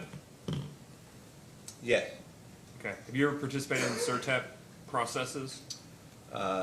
Just receive reports out, but not, Okay. not that I recall. Any of the 5 of you all here today ever participate in CERTEP processes? No one is here from the transmission side of the business, so I wouldn't think so, but it's potential. You'd have to ask the others. Yeah, and that's interesting. So would you agree that at least conceptually, transmission and generation for planning purposes can be economic substitutes? Definitely there's a coordination between those two activities, yes, and our generation team obviously interacts quite a bit with our transmission team in planning activities. So you were asked a question, and good luck finding out who, I have no memory of who it was, but you were asked a question somewhere in this docket, or the utilities were, about CERTEP studies requested or conducted by the Southern Renewable Energy Association. Do you remember that question? Doesn't ring a bell at this point. If it could have been in the record, I just don't recall it. Southeastern, maybe? I'm missing the question here.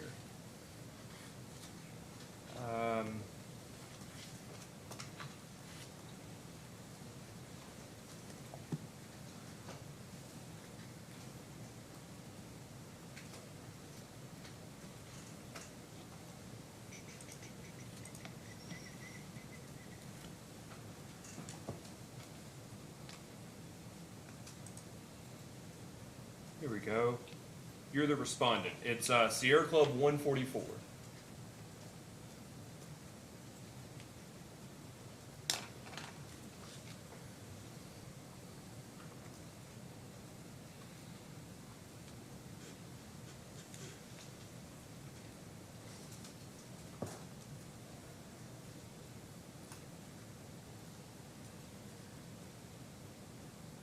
Yes. Okay, do you see that question? Yes. I think there's a subpart to it. I think it's C, maybe? Well, you're the respondent, right? Yes. Okay. And the question...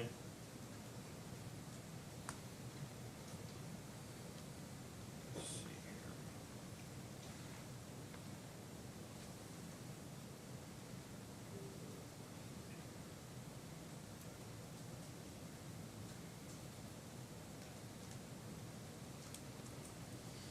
I have a lot of tabs. This is classic millennial, Mr. Beller. I have a lot of tabs open here and I can't find the right one. So just give me a second. Here we go. C requests the describe and document all communications since January 1, 2019 the companies have had with other CERTEP members regarding interregional transmission planning or cost allocation with MISO. Do you see that? Yes. And then subsequently the same with PJM. You see that? Yes. And then C, the economic study request submitted by SERA in 2013 to evaluate imports from MISO to LG and EKU, to evaluate capacity and energy alternatives to the company's proposed Mill Creek or Brown combined cycle generators. You see that? Yes. Do you remember the study that was conducted with regards to a MISO to LG and KU source to sink 1,000+ megawatt transfer capability? I don't recall those that particular study, no. Okay, so let me, I'm gonna try to be technologically, see if, I'm gonna ask that it be brought up on the screen here through this magic walkie-talkie I've got connected to my computer. Hey, there you go. All right, I wasn't joking about the number of tabs that I have. Let me close out my, all right.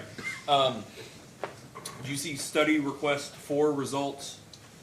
You see the URL that I've got this pulled up on is the southeasternrtep.com. Yes. That's CERTEP, right? You guys are a member of CERTEP? Yes. Okay.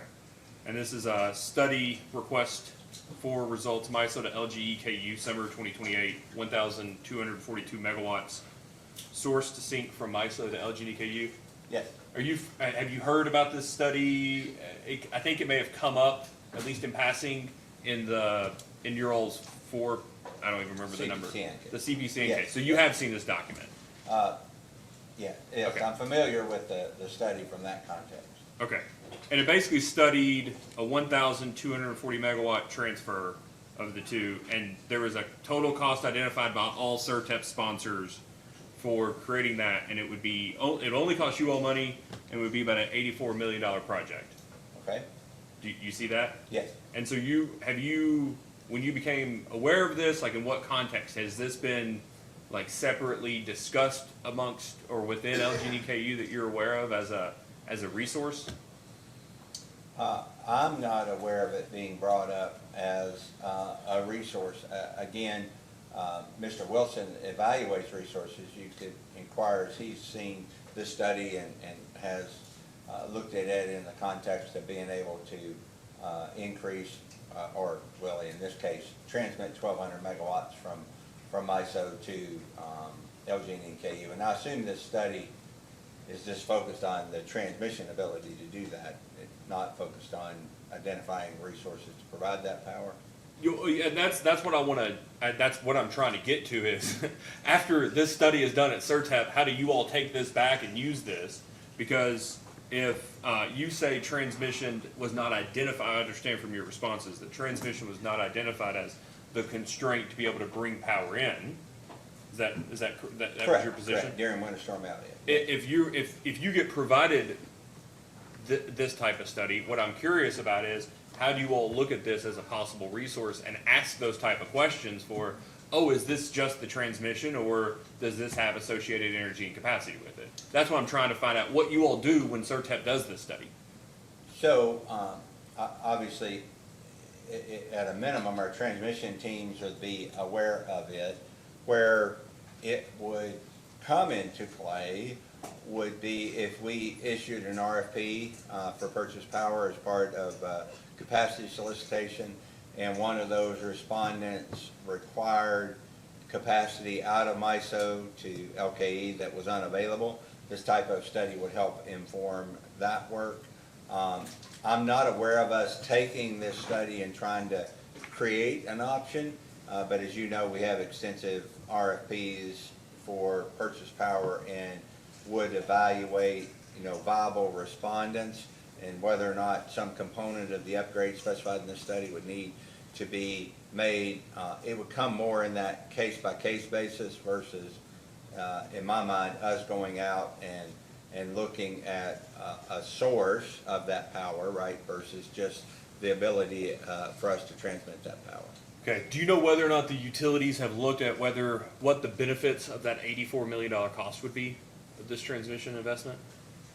I'm not aware that we've identified a source in MISO and priced that source out that would suggest a completed transaction. The price of that source plus the that's not what I want to be very clear about what I'm asking. Okay. So this indicates the cost of that interregional transmission line. That's a cost side. Arguably, there would be benefits, and we can get into details about what sort of benefits are included for CERTEP or looked at for whether or not to build these types of lines, which my understanding is it's avoided regional transmission. Okay, so we'll come to that in just a second. But if you all had other benefits, how would you all, other than putting a solicitation out, a generation resource in MISO wanting to connect, and then that generation resource trying to figure out what its path to LG&E KU might be in advancing their bid to respond to you all, what internal processes through transmission planning, generation, resource decisions are you all looking at this and say, we know the cost, what are the benefits? So, Or avoided, and by benefits I also mean avoided costs. so transmission would have been oriented to evaluate the benefits you mentioned a second ago. What projects, interregional or other regional transmission projects could such a set of projects avoid? But I'm not aware of us taking a study like this and looking at benefits beyond that. In other words, some generation benefit or some other benefit. Okay. So if there's a, okay. Well, let me just ask, from your experience,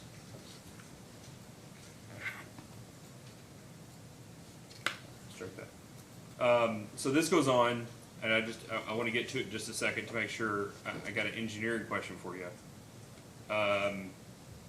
This studies, do you see all this? This is Duke Carolina's BA, no costs. Duke Progress, I'm just scrolling here, but just take my word for it, all these are $0, as they indicate in the earlier table, until we get to LG&E KU. Here we go. And this is the study structure and assumptions, transfer sensitivity, MISO to LG&E KU, amount 1,242 megawatts, source MISO, sync LG&E KU, year 2028, load flow cases, that's what the topography of the system looks like that it used for the study, right? Right. Okay. and then it ends up, that there are, this is transmission system impacts with no enhancements, LG and EKU. The following table identifies significant LG and EKU thermal constraints without any enhancements to the transmission system. Do you see that? So there's the Cemetery Road 69 kV bus, shows what the thermal issues are with and without the additional request. Yes. And then it has a cost, or has a which scenario run that thermal violation occurred in. Correct. Okay, and then at the bottom it explains what those are. Do you see that? Yes, the And so- outage that generated those. Yeah, that looks like an N-1 calculation, so the -1 in scenario 1 is the outage of East Kentucky Power's Laurel station, or Laurel line. Correct. And then scenario 2 is an outage at Gent 1. Yes. And then scenario 3 is, well, I don't actually know what scenario 3 means. Do you know what that, maximize unites at Brown? That's a typo, but Okay. it was a scenario where we max out the Brown generation, all the CTs, Okay. and Brown 3, the coal unit. I assume the Okay. study was done recently, and that would create the overload of the Brown CT to Brown T1. Brown, or whatever that is, 138 kV line, Brown to T1. Yeah, does it overload that? It's at 100.1. Is that just beyond operating? Is it 100? Do you know? Never mind. It doesn't matter. I withdraw that. Yeah, So it's you- a percent loading, so, Okay. yeah. Okay. So, but you see, those are the items, and then it has the costs for what the solutions to each one of those violations would be. Right. Yeah, and the most expensive one is $80 million to reconductor more than 17 miles of the Carrollton. I think that's also a typo. Carrollton to Clifty Creek 138 kV. Right, that would involve a river crossing, yes. Okay.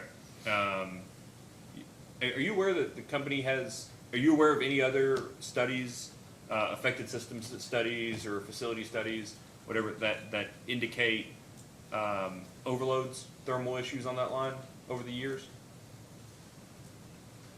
I know one of the scenarios we ran in the CPCN had an overload of a line out of Gent.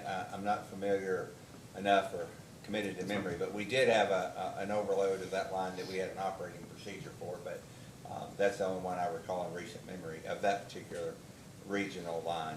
Okay. So just taking a big step back, and I think I just want to make sure I fully understand and appreciate from an entire company perspective, keeping the lights on and providing, electricity at lowest, most reasonable cost. Okay. You get brought something like this and says, here is something that purports to be beneficial to the company.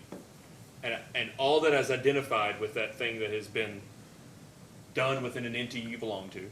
And the only thing that has been done is identify the high level planning cost estimate. Whose job is it, from your perspective, to determine whether this has reliability benefits or other benefits that are in excess of that cost to benefit your consumers?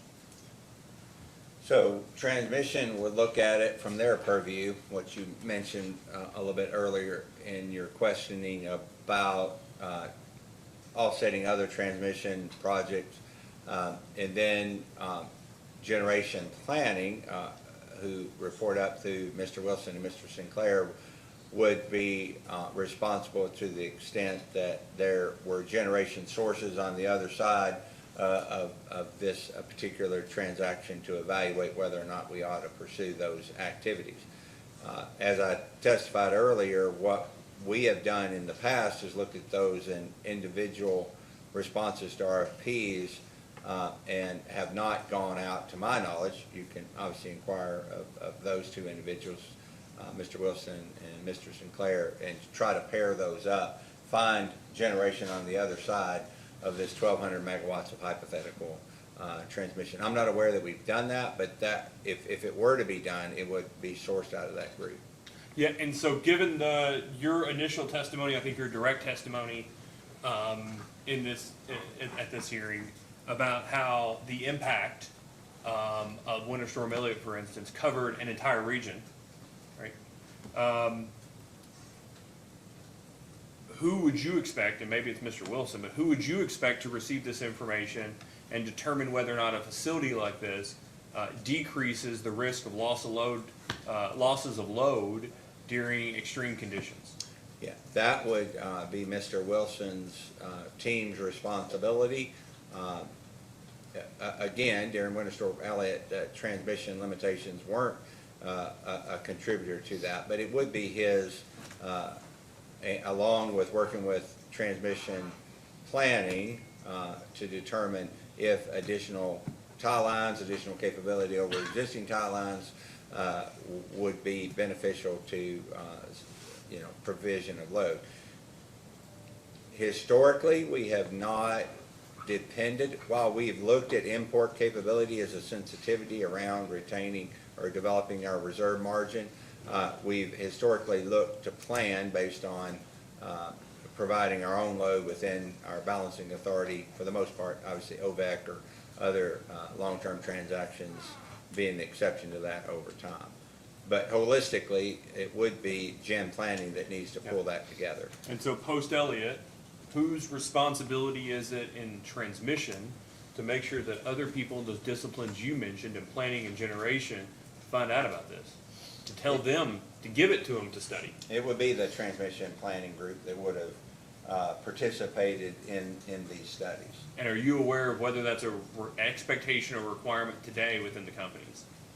That they provide this type of information to the other folks in the company to see if they can kick the tires and find value for consumers? I think it would be a general expectation of information sharing between the groups. Now, I can't tell you if that's actually happened, but the communication of the groups should be such, there's no prohibition of that, should be such that if in the determination of the folks who participated in this study that there was a potential benefit to our generation side, that information should be shared. Okay. I ask this out of ignorance. 1,242 megawatts seems like a lot to me. Okay. So is something like that, right, making sure that that transmission capability exists between regions, entire regions, not within regions, but amongst regions, does this seem like a small, reasonable, or excessive cost to ensure that type of transmission capability in your experience? So, from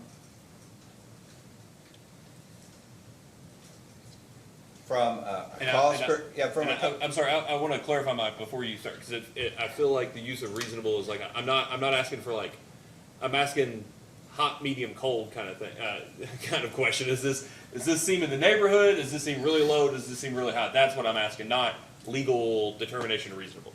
So from an engineering standpoint, obviously there's transmission capacity that exists today between MISO and LG&E and KU. So really to answer that question, and it's probably somewhere in this report, how much incremental am I paying for? Is it the full 1,200 or 400 or 600? That would help me answer your question. But notwithstanding that caveat, it is not a tremendous amount of investment to have that level of capacity. Again, if we already have 1,100 and I'm only getting 100 as a result of this, then it seems excessive. But if it is a large increment, now whether we should do it is a different question. That question is there generation behind that is economic for us to bring through that, whether it be energy cost of that or capacity and energy cost. That is where we'd have to pair up to determine whether we do it or not. But that's dependent upon those additional studies. You agree? Correct. That we would have to do, or responses to RFPs or other interactions.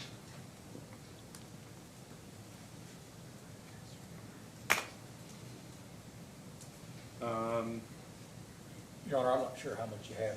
Would it make Yeah, sense? we could take a short break if you'd like. Is that what you're That's going what to I ask? was gonna say. Yeah, that's Thank fine. I'll close out some tabs in the meantime, so that takes the rest of my questions. All right, we'll take a short recess until, let's just take a very short recess. I'd like to take another one at about 4. So we'll take a few minutes here and Actually, yeah, we'll just take a short, very short 5-minute recess until 3:30 and we'll come back. Thank you, Bill.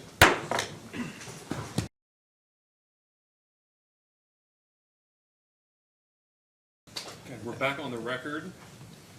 Let's see if I can get this document to come up here. There we go. Do you see this is, Mr. Beller, another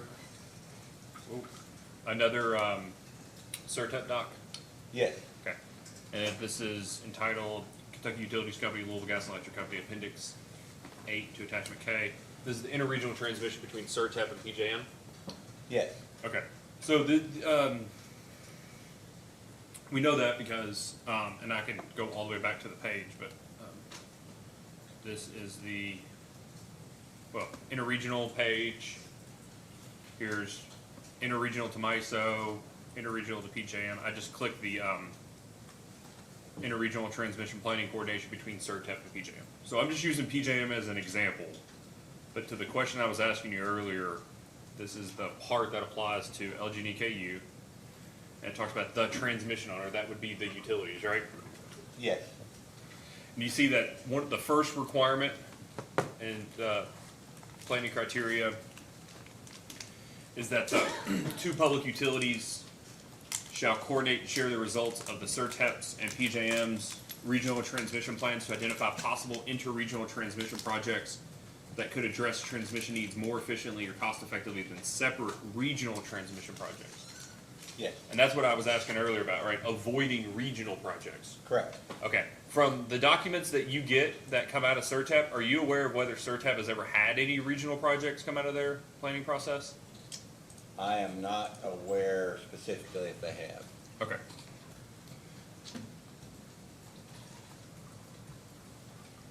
I mean, it's a very simple question, and it's almost a truism, so just bear with me. But let's just assume there are no regional projects that come out of CERTEP's planning process. If that's the other side of the coin, that's the cost you're avoiding, so zero or something close to $0. And the cost of an interregional project is, for this purpose of this question, $84 million, doesn't pencil out, right? Right. Okay.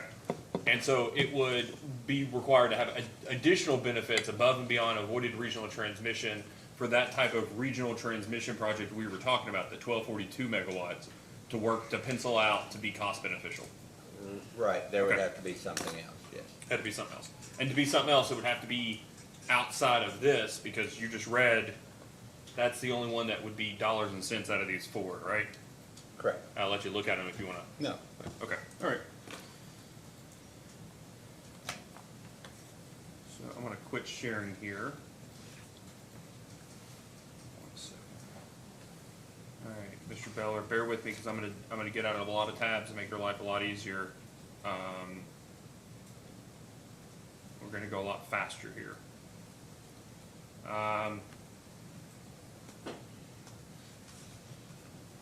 The tariff has your all's tariffs, both KU and LGD's tariffs. I think it's 107, go from memory, but I think 107 Yes. has energy curtailment procedures and priority levels for those curtailments, correct? Yes. Okay. One of those is life support equipment, correct? I believe so. It's hospitals and treatment facilities and then life support equipment. Is that right? Correct. Okay. You will have a good idea of those folks that have, you will have a list that does include some folks that have life support equipment that depends on electricity to operate. Is that right? Yes. Okay. You all know what those addresses, meter locations, and circuits are that those folks are served from. Is that correct? Yes. Okay. How does having that list of energy, I want to get the term right. How does that list of priority levels, hospitals and treatment facilities, life support equipment, were you involved in taking that priority list and coming up with an energy curtailment procedure that identifies transmission and distribution circuits for purposes of curtailment as like an SOP? So, under staff examination, we talked about that there was a transmission level load shed process. I think we call it revision 0. The description of that's in the record. Some of the circuits that are part of that are in the record. So in terms of involvement in that, generally aware of those approaches. Someone else obviously made the calculations and developed those transmission level circuits. We also talked about a revised process post-Winter Storm Elliott, where we have both a distribution and transmission level curtailment plan developed independent of each other, with the goal of operating on the distribution level for any future curtailment. So to that extent, with general knowledge of those documents, I'm aware that there are scoring factors. If we want to talk about the post-Winter Storm Elliott process, that as part of a data request to provide that detail. There's a scoring process that hospitals are very highly prioritized in that from a distribution perspective, and there's a scoring process where we rank all of our circuits on the system, the ones that are eligible for load shed, and then we've developed the blocks. I think we have 27 blocks of 10,000 customers where we prioritize those based on that scoring system. The factors that you ask about are part of that scoring system. But did you all do that post-Elliott the same way you had done it pre-Elliott? So the concept, and I haven't laid the two documents beside each other to compare it word for word, but the concept was generally the same. The difference being when you curtail at the transmission level, you can't do it as surgically or as granular, whatever descriptor you want to use, as you can if you do it at the distribution level. Because you're curtailing circuits at the transmission level, larger amount of load. You're doing it on radially fed, radial circuits. So you're limited to that, right? You don't want to curtail a circuit that the system's going to automatically try to backfeed.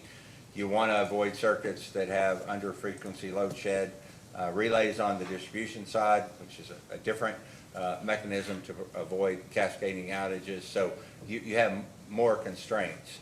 So with that explanation, the concept was the same. Your ability to balance all the things you mentioned, plus a number of other things, police stations, other things that you could prioritize on, is far more limited and was limited when we instituted curtailment under the revision 0 plan, which is a transmission-based plan, versus what we have going forward, which starts off as a distribution plan, and only will we curtail at the transmission level should the distribution plan not be available. Okay. You've identified circuits, whether they be distribution or transmission. Are they spread across the state? In the revised plan, yes, there are all the circuits that are eligible that aren't under frequency relay enabled circuits that are spread across the state, yes. Were they spread across the state pre-Elliott? Generally, given the topography of the KU and LG&E systems, the majority, if not all, almost all of the circuits in our curtailment, at least I haven't really looked at the blocks beyond what we actually had to curtail in Winter Storm Elliott, were mostly KU customers. All that detail is in the record. Okay. Is the scoring the same? Like the weight that you actually give the individual factors? I do not believe the scoring technique, and again, I would have to see both of them in front of me, is different, and I do not believe the weightings to be exactly the same. Again, with the distribution circuits, you're able to know more about what's on that individual circuit and have a more robust scoring matrix, if you will, than you would if you're doing it at the transmission level. Okay. For Elliott, did and I'll just use this as an example, did hospitals and treatment facilities know where they were on LG&E and KU's prioritization? I would say not.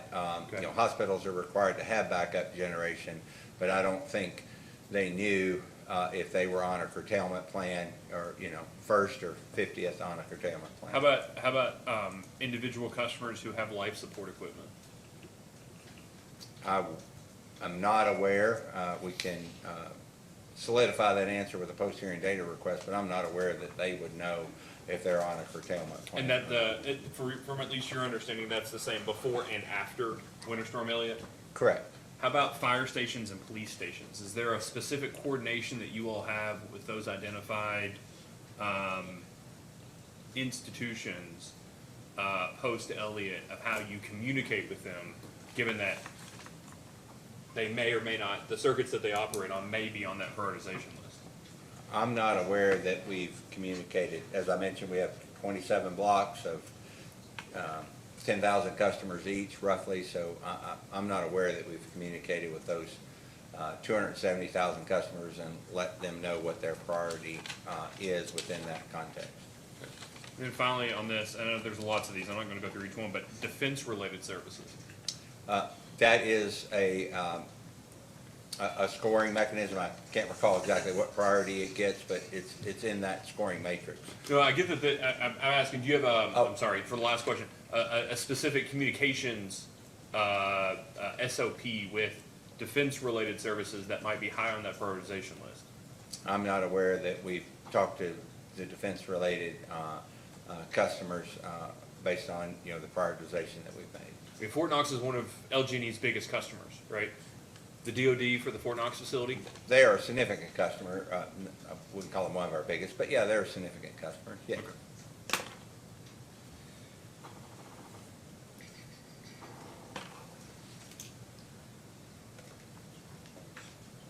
Did the, forget what it's called here.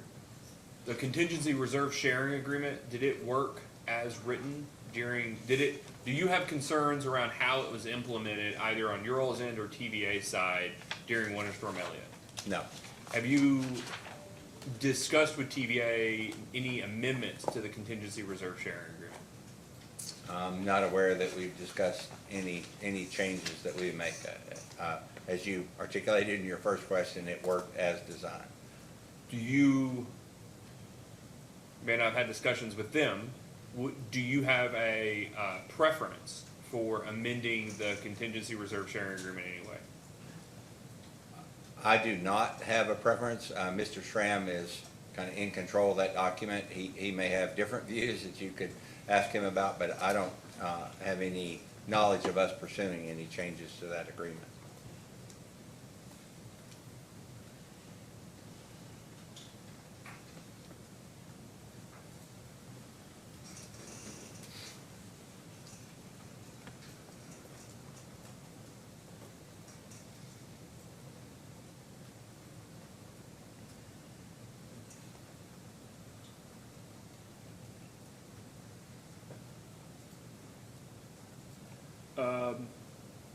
And you may have already been asked this question in the record. If you have, that's fine.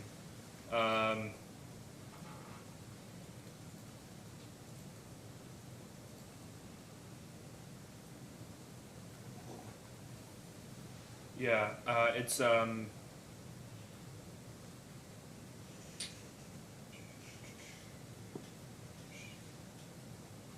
find it here, Mr. Beller.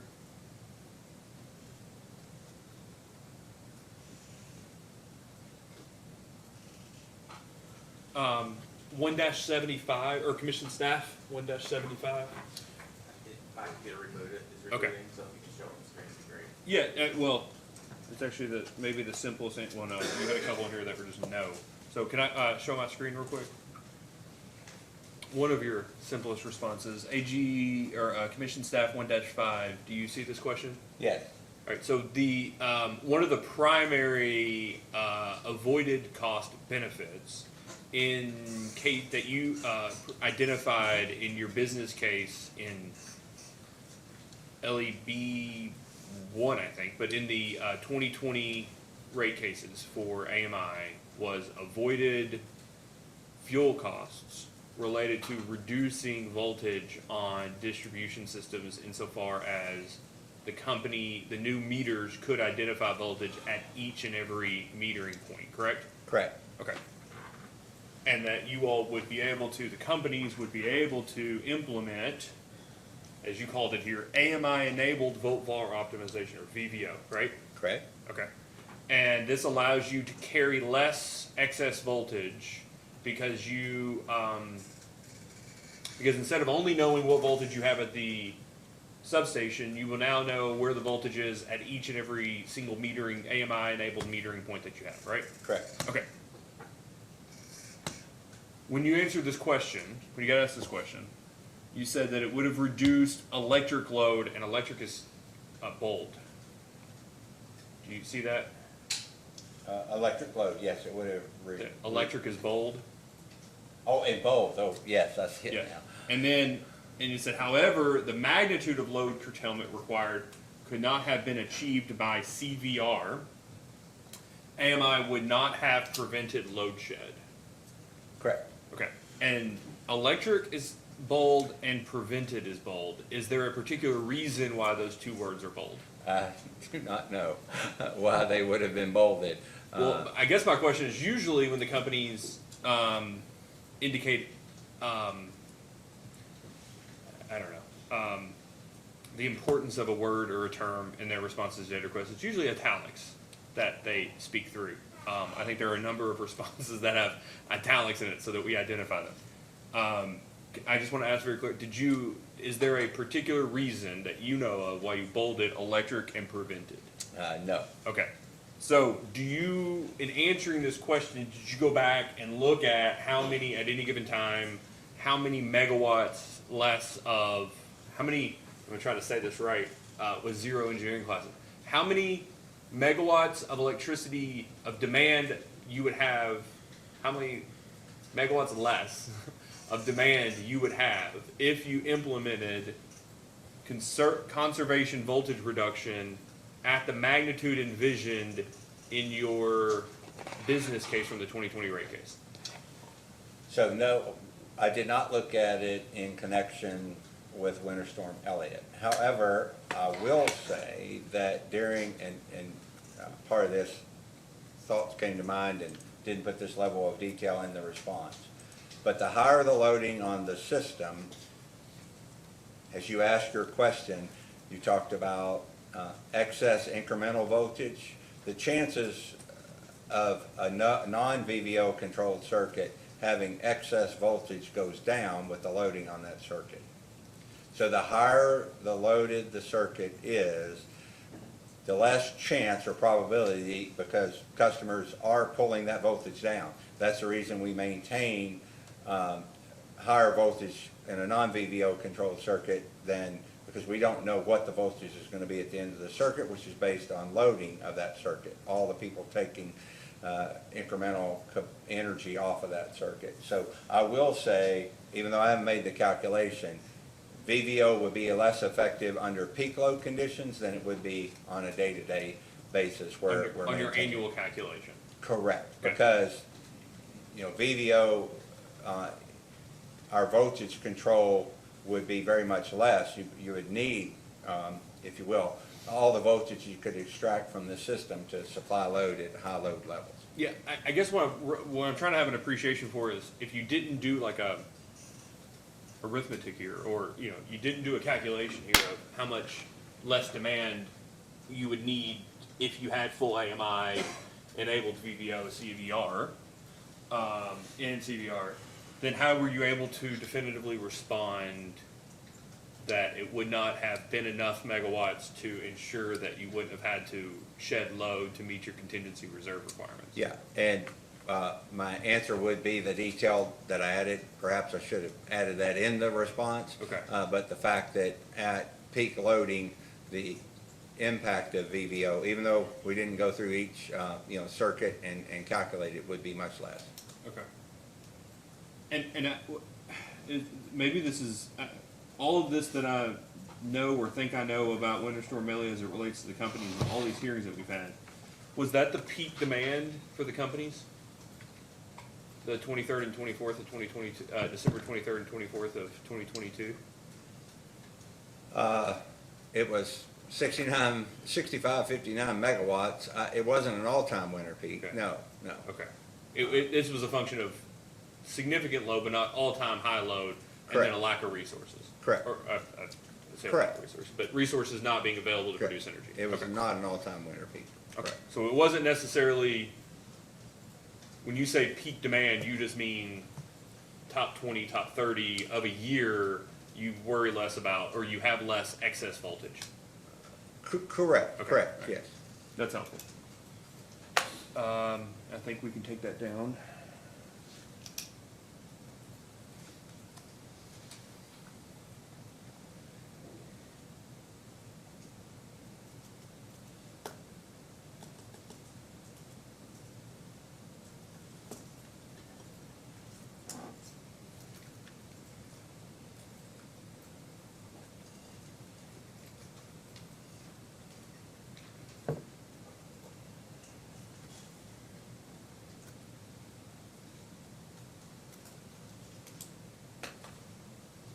One moment, Mr. Beller.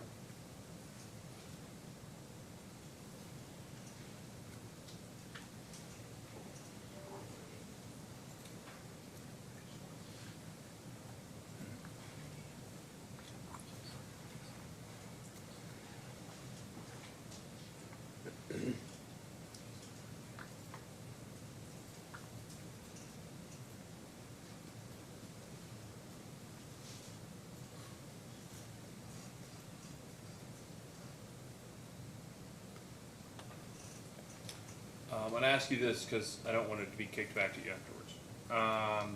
Whose responsibility, as you understand the company today, post the sort of restructuring that you all have done in the last few months? Whose responsibility today would it be to tell, for instance, Mr. Wilson, to start modeling in anticipation or in conducting the IRP, or Mr. Sinclair in looking at these things, to look at using the possibility of reopening something that looks like, or just reopening generally, the CSR as a possible resource in a capacity expansion model? So, in the new organized structure, Mr. Sinclair reports to me, Mr. Wilson reports to him. So from that standpoint, it would be our responsibility, working with Mr. Conroy's team, because there's broader parameters around tariff changes, as you're aware. So that's where that responsibility would rely today. Okay. Is CSR, just because of its structure, materially different than other demand side management programs that go up through Mr. Should know this. Like demand side management program. Mr. Bevington? Mr. Bevington, thank you, Mr. Bevington. Is that CSR necessarily different? Yes, it's a prescribed tariff. Now, Mr. Bevington, in his other role, who relates extensively with our larger customers, would have a play in that, in the sense that, there is a tariff aspect to that, and then there's obviously customer acceptance of whatever criteria we come up with respect to that tariff requirement. So it would be a collective effort between Mr. Bevington, more so what you're pointing out in his role of working with our large industrial customers, Mr. Conroy's group, the tariff structure, obviously the regulatory legal support, and Mr. Wilson's group in looking at it from a generation planning standpoint. Okay, so, given that structure today, I just want to make sure I have an appreciation. Whose responsibility is it to identify to Mr. Wilson for purposes of, or Mr. Sinclair, for purposes of conducting resource planning, the IRP, to identify that as something that should be modeled, well, that should be modeled, even though it technically might be a closed tariff? It would be our group's responsibility that reports up to me to look at that as a generation planning resource and explore all things considered, some of which we mentioned here today, if it was a viable alternative. I don't want to tie you down, but we had a 13-hour IRP hearing yesterday, and one of my takeaways that too long didn't read is everybody else did what the other person told them to do. And at some point there was somebody pulling, telling people this is what we should put in here and this is what we should put in here. And I'm just curious, whose responsibility is it to inform these are the types of resources that you should include for purposes of modeling? I would say, as the key contributors to the integrated resource plan, it would be in the generation planning organization, who reports up through Mr. Wilson, Okay. who reports to Mr. Sinclair, who reports to me. So the buck stops with you is what I'm trying to ask in anticipation Yes. of an IRP Yes. being filed here. Yes, correct? from an IRP perspective. All right. We'll take a short recess. Yes, We'll sure. come back and give you an opportunity to conduct any redirect you might have. I can finish it in 2 minutes if, y'all have a hard stop? Yeah, I'd like to, we'll take a quick break at 4. We'll come back in a few minutes, let you talk about it, maybe even reduce, I'm not asking you to actually No, I reduce, I'm just saying have a conversation about it. And then we'll come back and then you can call your ex-witness. All right. We'll be in recess until about 4:20.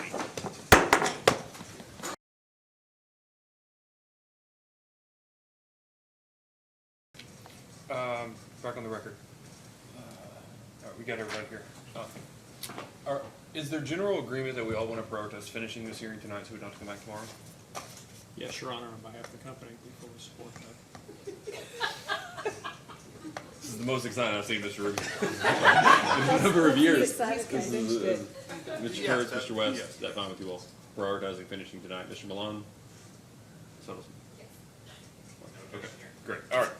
That's what we'll do. So with that, I suspect that we will target taking a break around 6:30 for dinner, if we're not done by then. Very good, sir. Thank you. Mr. Ingram, you have any redirected this witness? Thank you, Your Honor. I just have a few questions for Mr. Beller on redirect. Mr. Beller, do you remember earlier today when Mr. Kurtz was asking you about compliance dates under the new greenhouse gas rules? Yes. Do you have any corrections you want to make to the response you provided to those questions? Mr. Kurtz proposed the retirement date for a coal unit under the rule would be end of 2031, 2032, however you want to articulate it, if you chose to do nothing to comply with the rule. And I mentioned that I thought that might be 2030, but it is actually the end of 2031. Okay. You recall when the chairman was showing you on the screen there some documents related to transmission projects? Yes. Is it the company's position that transmission did not constrain the companies in any way that would lead to any of the load shed that occurred in Winter Storm Elliott? Yes. Do you have in front of you a joint intervenor question 2.5? Yes. And could I direct you to subpart E of that question, page Yes. 3 of 3? Yes. At the top of that page, counting down 1, 2, 3, 4, about 5 lines down, the sentence beginning with load shed. This is your response, correct? Correct. Okay. And it says load shed was the result of a capacity and energy emergency, not an issue with available transmission capacity or an exceedance of transmission system limits. Just prior to shedding load, LG&E and KU was importing power from neighboring entities. These imports were curtailed because neighboring entities were not able to supply the energy, not because LG&E and KU exceeded transmission capacity. Did I read that correctly? Yes. Is that, I know you said earlier today that you don't have any corrections or supplements into your data responses. That's true of this one too, correct? This is still the company's position about transmission capacity. Yes. Okay. You also got several questions today about public appeals that the companies made or may make in the future to customers to conserve energy if a load shedding event is a possibility. Is that right? Yes. At the end of one of those questions, you mentioned that sometimes it could be that customers, that there could be a backfire if the companies did issue some sort of public appeal to dial the thermostat down. What did you mean when you said backfire? So if, in the context of that questioning, we were discussing doing that public appeal or performing that public appeal close to the time which interruptions would occur. And what I meant by backfire is some customers expecting their their electricity to be cut off would go to their thermostats and actually increase the heating load and therefore the electric load on our system. So it could serve to increase load. For example, if you were going to curtail 10,000 customers and an appeal goes out to 1 million customers and 100,000 of them go out and increase their usage, you could have the backfire. That's the type of description I would put with that. Okay, and so that's why you said the companies have to be very careful in the use of public appeals, the timing of them, and to whom they're directed. Correct. Okay. I was glad that Commissioner Reagan mentioned the 2009 ice storm and the outages associated with that in comparison to the outages associated with Winter Storm Elliott. There was also a significant ice storm event in the central Kentucky area in 2003. Do you remember that ice storm event as well? Yes. Is it your memory, Mr. Beller, that in either or both of those events, the 2009 event or the 2003 event, that KU or LG&E had customers that were out of power for 7 days or more? Yes. Are there 168 hours in a 7-day period? Yes. The average, did I hear you say this morning that the average duration of the outage in Winter Storm Elliott was less than an hour? Correct. Okay. We're now a year and a half after Winter Storm Elliott.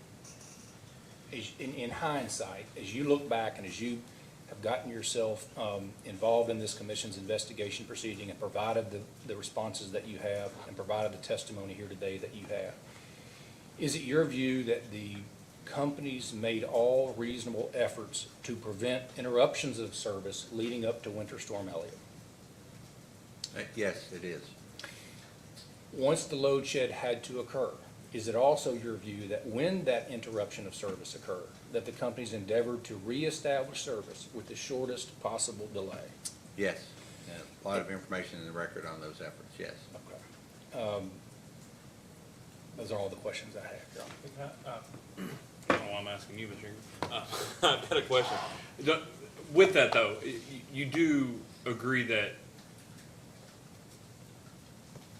had the company implemented the distribution circuit processes for firm curtailment, that you all would have reduced outages by approximately 10 minutes over the process that you all did use, and that there were duplicative transmission and distribution circuit openings. Do you remember the data request that I'm referring to? No, I don't recall. So there was an identification that if you all would have implemented, there was a concern that you all opened up the same distribution and transmission circuits. Do you remember that? I don't recall that data response. Council, do you have that for the?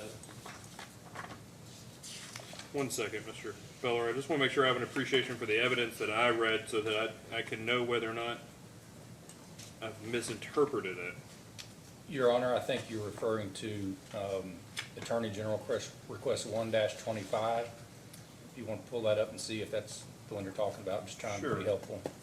Yeah, because I just want to make sure that I have again, I want to make sure that I don't misunderstand the evidence in the case.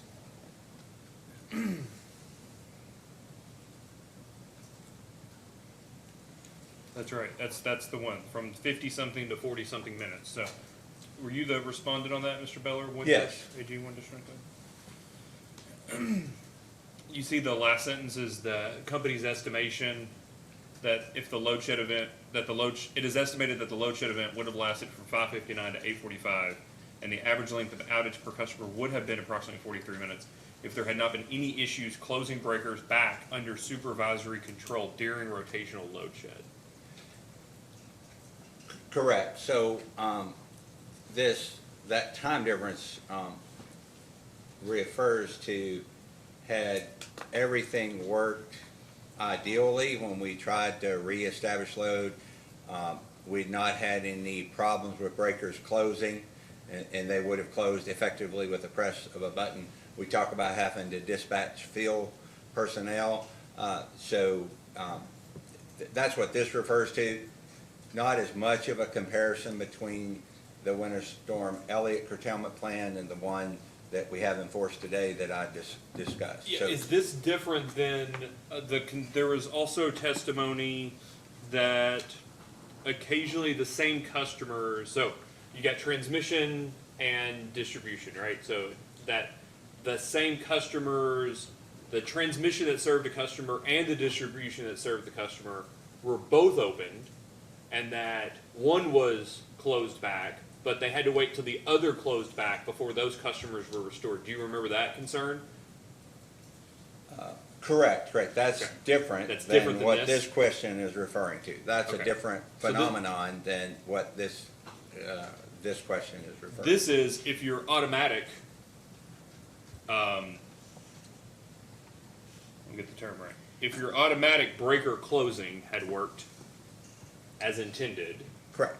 instead of having to manually close circuits, By it would dispatching have been personnel. reduced by this amount. Correct. Separate from that,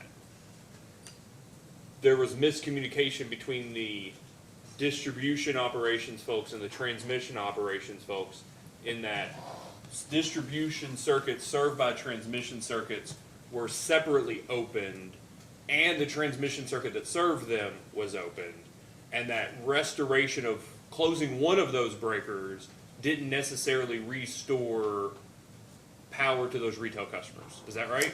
Correct. So just to be clear, the transmission device breaker was opened, and subsequent to that, distribution, I think I used the word strip the bus, and opened all the other breakers.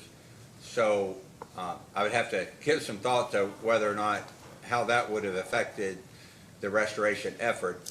Obviously, when transmission closed that breaker to allow those customers to come back, that load didn't pick up as much as they would have expected. Yep. But that informed, the next rotation that they had to make, because that load wasn't there and it came on in a slower fashion. So I would have to think about whether or not, obviously it didn't impact individual customers' duration, but holistically, the transmission's role was to get the area control exchange to zero. Basically, you understand that term. And so that would have helped that in a certain extent, but to your point, it would have extended the outage for those individual distribution customers beyond what transmission would have anticipated when they closed that breaker. That would have, but would that have affected that 59 or 43 minute calculation? Correct. And all I was, in a probably overcomplicated way, try to articulate it. If that would have worked immediately as soon as the transmission breaker was closed, we may have had to interrupt more customers over time, because the objective function of transmission was to balance the system.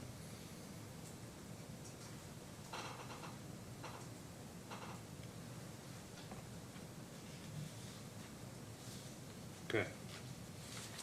But you all didn't calculate what impact that might have had on the average customer outage? No, we did not. Okay, that's helpful. I'll give you just 1 second, because I don't know if it's a him question or a Chuck Sherem question, and I want to be able to not have to recall somebody. This whole thing about ATC and whether or not constraints on the transmission system affected the ability. As a general matter, I have some scene questions, because we were talking about, you all were participants with scene within that 5-day period between the 20th and the 25th, right? We discussed that earlier? Yes. Okay. We agreed earlier, that's subject to ATC, available transmission capacity, right? Correct. And if the ATC is not available, the match isn't met, right? The bid and asks aren't met. Correct. And So- counter to that point, if there are no bids, there's nothing to match, yes. If there aren't matching bids and asks, the match doesn't get made. Correct. My question is related to that I don't even know what, 2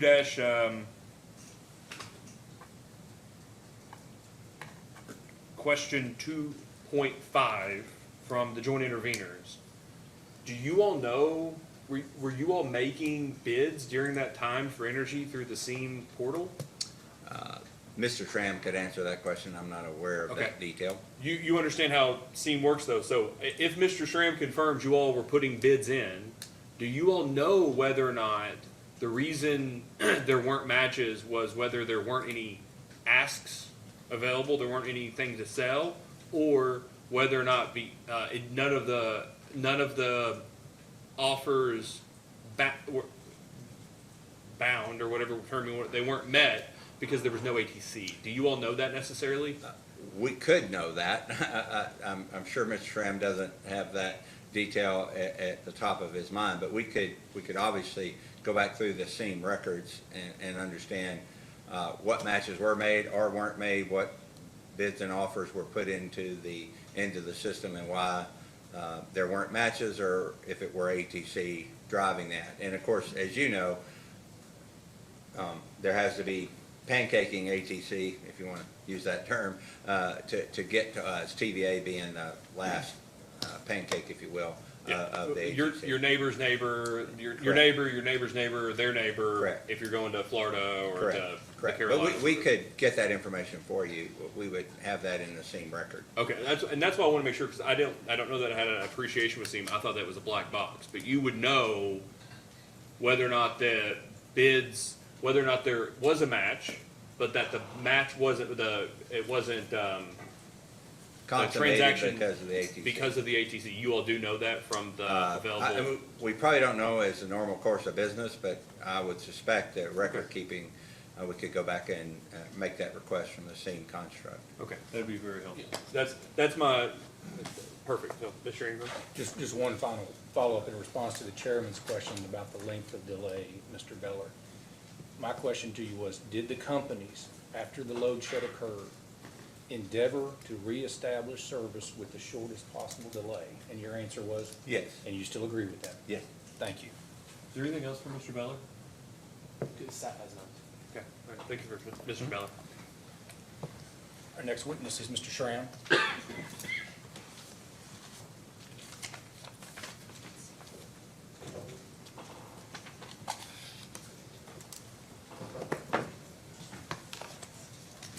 Mr. Schramm, please raise your right hand. Do you swear or affirm that the testimony you're about to give is true and correct under penalty of perjury? Yes, I do. All right, please have a seat and state your name and address for the record. My name is Charles Schramm. I'm the Director of Power Supply for LG&E and KU. Address is 220 West Main Street, Louisville, 40202. Okay. Mr. Schramm, do you mind, other than the computer screen in front of me, do you have anything else with you on the stand? I only have a few notes. Counsel? Just a very couple questions on direct, Your Honor. But first of all, Mr. Schramm, you were the responsible witness on several of the data responses that have been filed on the record of this case, correct? Yes. Do you have any corrections or supplements to any of those responses? No, I do not. Would you give your job title and your general job duties, please? Yes, I'm the Director of Power Supply, so my team handles everything from the short-term load forecasting and planning the commitments of our generating units to the real-time dispatch of those units to meet load. We purchase all of the natural gas and the natural gas transportation to serve the gas-fired units. The team buys and sells power from the market, and we also communicate with the BA, so there's interface there as well. And so, for those in the room that it might not be clear to them, what were your job duties specific to handling the Winter Storm Elliott event? So my specific job duties, and I started monitoring the event shortly after midnight on the 23rd, and was then on site later that morning, actually when the Texas gas pressure issue started to arise, and I was in ongoing communication with Texas Gas throughout the pressure issue that extended a few days later even. That's all we have for direct, Your Honor, so Mr. Schramm's available for cross. Thank you, Mr. Ingram. Ms. Huddleston, any questions? Just a few questions. All right.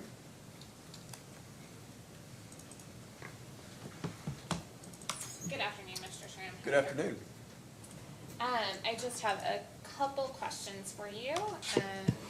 Having exhausted most of my questions with Mr. Beller, which I'm sure everyone is thrilled about.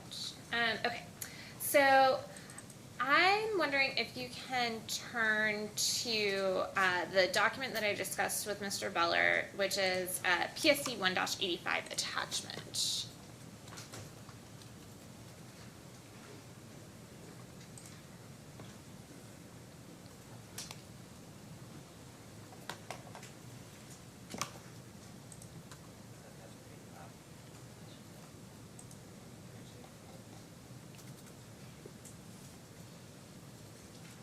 And this is the after-action review for LG and EKU.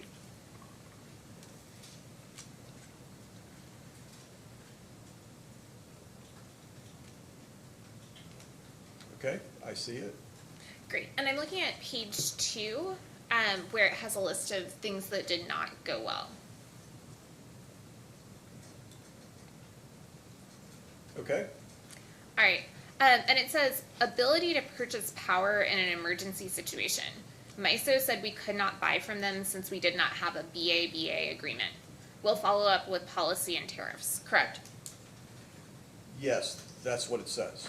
And can you say more, Mr. Beller suggested you were the person to ask. Can you say more about the second sentence?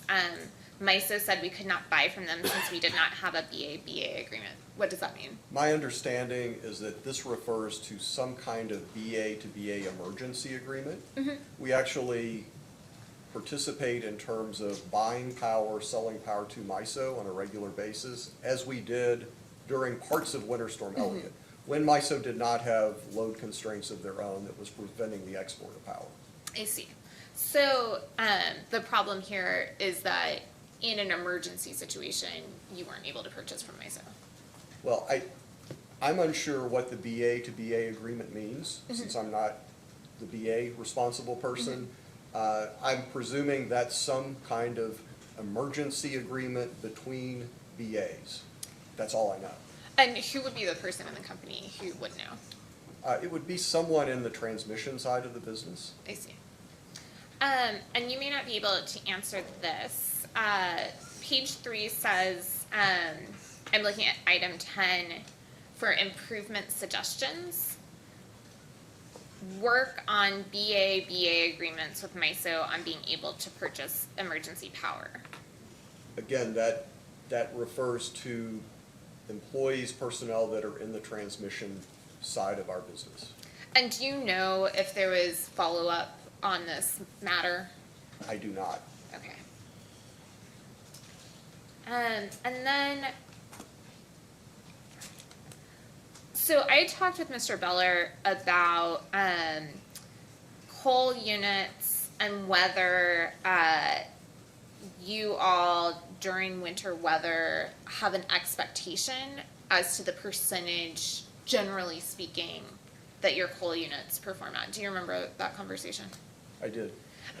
So do you have a number, a generalized number for your coal units as to like an expectation for how they'll perform in winter weather?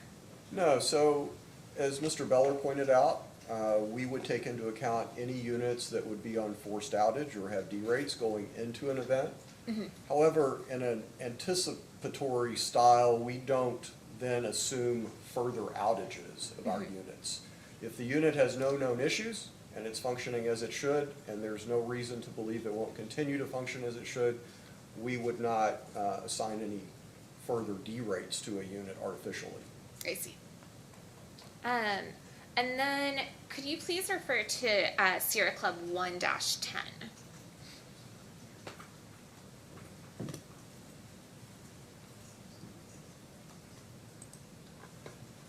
Yes, I see it. And so you stated there, you're the sponsoring witness, correct? Yes. You stated that it is confirmed that 6 of the 10 highest forced outage days in 2022 occurred from December 24th to December 29th, 2022, correct? That is correct. And I know that LG and EKU doesn't like the phrase correlated outages, or that's something that I think has been said in these proceedings. How do you feel about the phrase correlated outages? I object to that question. I guess my question, I can withdraw. My question is, do you view this as an example of correlated outages? No, I do not. So what was the root cause or root causes of these high numbers of forced outages? Well, as noted, one of the primary root causes was the low pressure event on the Texas gas transmission pipeline. There was also a coal unit that was on forced outage prior to the Elliott storm event that remained on forced outage, I believe, through this entire period. Okay. And can you please refer to Sierra Club 1-11?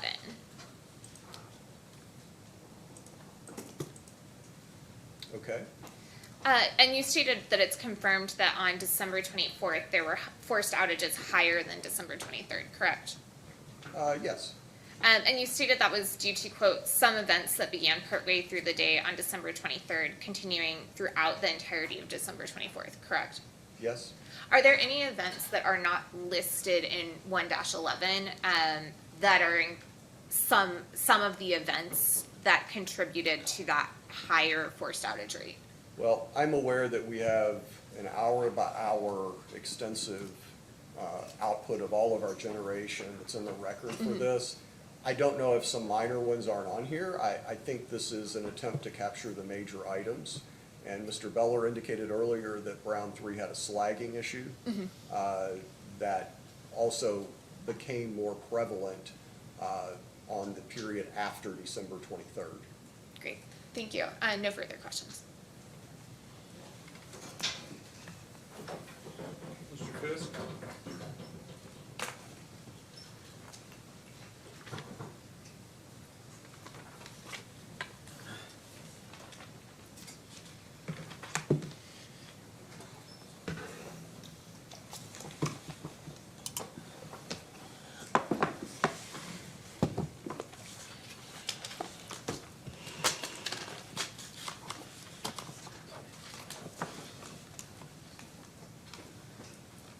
Good afternoon, Mr. Schramm. Good afternoon. My name is Gilbert Zelaya. I'm part of the council team for Joint Interveners. To begin, can we briefly go over your title and responsibilities? You are the company's Director of Power Supply, That's correct. and you've been in that position since 2016. That's correct. And your team is responsible for purchasing all the natural gas fuel for the company's fleet of power plants. For the gas-fired plants, yes. With regards to changes in generation dispatch, does your team make those decisions? Which changes are you referring to? Hour-by-hour changes? Yeah, like the day-to-day. Yes. Yes. Okay. So when a generation alert status is declared, who makes that decision? Is that your team? It is. Okay. So your team, or perhaps even you would be the person who is most involved in day-to-day procurement and purchases of gas from natural gas suppliers. That's correct. Okay. On a spot basis and even on a forward basis for future periods. So questions related to purchases of gas between companies and Texas Gas Transmission Company would best be directed at you, rather than some other witness. Well, purchases of gas from gas suppliers and transportation from Texas Gas Transmission, because they're a pipeline. Gotcha, okay. Is your team involved at all in the company's consideration of adding additional on-site compression systems to the Cane Run units? Additional on-site compression to the Cane Run units? No, we are not directly involved in that study. So you are not involved at all in like a cost analysis of adding compression to Cane Run? No, only to the degree we would be involved in a cost analysis would be supplying something akin to tariff rates for pipeline transport or potential alternatives for procuring storage. But the acquisition of the compression system itself, or its installation or any modifications, that wouldn't be, that would involve your team? That would not involve my team. Okay, great. If we could, I'd like to turn to your direct testimony from the 2022-00402 CPCN. Do you have that in front of you?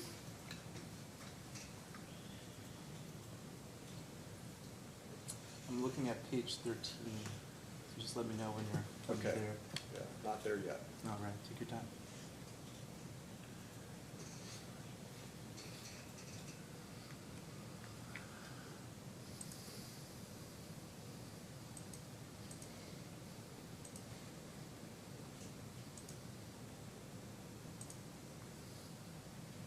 Okay, I have it.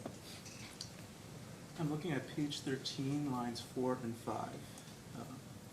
On this page, in response to a question of whether having the Mill Creek NGCC and the Cane Run NGCC on the same interstate pipeline system. Whether it would create a significant reliability risk, you state, the Texas gas pipeline serving both sites is supported by an extensive system of multiple lines and compressors to ensure reliability. Is that right? That's correct. So, per this testimony, are you saying that adding Mill Creek 5 to the Cane Run 7 Texas gas pipeline would not create a significant reliability risk? That is the nature of my testimony, because the Texas gas transport system is a network. It's a system. It's not a single pipe from point A to point B.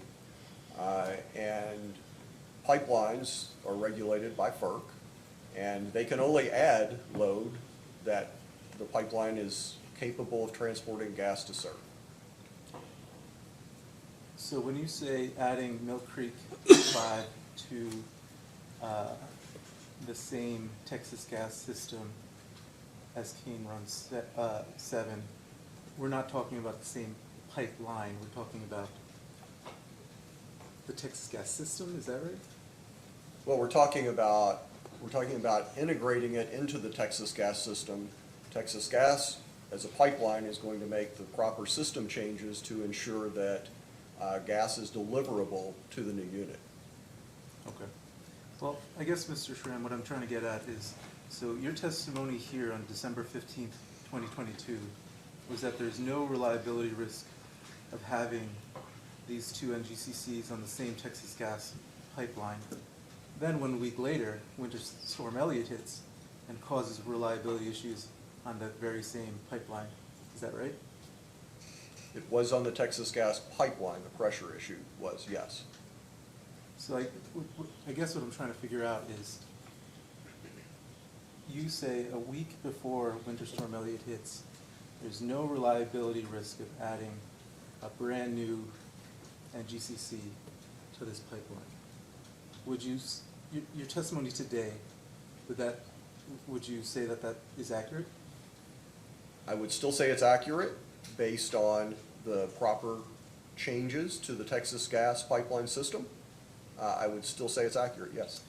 So your testimony today would be that there is no significant reliability risk due to the changes or improvements to the Texas gas pipeline that have been implemented since Winter Storm Elliott. Not only that have been implemented since Winter Storm Elliott, but the changes that have to be implemented to add load to that pipeline system that are systemic changes to the Texas gas pipeline. So changes that are to be made in the construction of Mill Creek 5. To be made to serve a new unit.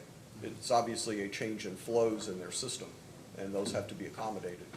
Okay. Looking again at page 13, you go on to explain at lines 5 to 9 that in Louisville, for example, the Texas gas pipeline system has piping and valves connecting multiple lines approximately every 10 miles, and the system is supported by the redundancy of compression equipment with 30 compressors northeast of Trimble County and southwest to Mill Creek.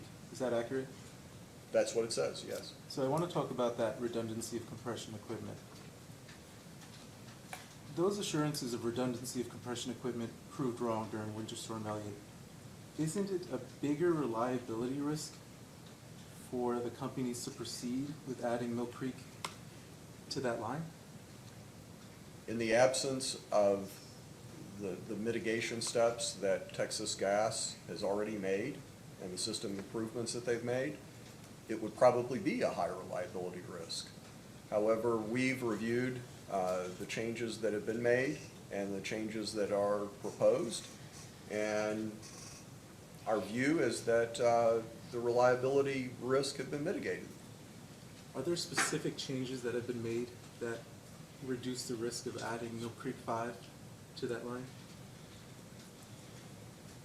So let's talk about the changes that have been made to reduce the chances of a low gas pressure situation, because I think that's the root cause we're all talking about. With cold weatherization steps that were taken, including many enclosures, installing heat in many of the facilities in Texas Gas that was not there before, as well as operational changes in terms of running equipment and keeping it running prior and during cold weather events, would have mitigated multiple issues that occurred during Winter Storm Elliott. Texas Gas has told us about these. We've had people on site to review them. We also saw during the January 2024 cold snap, we saw the performance that we had always seen from Texas Gas Pipeline prior to Winter Storm Elliott, which was no drop in pressure. Okay, so putting those changes aside for a moment, can you explain how, despite this redundancy of compression equipment, a drop in pressure on the Texas Gas system caused the loss of performance that we saw during the Winter Storm Elliott event? Well, what Texas Gas relayed to us in terms of the issues that occurred, and there were multiple issues that occurred. It wasn't one issue. There was a valve that was frozen that was preventing a compressor from starting. Texas Gas focused on fixing that valve. That was their number one priority. They believed that that would be done in a matter of hours. They found that the valve was damaged a bit more than they expected, but they ultimately did get it repaired. The compressor behind that valve, then, it had not been running, and it did not start in the cold weather. They had another compressor that was actually down for maintenance. It should have been back by this point, but problems in the supply chain were preventing the installation and the procurement of some key parts to finalize that maintenance schedule. So there were things that were layered here that happened during Elliott that prevented the resolution of the low pressure issue. Eventually, and this took a while, eventually other compression was able to start, some reciprocating engines were able to start, and pressure did start to return on the 25th. So would you say that the redundancies on the Texas Gas system themselves were not sufficient to ensure reliability? These changes were also needed in addition to those redundancies. I think it's more than a matter of redundancies. I think it was also operating practices that now have been revised to ensure that equipment is running before the cold weather hits. And as a company, we're very familiar with this in terms of gas-fired peakers. We start them early and we keep them warm throughout. Utilities in cold weather areas are very aware of these risks, and we avoid issues with our equipment by starting them early and running them, and that's what Texas Gas is doing now. So these improved operational procedures, you credit the reliability of, the improved reliability of the Texas Gas line to those new operating procedures? I attribute their ability to mitigate a low pressure situation that we experienced during Elliott with implementing these processes, these enclosures, and the operational procedures. Can you tell me, before the Winter Storm Elliott event, had the companies had any reason to perform some sort of reliability assessment of the Texas Gas system? No, our reliability coordination and discussion with the pipeline was typically a meeting that occurred before winter, and it was to discuss maintenance that had occurred or was occurring on their system, and assurances that the system, the pipeline, was indeed ready for winter. That's in addition to ongoing communication that our dispatchers may have with the actual dispatching center within Texas Gas. Those are always ongoing. So that would be, I guess, akin to just like an annual meeting or like a check-in? That would be an annual meeting, but that's a larger meeting. Typically quarterly, at least quarterly, I'm typically in touch with the Vice President of Marketing and Business Development with Texas Gas, and then as needed to answer my questions or questions from my team, he will regularly bring in others from Texas Gas to discuss any operational questions or concerns we have. But those meetings didn't include any formal or written reliability assessments? No, there are no written reliability assessments. Okay.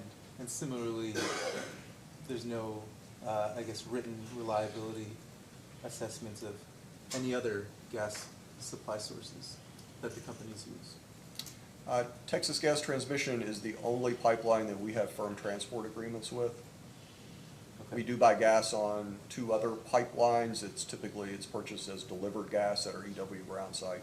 Right, so for those non-firm suppliers, there's no similar or hypothetical reliability assessment? Well, I want to emphasize we're buying firm gas, and we're buying firm gas with transport. It's not non-firm, but we are not customers of the pipeline. Someone else owns that transport. Okay, thank you. Thank you for that clarification. Okay. Mr. Chairman, I know you're not the sponsor to this data request, but if we could take a quick look at Joint Intervenors 1.13, which is sponsored by Mr. Beller. There, he's saying that other than a drop in pressure on the Texas gas transmission system, the companies have identified no other contributing factor that impacted the ability of Cane Run 7 and Trimble County CTs to perform during the Winter Storm Elliott event. So you're saying that... Just a moment, I'm not sure I see sorry, I the apologize. response yet. Was that 1-13? 1-13. 13, it's Yes. 13. Okay. Okay, now I see it. Okay. So this is a response sponsored by Mr. Beller, where we're asking whether the companies have identified any other contributing factor that impacted the ability of Cane Run 7 and the Trimble County CTs to perform during the Winter Storm Elliott event. And I'm sorry, I'm still not seeing the right. So this is Joint Intervenors 1-13. Right. And it is in, this is in the Elliott case. Are we in the Elliott case? That is correct. The response that I was looking at wasn't related to what your question was, so I think we're trying to get the right one here. Do you see it now? Or? Not yet. Okay. Almost there.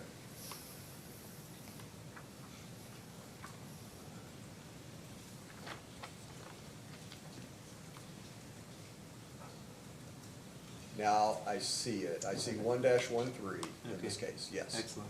And you see that joint interveners here are asking that other than a drop in pressure on the TGT system, the companies, have companies identified any other contributing factor that impacted CR7 or the Trimble County CTs? Yes, I see that, and I would agree with that. And yeah, the response is no.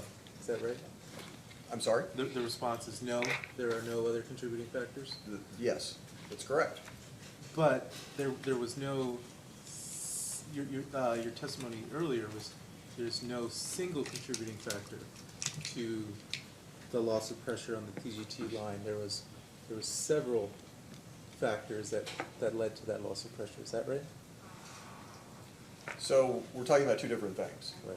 So this question is specifically about the operation of the Cane Run 7 combined cycle unit and our Trimble County simple cycle peaking units, their ability to operate. Their ability to operate was singularly due to low gas pressure on the Texas gas pipeline. This response doesn't drill into what caused low pressure on the Texas gas pipeline. Right. That's what I'm trying to clarify. So your testimony a few moments ago was in relation to factors that contributed to the loss of pressure, not factors that contribute to Cane Run 7 and Trimble County's ability to run. Yes, this question is about the company's units. Right. So here, when we're talking about a single contributing factor to the ability of Cane Run 7 in Trimble County, that is separate and apart from the conversation we had earlier about contributing factors to the actual loss of pressure. Is that right? The company's units, as answered, as we responded in this question, could have run had there been sufficient gas pressure. Okay. I'll take that. Next, let's take a look at your response to staff 1.19. If you could. May I interrupt for a second, Your Honor? The mics here are flashing green and red. We lost it.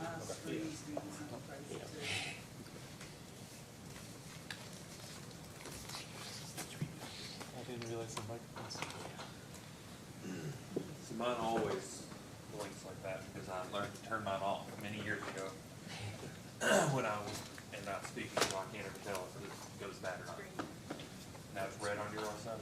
It's red. Yeah, this is saying the connection's been lost. Alright, so,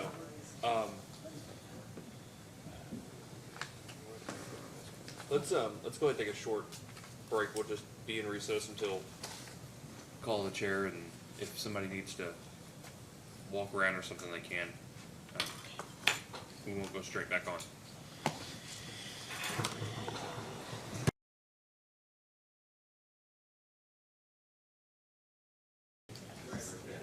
All right, we're back on the record. Continue with your cross-examination. Thank you, Mr. Chairman. Mr. Schramm, do you have in front of you your response to staff 1-19? Yes. We, very quickly, we asked Mr. Berlar earlier about this, and he directed it towards you. Texas Gas Transmission held an operations call in advance of extreme weather before Winter Storm Heather of this year. Is that right? That is correct. Do you recall whether a similar call took place with TGT prior to the onset of Winter Storm Elliott? Not at my level, it did not. And it's not surprising because the low pressure issue was the first of its kind in decades of the companies doing business with Texas Gas Transmission. So this call, as you can, as a company that was very focused on mitigating the issue, working the problem, and making sure it didn't happen again, Texas Gas wanted to make sure that we were comfortable going into the cold weather in January of '24. So they held this call to really reinforce and confirm that they were doing the things they said they were going to do. Do you know if this operations call in advance of Winter Storm Heather is part of TGT's new operating procedures in preparation of winter storms? Those calls are not identified in their new operating procedures. I'm confident that if the companies requested, Texas Gas Transmission would comply and have these calls before any extreme winter event. Okay. If we could turn to your response to staff 2-12, specifically the attachment to staff 2-12. Let me know when you have that in front of you.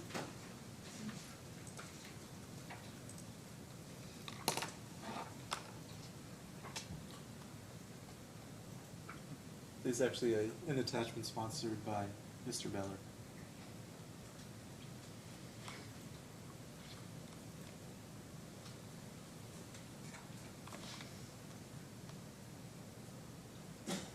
Okay, I don't see the attachment just yet.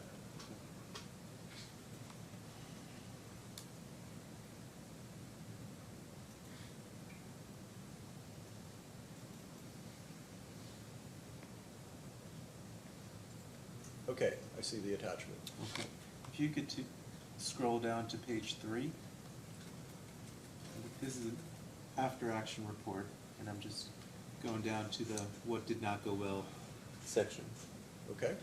So, point 4 under the what did not go well section, Ms. Huddleston asked you a few questions similar to this before, and you said that you're not sure what a BA-BA agreement is that right? That's correct. I'm a marketing functioning employee and not a transmission employee.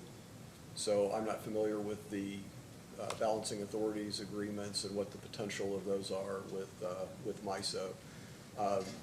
You know, my team has the ability to buy power from MISO when it's available.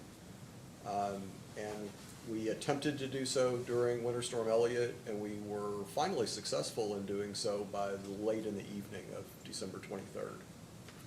Thank you. Is there anyone testifying today who could speak to what a BA agreement is? I think we would have to follow up with that in a post-hearing data response. Fair enough. Commissioner Chandler, I'd like to submit a post, okay, thank you. That'd be fine. Just to wrap this up, Mr. Schramm, the next sentence right there says, will follow up with policy and tariffs. Do you know if that follow-up with policy and tariffs has occurred? No, again, this was something that the balancing authority put in, and we would have to make that part of the post-hearing data response as well. Okay, understood. Thank you. No further questions. Okay. Mr. Malone, do you have questions for this witness? Just a question. Hi, Mr. Shreve. Hello. If you could just tell me, we've had a lot of discussion about compression issues with respect to the lower gas pressure. And my question is basically this. You're familiar with a freeze-up, correct? Well, a freeze up in The gas relation line. to, With respect to gas supply. well, sometimes that's used in with a particular piece of equipment. Sometimes it's used with a well freeze up. There's various ways in which it's used. Okay. Is it fair to say that, you know, in the situation that you all had with Winter Storm Elliott with the lower gas pressure, what I'm hearing, and I just want to make sure I understand this, is that you all are saying that the compression going forward is likely not going to be as big of a problem because you all have determined that there's some software and there's some other add-ons that will allow for it to be handled more effectively. Well, I would say that the software changes at Trimble County, Yeah. the Trimble County peakers, and any additional compression, for example, that we would utilize at Mill Creek 5. We're attempting to address the first in history low pressure event experienced on Texas gas during Winter Storm Elliott. There's nothing ongoing in terms of problems with low pressure. Okay.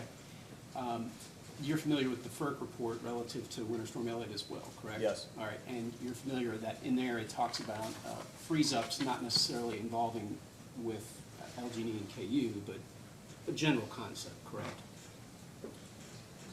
And I believe some of that concerns actual gas supply, the inability to get molecules. And that's where I'm headed with that, is basically to the extent that the freeze-up results in an inability to get gas supply, the compression's not going to matter, correct? That's very hypothetical. I think it depends on the situation. It depends where the molecules, where the wells are. That's not something that we have experienced in terms of the problem with gas supply. Okay, thank you. No, nothing further. Sorry. Thank you, Mr. Malone. Mr. Kurtz, any questions for this witness? No questions. Counsel? Yes. Mr. Gillard deferred to you for PGM's curtailment of OVEC to LG&E. Yes.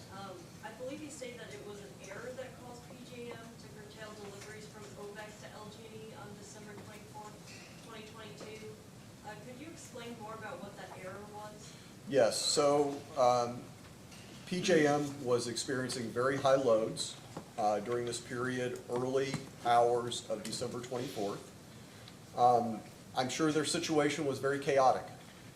And somehow our ability to import via firm transmission from OVEC, some of the tags were cut.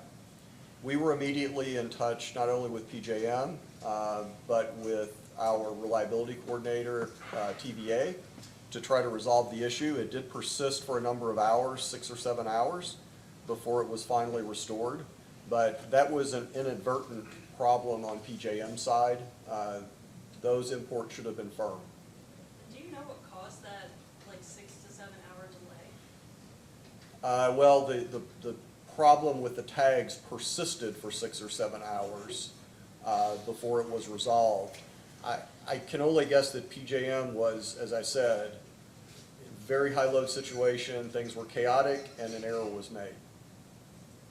And how much energy was not delivered as a result of this curtailment? I don't have the total number. I could probably look at the prior hours and take those megawatts and look at the difference between that and what was delivered at the beginning of the curtailment, multiply it by 6 or 7 hours, and that would give you the number. Okay, do you think if we ask that as a post-hearing data request, you could provide that? Yes, we could do that, Matt. Okay, thank you. That's all the questions I have. Good evening, Mr. Schramm. Good evening. I want to follow up on something I asked Mr. Beller and see if you agree. With SEEM, there could be multiple reasons why you all put in a bid and it might not make a match, right? Right. And so for one is, there's no one that wants to sell to you. Okay. Second would be, no one wants to sell to you for a price that matches your, or is, meets or exceeds your bid, right? Right. Okay.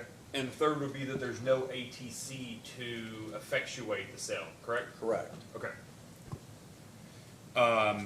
Do you necessarily know, as a matter of course, what the reasons were when you all make a bid into the SEEM, portal or whatever you want to call it? And do you all know why, as a ordinary, as a matter of ordinary course, why the particular reason that your bid might not be accepted?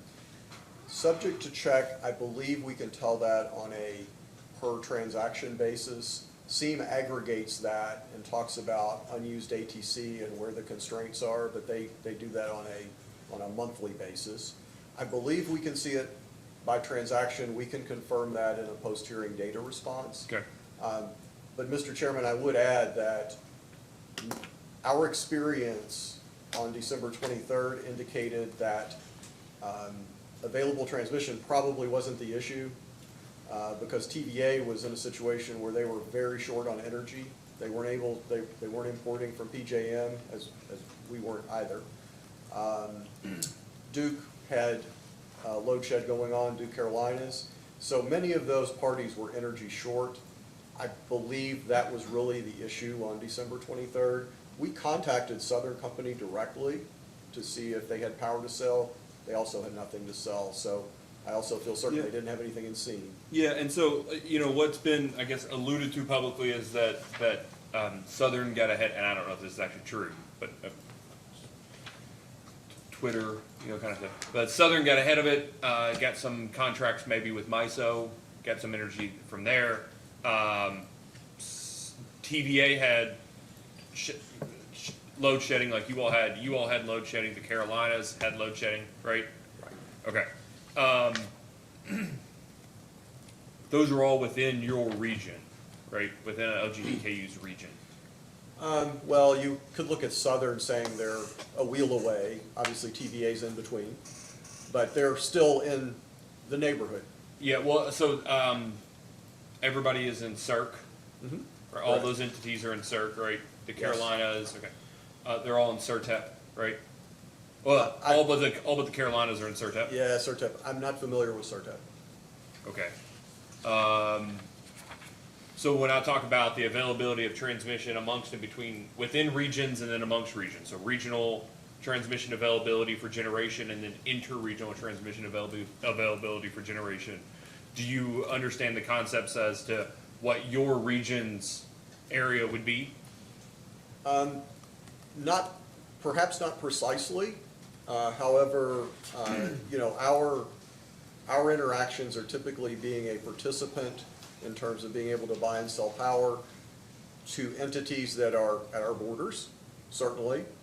We can go further away than that, but typically that's done very infrequently. Okay, so let's take a big step back. You all are in SEEM. Correct. Duke Carolinas are in SEEM. Correct. Southern Company's in SEEM. Yes. TVA's in SEEM. Yes. Is AECI in SEEM? Do you know? I believe so. Okay. But at least in terms of power trading, that's a region, right? It is, and SEEM effectuates those cross-border What is called cross utilities. trades. Yeah, Fine, cross-utility trades, yes. And then MISO is a different region. Yes, SPP is a different region. yes, PJM is a different region. yes. Right, okay. And so, within the region, within SEAM, it's all about, trades are not consummated through the SEAM protocol without adequate ATC, right?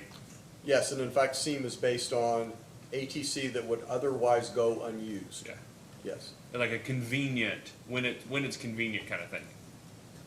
Yes, it's like the airplane taking off with one seat empty. Yeah. Adding the person to it is really irrelevant, so to Okay. speak. Yeah. Right. So did you contribute to any of these after action reports that indicate that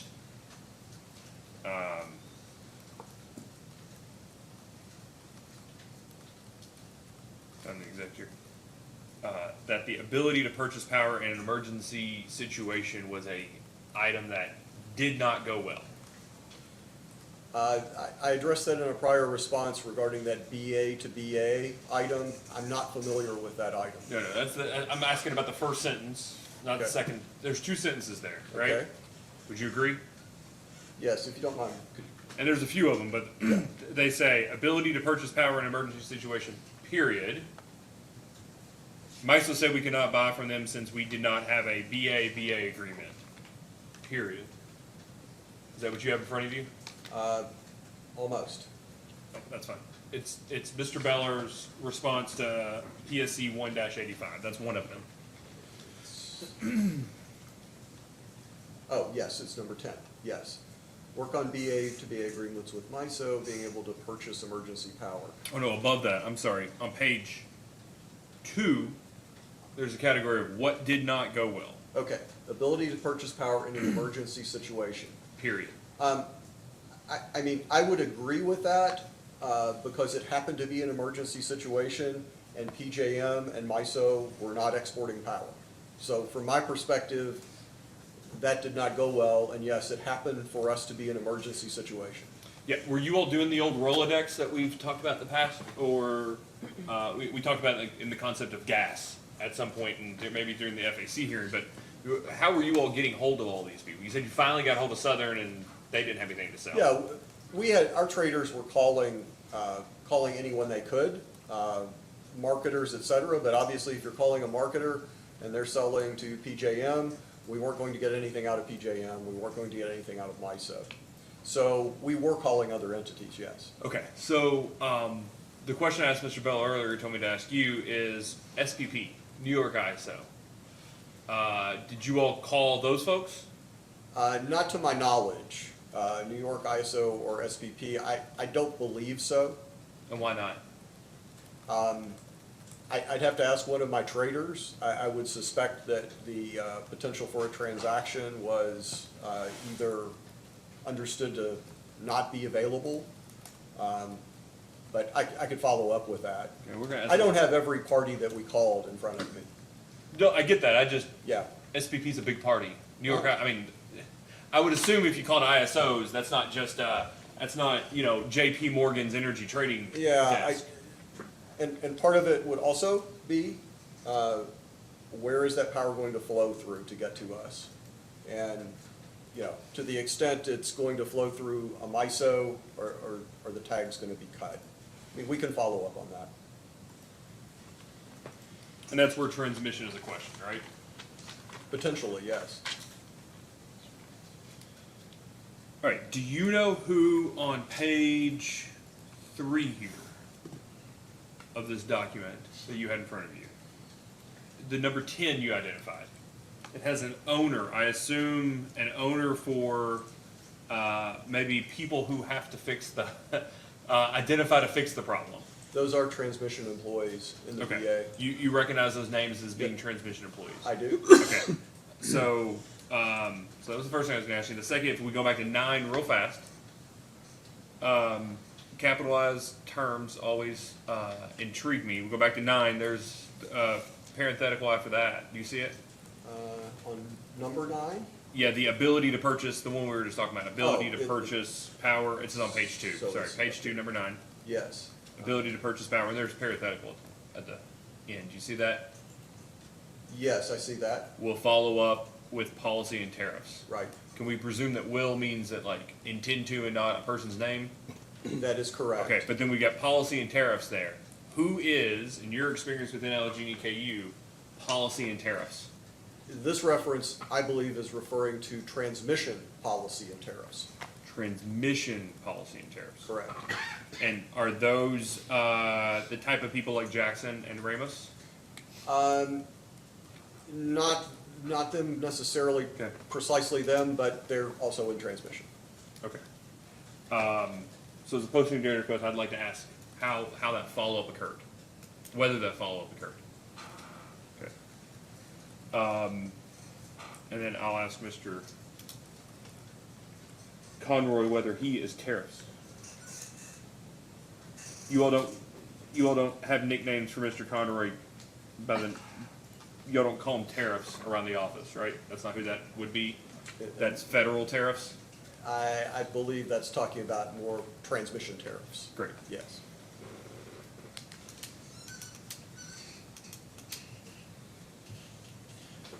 Do you believe that amendments should be made for your benefit, not for your benefit, for Allegheny KU's benefit to the contingency reserve sharing agreement? No, I don't see the need for amendments to that agreement. Okay. Did it work or operate do you believe it worked or operated as intended during Winter Storm Elliott? I believe it did. It's actually the first time the TVA has ever used ARS. It was there first.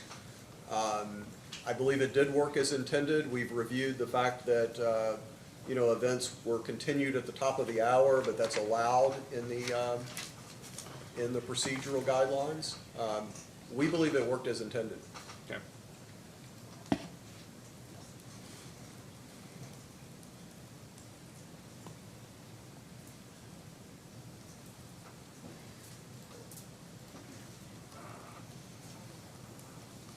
Oh, and I didn't ask the final question on SEAM and ATC. I'm sorry, Mr. Trim. Do you agree with do you believe there won't be any problems as a post hearing data request to provide whether or not, well, taking a big step back. Did you all make bids into SEAM during Winter Storm Elliott? We did. Yeah. Yeah. Did you, would those show up if there was ATC and an ask that matched it? Would that show up in that 1-43? Yes, those purchases would have shown up in here because the sales to SEAM showed up in the other work. That's what I wondered. Yes. There were no purchases, but That's there were the correct. sales, so that's why I wanted to make sure that it wasn't just an accounting. No, there were no purchases. Okay. But they would show up as, the utility itself that you matched with would show up in that column A. It would show up, Okay. and for example, in the sales worksheet, you see Duke Carolinas, you see Right. a few other entities there that are definitely SEAM participants that were involved in those transactions. Okay. And so do you think that you all would be able to determine whether or not, what the reason your bids were not met with a match? I mean, I know you explained your expectation based on your experiences that there's Right. there was no power to buy, but would you know whether or not it was subject to ATC? I believe that on our individual bids, I believe we could see that and the reason why it didn't match. I believe that is the case. Okay. Would you know if it was ATC, on a monthly basis at least, would you be able to subsequently, or now, because we're a little past December 2022, what facility specifically or which utility didn't have the ATC available to make it work? I'm not sure. Okay. I'm not sure. All right, so we're gonna ask, and if you don't have availability of the data, if the auditor won't give it to you, whatever, Understand. that's a fine response, but it would just seem like we might wanna know Yes. if there was power out there, why we couldn't get it. I mean, would you agree? And Mr. Chair, as I noted, SEAM does aggregate that, so it tells me that the granular data is available. Okay. They wouldn't make granular data available publicly for a single participant, but since those are our transactions, our bids, I would think we could get that. Okay.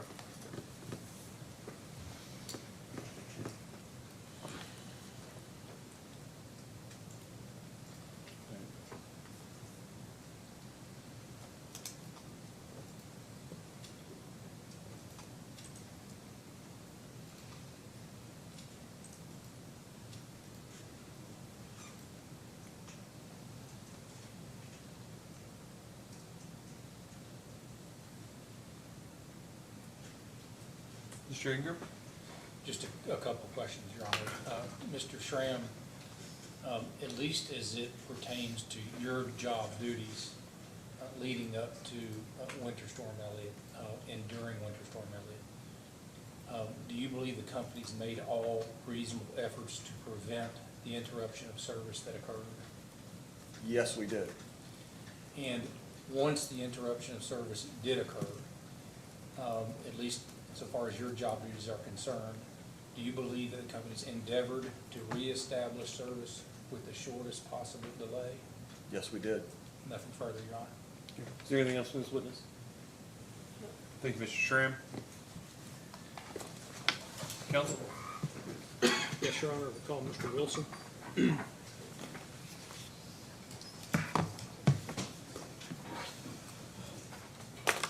Mr. Wilson, please raise your right hand. Do you swear or affirm that the testimony you're about to give is true and correct under penalty of perjury? I do. All right, please have a seat. State your name and address for the record. My name is Stuart Wilson. My address is 220 West Main Street, Louisville, Kentucky, 40202. Mr. Riggs? Do you have, other than the screen in front of you, do you have anything on the stand with you? I have nothing. All right. Mr. Riggs? Thank you, Your Honor. Mr. Wilson, would you please state your job responsibilities? Yes, my title is Director of Energy Planning, Analysis, and Forecasting. I'm responsible for long-term load forecasting and generation planning. Who do you report to? I report to David Sinclair. Mr. Wilson, are you responsible for any of the company's operations during the course of the Winter Storm Elliott event? I am not. And Mr. Wilson, did you answer certain data requests in this proceeding? I did. Do you have any corrections or amendments? I do not. Do you adopt them as your testimony? I do. Thank you, Mr. Wilson. I have nothing further. Ms. Huddleston? Oh, I'm sorry, Mr. West. I don't have any questions. Okay, I had Cook here, and I knew Mr. Cook wasn't here, so I'm sorry. All right, thank you, Mr. West. Ms. Huddleston? Just a few questions, Your Honor. How are you tonight, Mr. Wilson? Doing well, thank you. And I am going to be brief. Could you please turn to Sierra Club 1-3? Yes, And are you the sponsoring witness for this? I am. And it says here, capacity contribution is like ELCC but different, correct? Correct. And you're talking here about, in response to a question about whether the company is planning to adopt an ELCC type analysis, correct? Correct. And I guess my question is, are you all in your next IRP process going to adopt a type of analysis that values coal contributions and gas contributions in a way that is less than 100% based on historically how they have performed? No, and the reason, ELCC is used by PJM in their capacity accreditation process. We probably get into that here. That process is not applicable to us, so that, for our planning process, that wouldn't be appropriate. So I guess setting aside the term ELCC, are you all planning to use an analysis in the forthcoming IRP that compares how, that values all assets, including fossil fuel generation, based on either historic or expected performance? I would say yes. So, for example, if I have a coal unit that has, 1,000 megawatts of capacity, but it has, performed at 80% of capacity over the past, X period of time, would the company then sort of value it at 800 megawatts? No. In our resource adequacy studies, we model the unit, let's take a 500 megawatt unit, and we model its availability by simulating its outages. We simulate the likelihood of it being derated and fully out, et cetera, but that's the way we model the availability of our units. And just to have clarity for the record, how do you simulate that? Well, for resource adequacy, we use a model called SERVLM. It's the exact same model and same approach as the Estropi report that we've been discussing in this paper. So we model the resource on an ICAP basis, and its availability is a function of a couple inputs: time to fail, time to repair. But that allows us to look at the full range of outage scenarios for our unit and then for the portfolio. Great, thank you. And just a couple more questions. Are you considering in the next IRP how to model retirements with respect to what is colloquially known as SB 4 and SB 349? We are still thinking about how to do that. We haven't finalized any decisions. And are you considering in determining reliability for that kind of analysis, discounting all units, whatever type of unit, based on either historic or expected performance for reliability purposes? We will availability of our units. I mean, history factors into that, but we will try to model the availability of our units and the uncertainty associated with the availability of our units to the best of our ability.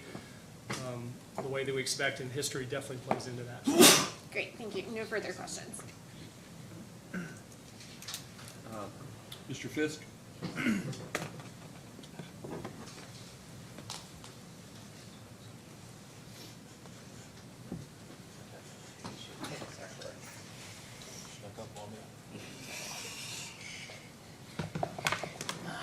Thank you, Your Honor. Great. Good evening, Mr. Wilson. How are you Good doing? evening. So if you have the response to JI 1-19 up there?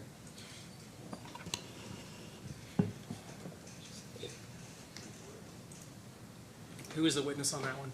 It was Mr. Beller and Sinclair. Okay.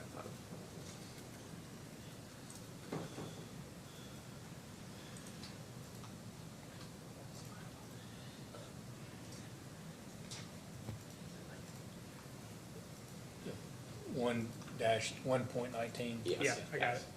Okay, great.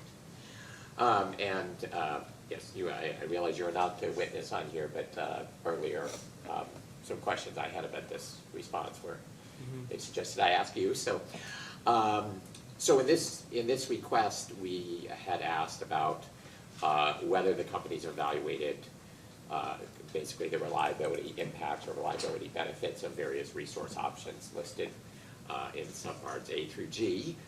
And the response refers to an annual business planning process and triennial IRP filing where future resources are analyzed.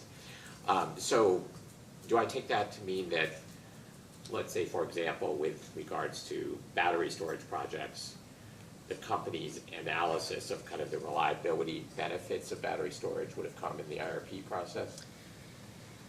Yeah, and the way that I would explain that is our modeling fully captures the operating characteristics of the various resources that we model. So we fully capture the reliability benefits as we model a resource in the context of other portfolios.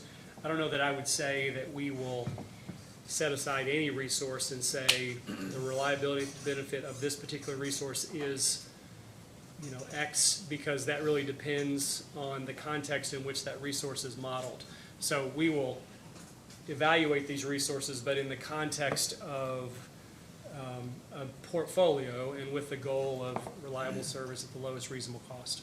Okay. And is this modeling that you're referring to, is this in Servum? We will do both resource adequacy modeling, and we will include battery storage in that. We will also do portfolio screening analysis, which would be a Plexos sort of analysis. But both, there's a couple different types of modeling where we'll think about these things. And is resource adequacy modeling, is that different than reliability? It's modeling? exactly the same. Same, okay. Yes. Okay, so in your 2021 IRP, you did a reserve margin analysis in Servum, correct? That's correct. And is that sort of analysis what you would again do here? That's correct. And that would be where you would look at the reliability impacts of different types of resources in a portfolio? Yeah, there's a couple things that we do in that analysis. One is to determine for our portfolio screening analysis what minimum reserve margin targets we should use as inputs into that analysis. So that's one thing we do. The other thing that we do in that resource adequacy sort of analysis is we calculate what we refer to as capacity contributions for resources like battery storage. So that's where the battery storage comes into play. Okay. And does that reserve margin analysis also look at loss, LOLE? Yes, we typically focus on a range of reserve margin. To some extent, the top end of the range is for informational purposes. The input to our portfolio screening analysis is just the minimum reserve margin, but historically at least, we look at minimum reserve margin a couple different ways, and then the low and the high. Historically, the high has been the reserve margin at which our portfolio achieves a 1 in 10 loss of load expectation. And have you made any changes to how you treat different types of resources in the Servum modeling since what you did in the 2021 IRP? No, I don't expect us to make any changes. We model, in Servum in particular, we model each resource. We model their operating characteristics as closely as we can, try to match it as close as we can to reality. And does this modeling that you're doing capture, for example, the contributions that battery storage provides to ancillary services? Your Honor, I'd like to object to this line of questioning. It's all focused on the forthcoming 2024 IRP. I don't see the relevancy to this, to the Commission's investigation into the root cause of their storm water. I guess we're trying to get at, we've asked what analyses of the reliability impacts of different resource options the company's done, and they've pointed us to, they're doing it in the IRP, they're going to do it in the 2024 IRP. And all of this is coming out of what is the plan for the company to address the kind of reliability issues that arose last year. We're trying to get at that. And if I think up to a certain point, your questions seem relevant, but I don't have an appreciation for why the provision of ancillary services is necessarily relevant to post-winter storm Elliott considerations. Because we're trying to make sure that you're trying to get a sense of, are the full contributions of battery storage going to be reflected in the analyses that the company is doing? Yeah, I don't know that. I think I'm going to sustain the objection. I don't know that that's asking what they're going to do as opposed to what they have done, or I'm not sustaining the objection. Okay, thank you, Your Honor. In the 2021 IRP, you evaluated reliability through something called the equivalent load duration curve. Mm-hmm. Are you still using that in your current analyses of resource options? We're using it less so. The equivalent load duration curve model and Servum are two models for assessing resource adequacy. The equivalent load duration curve model doesn't have the capability to model battery storage. So since we'll be adding battery storage to our portfolio, we'll be focusing primarily on Servum, which does and is specifically designed to care for the operating characteristics of batteries in addition to all the other resources that we have. And what are the operating characteristics that it's designed to capture? Just the duration, the discharge time, charging time, losses. I'm probably not listing all of the inputs, but it's just the operation of the battery. Okay. And if you could look at the response to JI 2-3.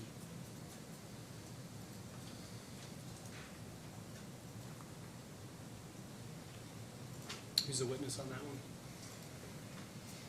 It's Mr. Miller, Mr. Sinclair. Yes.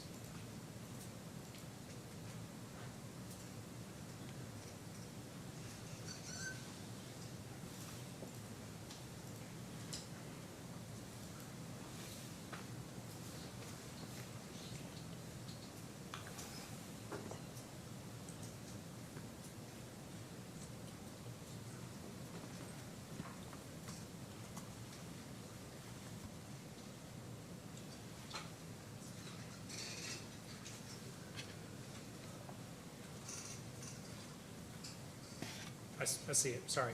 Okay, no worries. So the question there refers back to the response that we were previously discussing and also asks about evaluation of virtual power plants and their potential impact on reliability, if you see that. Yes. And the response that is in subpart B, the last sentence talks about key issues that will need to be analyzed and addressed in contemplating a VPP plan. Do you see that? Yes. Okay, are the companies currently contemplating a VPP plan?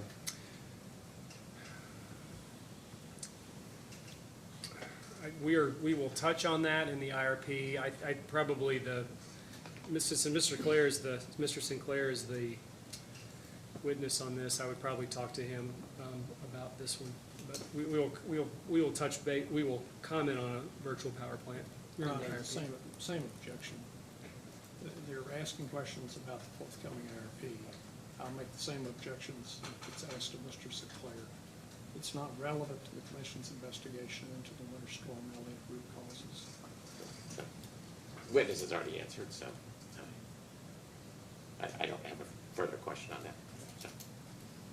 Do you have any additional questions? Let me just make sure.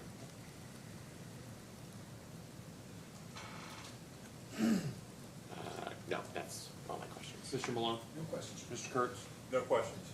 Commission staff? No questions. No questions. Good evening, Mr. Wilson. Good evening. Couple things got pushed, a couple things, yeah. I didn't start tonight with anything for you, so blame your friend, that I have questions for you. All right. Value loss load, Sir. it's a concept that you're aware of, right? Yes, sir. It's a concept that you will discuss in your integrated resource plans. That's correct. Okay. Just pulled up the 2021 IRP here. Under the section of cost of unserved energy, parenthetical, value loss load. It says the impacts of unserved energy on business and residential customers includes the loss of productivity, interruption of manufacturing process, lost product, potential damage to electrical services, and inconvenience or discomfort due to loss of cooling, heating, or lighting. Right? Right. Prior to Winter Storm Elliott, are you aware of any loss of any unserved energy that has been experienced by LG&E and KU customers due to bulk energy unavailability? Due to generation supply, no. Okay. This is the and just to be sort of colloquial, it's the first time LG&E and KU have had to implement involuntary load shedding in its history, their histories. That's my understanding, yes. Okay. And so, insofar as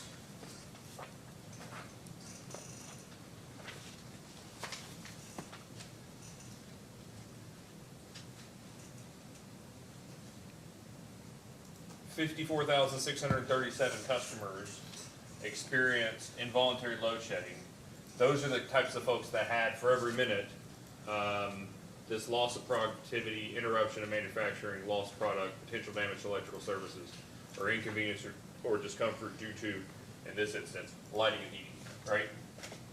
Yes. That's what this is referring to, is that kind of loss of load. The value of loss is intended to capture their harm.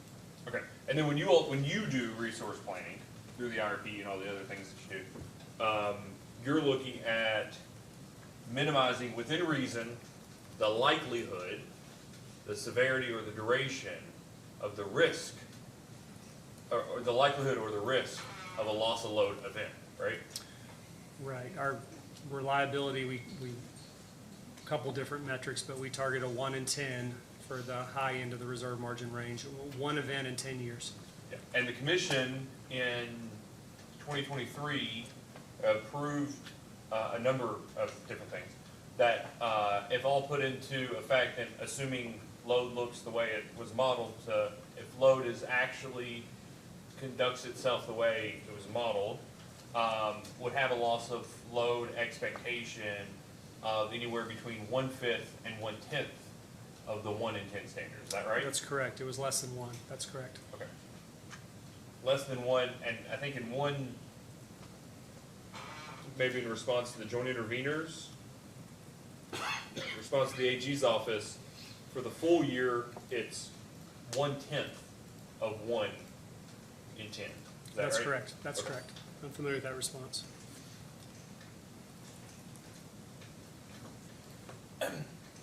And even though you guys have been doing, LG&E KU, have been doing 1 in 10 loss of load lost LOLE planning, you finally had a loss of load event in Winter Storm Elliott. Is that right? That's correct. Okay. So assume you guys have been around for in excess of 100 years. 1 in 10. You don't actually want it to happen 1 in 10, but that's what you model as, right? Right. The idea being one in excess of 1 in 10 is in excess of the reliability, or not nearly as reliable as you would like. Is that right? Correct. And then you run the risk of over-planning the system, for lack of a better term, if you're way too far under the 1 in 10, right? Exactly.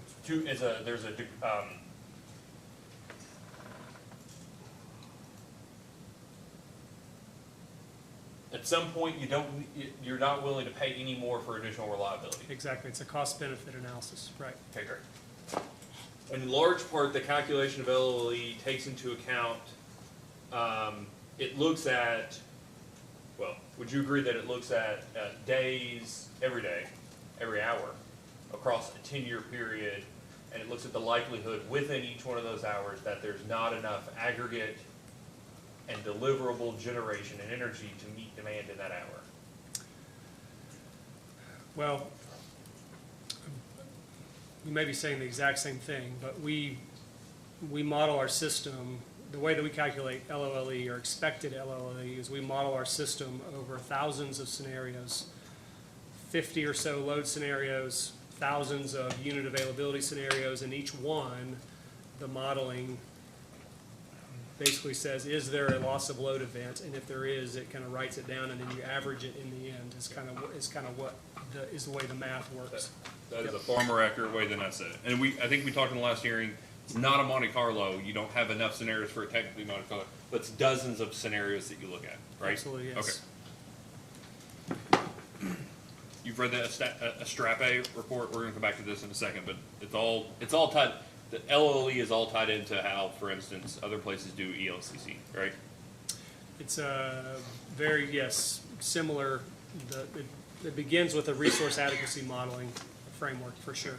But it's about, the questions you're getting about ELCC, it's about big picture, a resource's contribution to reliability in those hours that it's needed most. Is that right?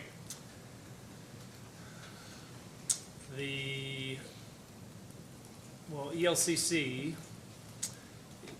yes. I mean, ELCC is used to determine how much of a resource's capacity, ICAP capacity, is accredited for meeting a UCAP need in a resource a capacity accreditation framework. So yes, that when it's needed most is if it's available in hours it's needed most, its ELCC will be higher.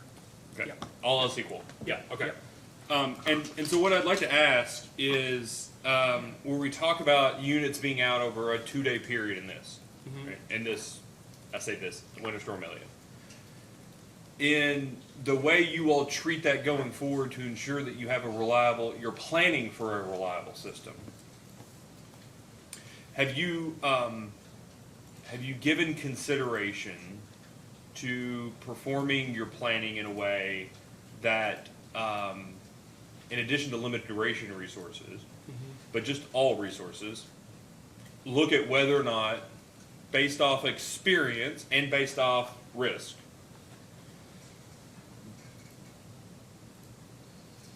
in those 50 scenarios and thousands of hours, the likelihood that generation being there in the hours that you need it the most. And insofar as they're not, discounting that increased risk of unavailability. We have, feels like you're talking about correlated outages. I'm not sure if you are, but we have considered that issue in quite a bit of detail. Yeah, and I want to be clear, I'm not talking about correlated outages, if that's what Okay. you're about to answer. I'll ask the question a different way. Okay. But if you routinely have the same, I'm just making up a scenario. Yep. If you routinely have hours of peak load in all these different thousands of hours, 50 scenarios, if you routinely have peak demand, and in those same hours of peak demand, you routinely have the model showing that based off of past experience or increased risk, individual units, whether they're limited duration or not, just units generally, unavailable during those hours, are those units, and when you all are talking about resource planning going forward, discounted for that lack of unavailability in those hours that you needed in the most? To my knowledge, we don't have that issue. Okay. The units that are available during peak hour, or the units that are unavailable or have issues during peak hour are not the same units. But if we did, I believe we would certainly be aware of it, just based on the conversations we have with our operating folks. And we would definitely want to model that if we knew we had that issue. Okay. And when you say correlated outages, did you think I meant correlated to individual risk scenarios or generators that are correlated to each other in terms of outages? No, well, I was thinking of just, if you look at unavailable megawatts, forced unavailable megawatts, and you correlate that with weather, is there a correlation? Okay. I know there's two issues. There's kind of the common mode issue as well, but I was talking about the former. Okay, correlated to a risk, correlated to a situation, not common mode outages of generators being out at the same time on occasion. Right. Due to, common piece of equipment or what Okay. have you. Yeah. All right. So, the value of loss load, you got customers going out. When you do your resource planning, where does value of loss load come into consideration? That is a consideration in we calculate minimum reserve margin two ways. One is we just target a 1 in 10 loss of load expectation. It's not considered there. It's only in our economic reserve margin, which historically has been our minimum reserve margin, and it comes into play there. And value of loss load is assigned as a cost to unserved energy, and we basically look at the reserve margin at which the cost of adding additional generation capacity equals the benefits it provides by reducing unserved energy. Avoiding the value of loss load. Yes, avoiding the value of loss load, exactly. That's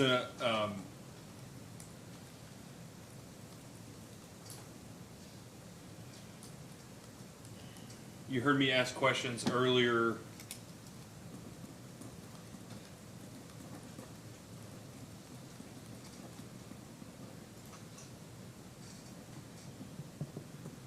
About the interregional transmission.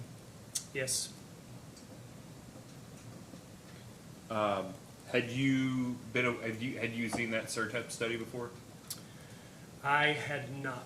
Okay. So if it was supposed to get to you, it didn't. But I'm gonna ask the question of, is that the kind of thing you think should get to you? I would say the only reason that would get to me, or let's say the primary reason that would get to me, is if we had a generation source in PJM, and we were trying to understand what were the transmission system upgrades associated with procuring power from that source. That is the context that we would think about the cost of transmission system upgrades. We would always associate it with a generation source. Yeah, so if, and I know I'm creating a scenario here, but if additional transmission capacity to different regions, forget having a tie, being pseudo-tied to some generator through that interconnection, but just having additional interchange or whatever word you want to use, having additional transmission capacity into another region. If that reduced your all's risk, how would that, let me withdraw that. How are the companies determining whether additional transfer capabilities to other regions or to other utilities within the region are reducing your all's likelihood of having a loss of load event? The way that we would model that, currently we model access to neighboring regions through a distribution of available transmission capacity. And that distribution includes a number of points that are zero and a number of points that are non-zero. So during Winter Storm Elliott, the actual experience was zero. We model that experience, but it's not the only experience that we model. Like I said, we model a distribution. So if we were to, the way that we would evaluate the impact of having additional ATC is by modifying that distribution. And that's something you do today? That is something, yes. I mean, we model that today. We look at the distribution today is based on our historical experience in terms of ATC. That's how we get some zeros. Like I said, during Winter Storm Elliott, it was zero. It's not always zero. So we look at a distribution. So in addition to looking at all these unit availability scenarios where sometimes the units perform great and sometimes they perform not so great, we look at ATC scenarios where sometimes there's some available and sometimes there's none available. Okay, and so you look at that and say having some sort of increased or additional or whatever it is, new transfer capability provides some level of benefit. Is that right? That's how we would model it. The question would be, especially in light of our experience during Winter Storm Elliott, is we would show greater access, but the question is would the generation be there? And we also model the availability of generation in our neighboring regions. So we could theoretically pick that up through the modeling framework that we have today. Yeah, and but when you do that, does that determine, does that assume, where does cost and benefit come into play in that modeling? Well, cost and benefit, like I said, it comes into play into you're talking about the cost of the $80 million transmission. Yeah, I'm asking when you're doing that and you go, oh, having a little more, yeah, we could, we could use that. Oh, and it's coincident with that region having, that region ordinarily has excess energy.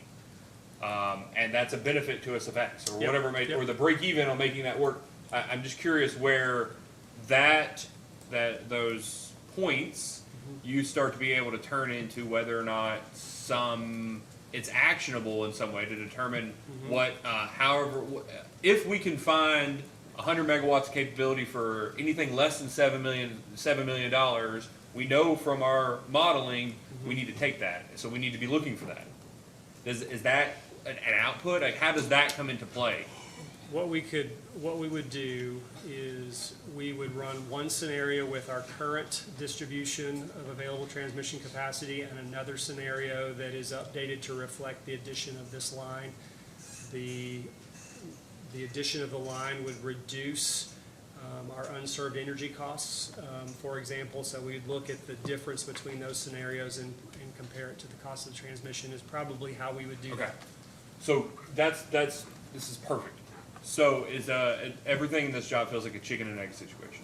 So do you do that once you've modeled something and say, X hundreds of megawatts going to cost $85 million? Now we know how much it is, and let's see whether it makes sense. Or do you all go, here's what our current transfer capability, if we increase it by 100 or 200 or 300, and then you all get a break even, you go, okay, now we should go look to see if we can find something that costs this. Which is the one that implicates running the models looking at this? So far, like I said, and Mr. Sinclair can probably elaborate on this, so far we have not contemplated purchasing additional transfer capability without having a firm supply of generation on the other side. And as It's just a major uncertainty as to whether generation would be available. Yeah, well, I'm coming to find out that seems to be the case across the board with all this, right? There's always uncertainties. It's about risk tolerance and the downside of the uncertainty. Would you agree? There is always uncertainty, but like based on the events of Winter Storm Elliott, I think we would be hard pressed to say we can rely on our neighbors during extreme events to have generation available, even with additional ATC. So I think if somebody pushed back on a proposal to make that investment, we would be hard pressed to have a good answer for why it makes sense. Okay.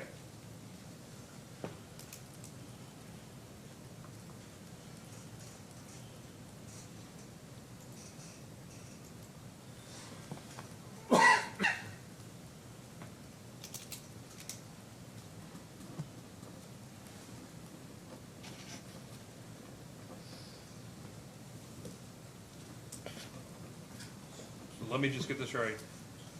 You all would run that, but it sounded like from your answer, Mr. Beller's response, that would only occur following an RFP, a submission of a resource from that other place, and an interest in finding out how deliverable that is via some not currently available ATC. Is that right?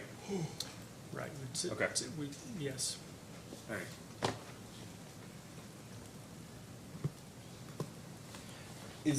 And maybe if you don't know, that's perfectly fine. As a general matter, would a generator, an unaffiliated generator in a completely different region, have the information available to them to determine what your all's inter-regional transfer capabilities would be?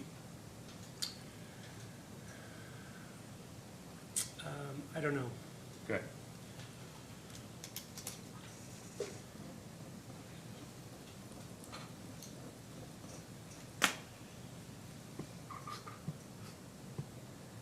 You've done resource procurements.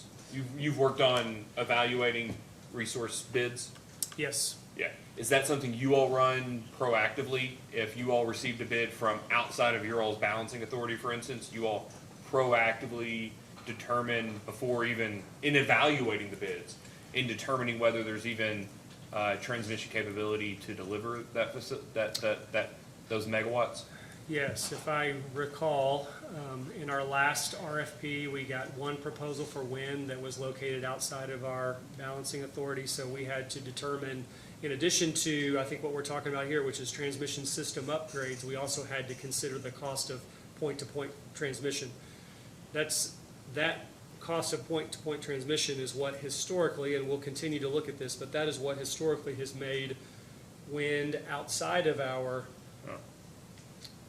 BA, even though it operates at a much higher capacity factor, and is available there for a lower cost, that point-to-point transmission is what has made wind outside of our BA more expensive than wind inside of our BA. Hey, but then just go back to what you were saying a second ago, that unless you can tie individual generation, I mean, if we end up with, all right, I'll withdraw that.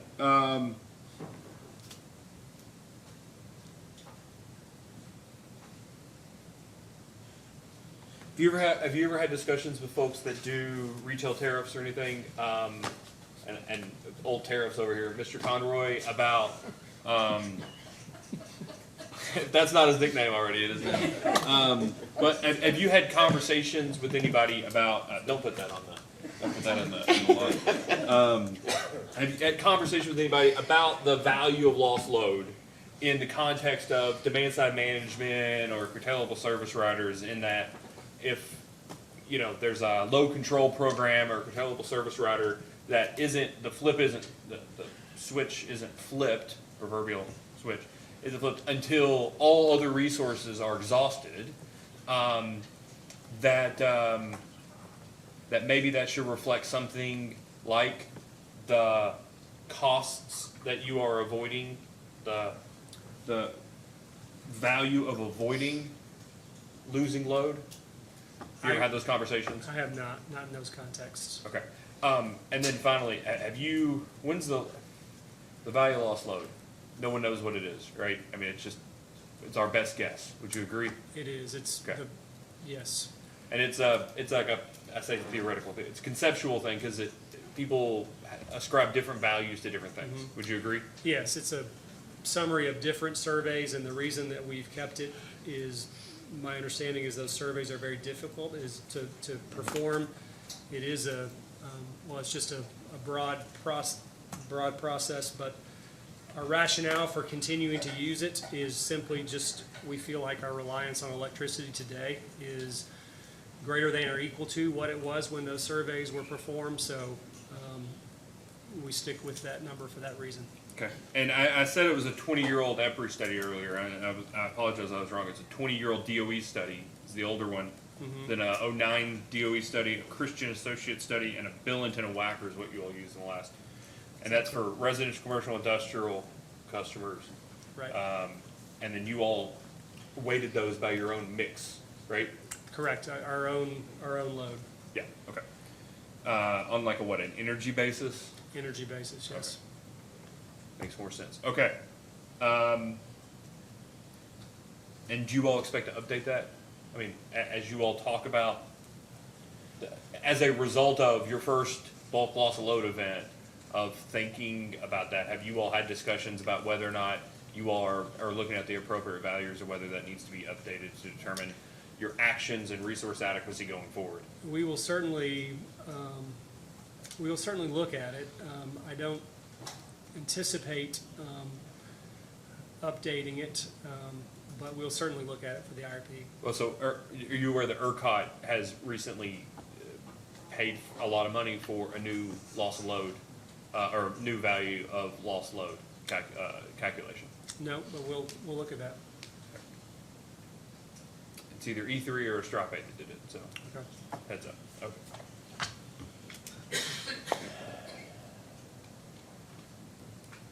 How did you model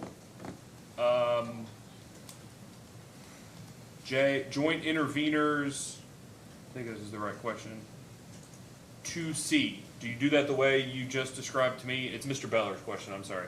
So you were asked about it a second ago. Joint interveners 2.1, page 2. You were asked about additional transmission tie lines, that they may improve reliability of any transmission system. Or that's not your response, that's Mr. Beller's response, but do you see that? Yes. Okay. How do you model that to determine whether new transmission lines improve reliability of any transmission system? That is not an analysis that I did. I didn't have any part of this response. Okay, so just to be clear, you see, I'll let you read all of Mr. Beller's response if you want. You can even read the question.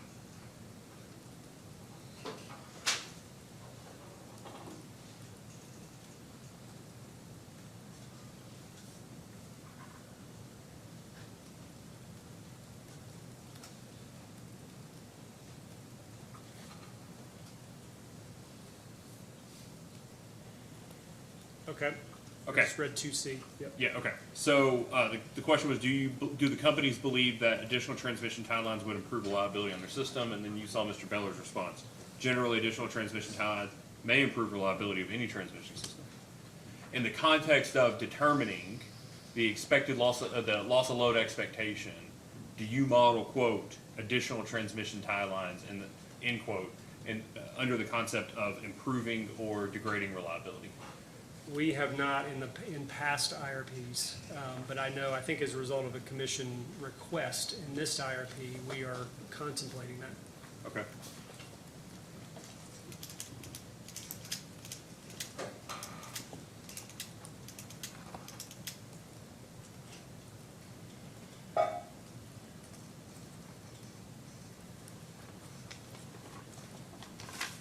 Council?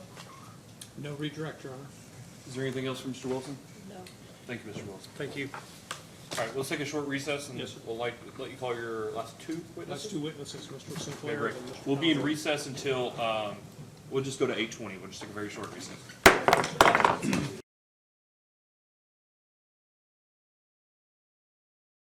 Mr. Chairman, I call Mr. Sinclair. Please raise your right hand. Do you swear or affirm the testimony you're about to give is true and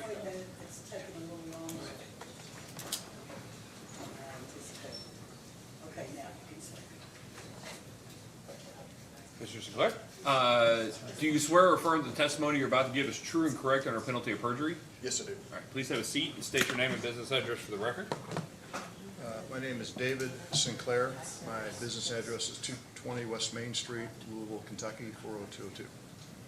Do you have anything in front of you there on the stand? Just my data responses from this case. Mr. Riggs? Thank you, Your Honor. Mr. Sinclair, would you state your title, please? Yeah, my title is Vice President, Energy Supply and Analysis for Louisville Gas, Electric, and Kentucky Utilities. Would you explain your responsibilities as that position in the company? Sure. So I've had this role since late 2008, and it's morphed a little bit over time, but the part that we're dealing with today has been very stable. So I have responsibility for, we heard from Mr. Wilson, for the generation planning and sales analysis forecasting for the company. We heard from Mr. Schramm, who has his responsibilities related to the real-time dispatch of the system, purchasing of gas for the gas units, and buying and selling wholesale power. And then the group we've not talked about today, so far today, is the coal supply group, which buys the coal for the power plants, as well as other reagents needed for the pollution control equipment, as well as marketing coal combustion residuals. Mr. Sinclair, would you briefly state your background? Sure. I've been in LG and KU now for, this is my 30th year. This is my 41st year working professionally. My academic background is a bachelor's and master's degree in economics and an MBA. In that background, I have a significant number of academic coursework in statistics and econometrics and operations research. And early in my career as an economist for the state of Arizona, I did a lot of econometric forecasting work and analysis related to using econometric tools, and likewise in my time at Arizona Public Service. And since moving into management, I let others do the math, and I review their work. I've also worked in energy marketing, in power, and now with LG and KU in the regulated utility world. Did you prepare certain data responses filed in the record in this case? Yes, I did. Are they accurate, or do you have any corrections or amendments? I have no corrections, and they are accurate. Okay. And do you adopt them as your testimony? Yes, I do. Were you responsible for any of the company's operations during the Winter Storm Elliott event? Yes. Like I said, Mr. Schramm reports to me. I've had that area of responsibility since late 2008. And so, yes, Mr. Schramm and I spoke several times during the course of that day, and actually came into the office around 11 o'clock on the night of the 23rd so we could go home and get some sleep. And I spent the night in the dispatch center. And as part of that activity, I also had some conversations with the senior management of Boardwalk Pipelines, which owns Texas Gas. Could you briefly, my last question, Mr. Sinclair, could you briefly explain how power transactions with RTOs are undertaken in today's market? Sure. So in today's world, they're all done electronically. So both MISO and PGM, for example, they have a portal that you input information in. You see kind of lagging LMP, location marginal price information. And then if you want to sell power, you put in a quantity that you'd like to sell. In the RTO world, you don't know pricing until after the fact. And in fact, it's oftentimes revised many times after the fact. Likewise, if you want to buy power, you would put in a quantity that you desired to buy. You put that in as a price taker. So if it's available, they will confirm that there's all the transmission to go with it. And then after the fact, you will find out what the price was that you purchased at. So, for example, when I was in the dispatch center that night, our team was putting data into both the PGM and MISO portals. You can, if you go on PGM or MISO's websites, you can see the different LMP zones, what was going on. And so, those markets are very efficient. That's their claim to, one of their claims to fame. And so, we buy at, for example, PGM South import. MISO or PGM has other places where they touch on other areas. And so I know there's some discussion about, did we look at New York? Well, again, to the extent that prices in northern PJM were attractive for power to flow into northern PJM, that would have already been happening, which would influence prices in south import. And the fact that we couldn't buy that was indication, again, the market being efficient, that it would not have mattered if we would have found somebody. Again, you don't really call the ISO, you interface with them. So simply buying power at the New York PJM interface would have done nothing to that power into the LG&E KU point. So likewise, when we were looking at the MISO, what you saw there was very interesting. Well, and I gave my guys a little hard time because the MISO footprint, they had actually negative prices up in the Dakotas and Minnesota because they had a lot of wind that night and not a lot of load in that area. And there's a lot of congestion getting out of that area down to the south, and prices in the south were very high, but we couldn't buy it anyway because MISO would not confirm any transactions with us. Thank you, Your Honor. Those are all the questions I have. Mr. Sinclair is available for any cross-examination. Mr. West? No questions. I didn't forget you this time, though. Sorry about that last time, Mr. West. Ms. Huddleston? Just a few questions. How are you this evening, Mr. Sinclair? I'm doing wonderful. So I just have first a quick question about what you just said about MISO and MISO not confirming purchases. Did you hear the discussion earlier about the BA to BA or BA issue? I heard the discussion, yes. Can you shed any light on that? I would only amplify what Mr. Schramm said is, remember, a balancing area, and our balancing area has other load besides LG and KU, right? They have Kentucky municipals, primarily as their other load in the area. So I don't know what the BA was looking at doing. Our responsibility was for trying to buy power to serve LG and KU load. And under the rules, the way FERC and rules work under standards of conduct, like Mr. Schramm said, he's an energy marketing employee, and I can know nothing about what's going on in the transmission world. So our activities were based on trying to buy power to serve our load, and that's the context in which we were being not being successful. Great, thank you. And then my last set of questions, very short. Could you please turn to Sierra Club 1-14?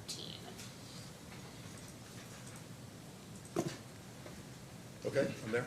And you're the sponsoring witness for this, correct? Yes. And I just had a couple questions. I know we talked a lot in August about an iteration of this graph, just a couple more questions about this graph, and then you can stop thinking about it, hopefully.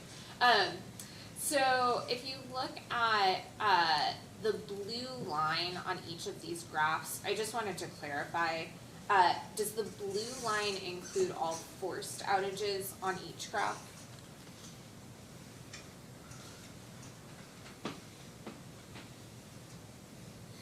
It's been a while since I've looked at this table here, so I need to kind of look at it.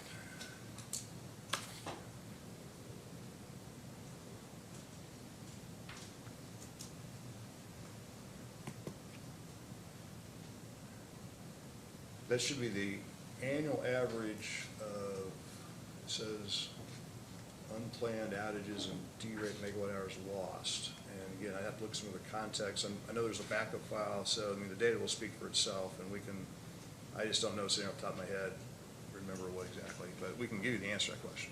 Do you mind if we file a post-hearing data request to clarify that? Sure, Okay, yeah, I mean, thanks. to the extent it's not clear, we should make it clear. And then the scale, I just want to make sure this is right. The scale in the top graph and the scale in the bottom graph are different. They're not the same scale, is that correct? Yeah, I was noticing that as well. It makes it a little bit hard to compare them. Yeah. Yeah, Okay, great. Thank you. That's all the questions I have. sure. Mr. Smart?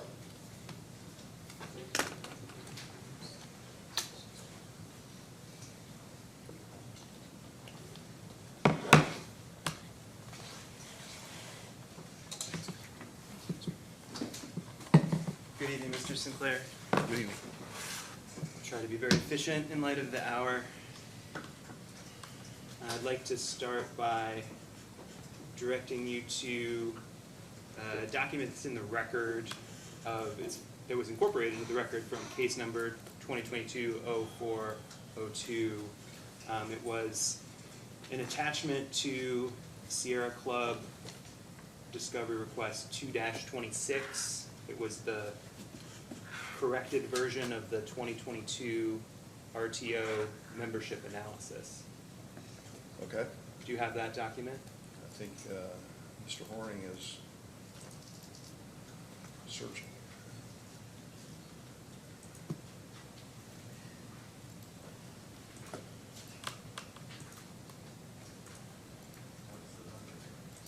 What was the number again? There's an attachment to Sierra Club question 2-26B. Attachment 1 to 2-26B.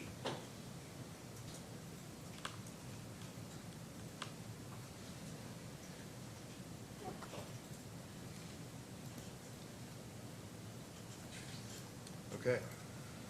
And so this was a document that was originally drafted in, or it's dated November 2022, correct? The original version? Yes. And then there was an update in May of 2023, is that right? Yes, I believe in preparing this as part of the case, we discovered some, math errors that Guidehouse had made, or reporting errors, so we corrected, I think, the Guidehouse errors there. Could you turn to page 32 of the document?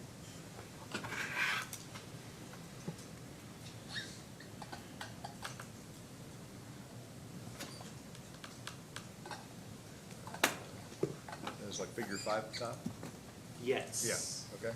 Yes, and so I'd like to direct you to the discussion starting at the bottom. The last full paragraph on the page begins during an energy emergency. Do you see that?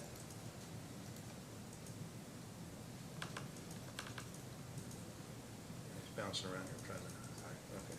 Got it, okay. And first, could you confirm that this paragraph was drafted in November of 2022? I have no reason to think this particular part of the report would have changed, because it's not really related to Guidehouse, but.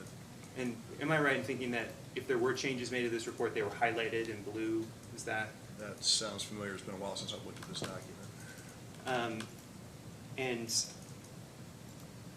in that paragraph, that starts during an energy emergency, the last sentence there, it says, since exiting MISO in 2006, the companies have never experienced a resource shortage impacting their load service, requiring declaration of an EEA. Do you see that? Yes. And that was drafted before Winter Storm Elliott, is that Yes. right? And then the paragraph at the bottom of the page that carries over to page 33 states that the companies have a long history of reliably serving the energy needs of their customers, even during extreme weather events. And then skipping ahead and carrying over to page 33, the last sentence of that paragraph says, nothing in this data suggests that there is reason to believe that overall customer reliability would improve by joining an RTO. Do you see that? Yes.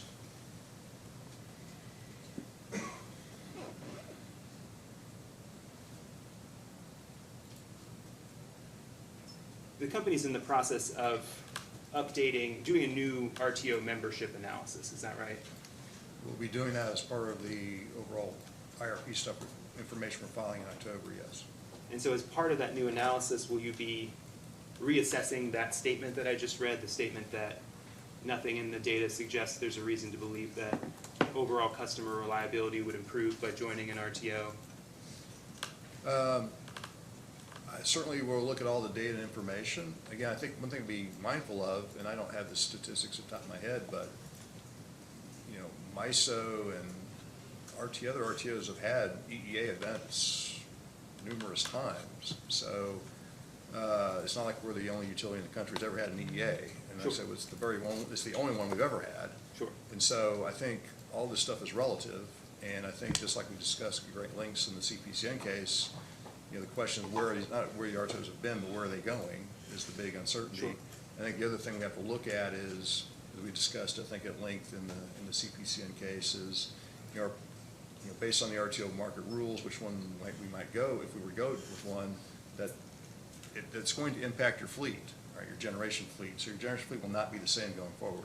Sure. So it's a dynamic question. I think our intent would be that we should not be sacrificing reliability to be in an RTO. And so we would expect if we're joining an RTO, it would be at least as good as what we have today. And so my question was just, is that something that's going to be actively analyzed as part of the next RTO membership analysis? Sure, be part of the discussion, sure. As part of that, would the companies be attempting to put a value on the reliability benefits of joining an RTO? Well, recognize that in an RTO, you know, the way the market rules are set, it's going to be different between PJM and MISO. But, you know, their capacity market in PJM in particular is set to create a footprint-wide reliability level. And then the different capacity prices are supposed to reflect the differences in supply and demand in the different zones of the RTO. So, you know, they use much the similar kind of 1 in 10 standard is my understanding as well. So I think, again, we have to understand that the RTO is about, I think as, I forget when this is said previously, and as Mr. Beller, but that you have to look at the holistic aspect of being the RTO, what it means and how you operate, the risk and rewards associated with that. So it's not a one-factor decision to be in an Sure. RTO. Well, would you agree that, recognizing there are multiple factors, would you agree that all other things being equal, if your goal was to maximize reliability on the system, it would be better to be part of a larger and more geographically diverse system? Well, again, I think it depends on how that system works and what the rules of that system are. You know, there's been a lot of discussion about PJM, and you know, if you look at the FERC filings that you know PJM and EKPC, for example, had when the disputes around the penalties that PJM was assessing EKPC, what FERC PJM makes clear in there is they were very close to shedding load in EKPC based on the rating in this one particular transmission line. So again, it comes back to you got to understand what the portfolio you have. You know, PJM's rules, I think it was discussed in CPCN on load shedding, is if they come to load shedding, they're going to look at what's going on in your particular zone. And if you look at PJM's data, there are certain zones in PJM that have a surplus of capacity, some that are in deficit of capacity. It's a big issue in the data center load issues. And so similarly in MISO, we're seeing zones that have a deficit and some that have a surplus. So I think you have to be mindful of what's going on in your neck of the woods to understand how reliability works even inside an RTO. And I guess my question is, would you agree that all other things being equal, there's a premium to being a part of a system that has greater geographic diversity, has a broader footprint when it comes to being resilient in the face of emergency situations like Winter Storm Elliott? Again, if you say all other things equal, that more is always better than less. But remember, the whole design around the RTO, just like with the LG and KU merger, we're going to put two systems together, we're going to jointly plan the system, we're going to have less capacity than we otherwise would have individually. And so in an RTO, what your neighbors do have more impact on you than you might appreciate. Also what other, in PJM, for example, there's a huge percentage of generators are merchant generators that only earn market revenues. You know, MISO is much more vertically integrated, regulated utilities. So I think understanding all these dynamics will go into the assessment of the reliability implications both now and where you think that's going in the future. Let's go ahead and go to the exhibit. We do have one exhibit to share, and Your Honor, we'd like to mark this as Joint Intervenors Exhibit 1. It's electronic. Mr. Gary is pulling it up.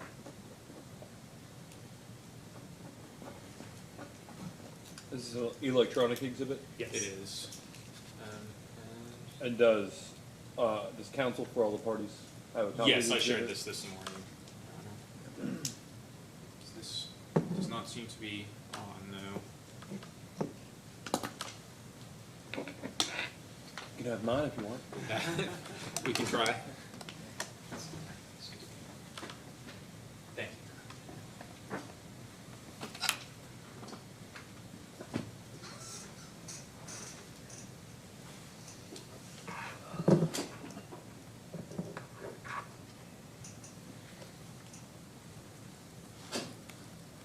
Seems to be connected now.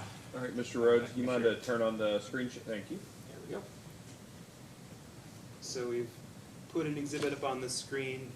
It's a PJM MISO press release. Mr. Sinclair, are you familiar with this document? I have not seen this particular document, no. Are you aware that on May 9th, PJM and MISO announced that the two organizations will collaborate on an informational interregional transfer capability study? You know, I get a lot of industry news, and I may have seen this headline. I haven't, studied this particular issue, so no, I'm not familiar with the particulars of this particular announcement. Are the companies involved in any way in this effort? Well, obviously, we're not members of MISO or PJM from a load serving or generation perspective. We are members from an energy markets perspective. And I don't know if there's somebody on the transmission side working on this, since I'm not allowed to know anything about transmission.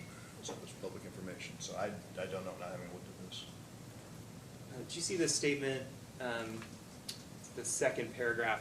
It says, increasing transfer capability between regions may help to support greater grid resilience, particularly following extreme weather events and the influx of renewable generation resources with intermittent output. You see that? I see that sentence.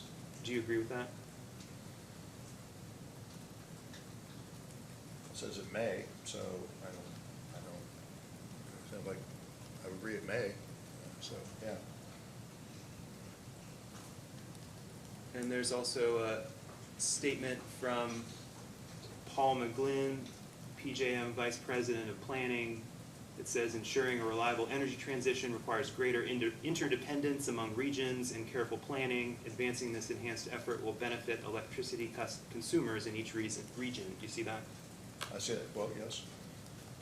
Do you agree with that statement?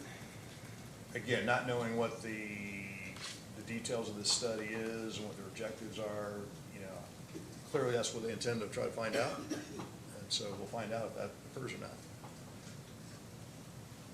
Do you see there's a reference to a interregional planning stakeholder advisory committee?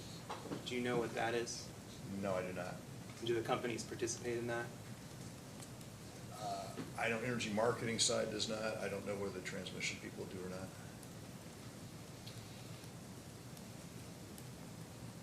Okay, that's all for this exhibit. You can take it down. Yeah, thank you.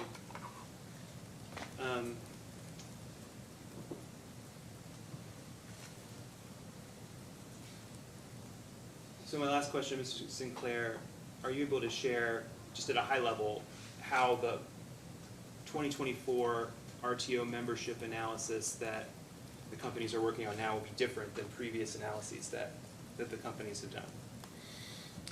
Well, we've had some preliminary discussions around that. One of the biggest challenges in thinking about RTO membership in this environment is the related to the same issues that I believe Mr. Kurtz brought up around greenhouse gas regulations. I would add to that effluent limit guidelines regulations that came out at the same time.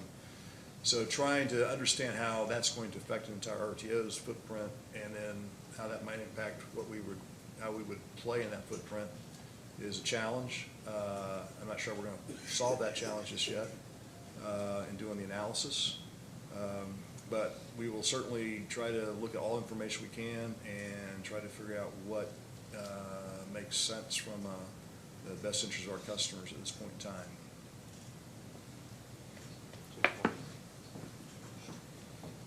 That's all our questions. Thank you, Mr. Smith. Thanks.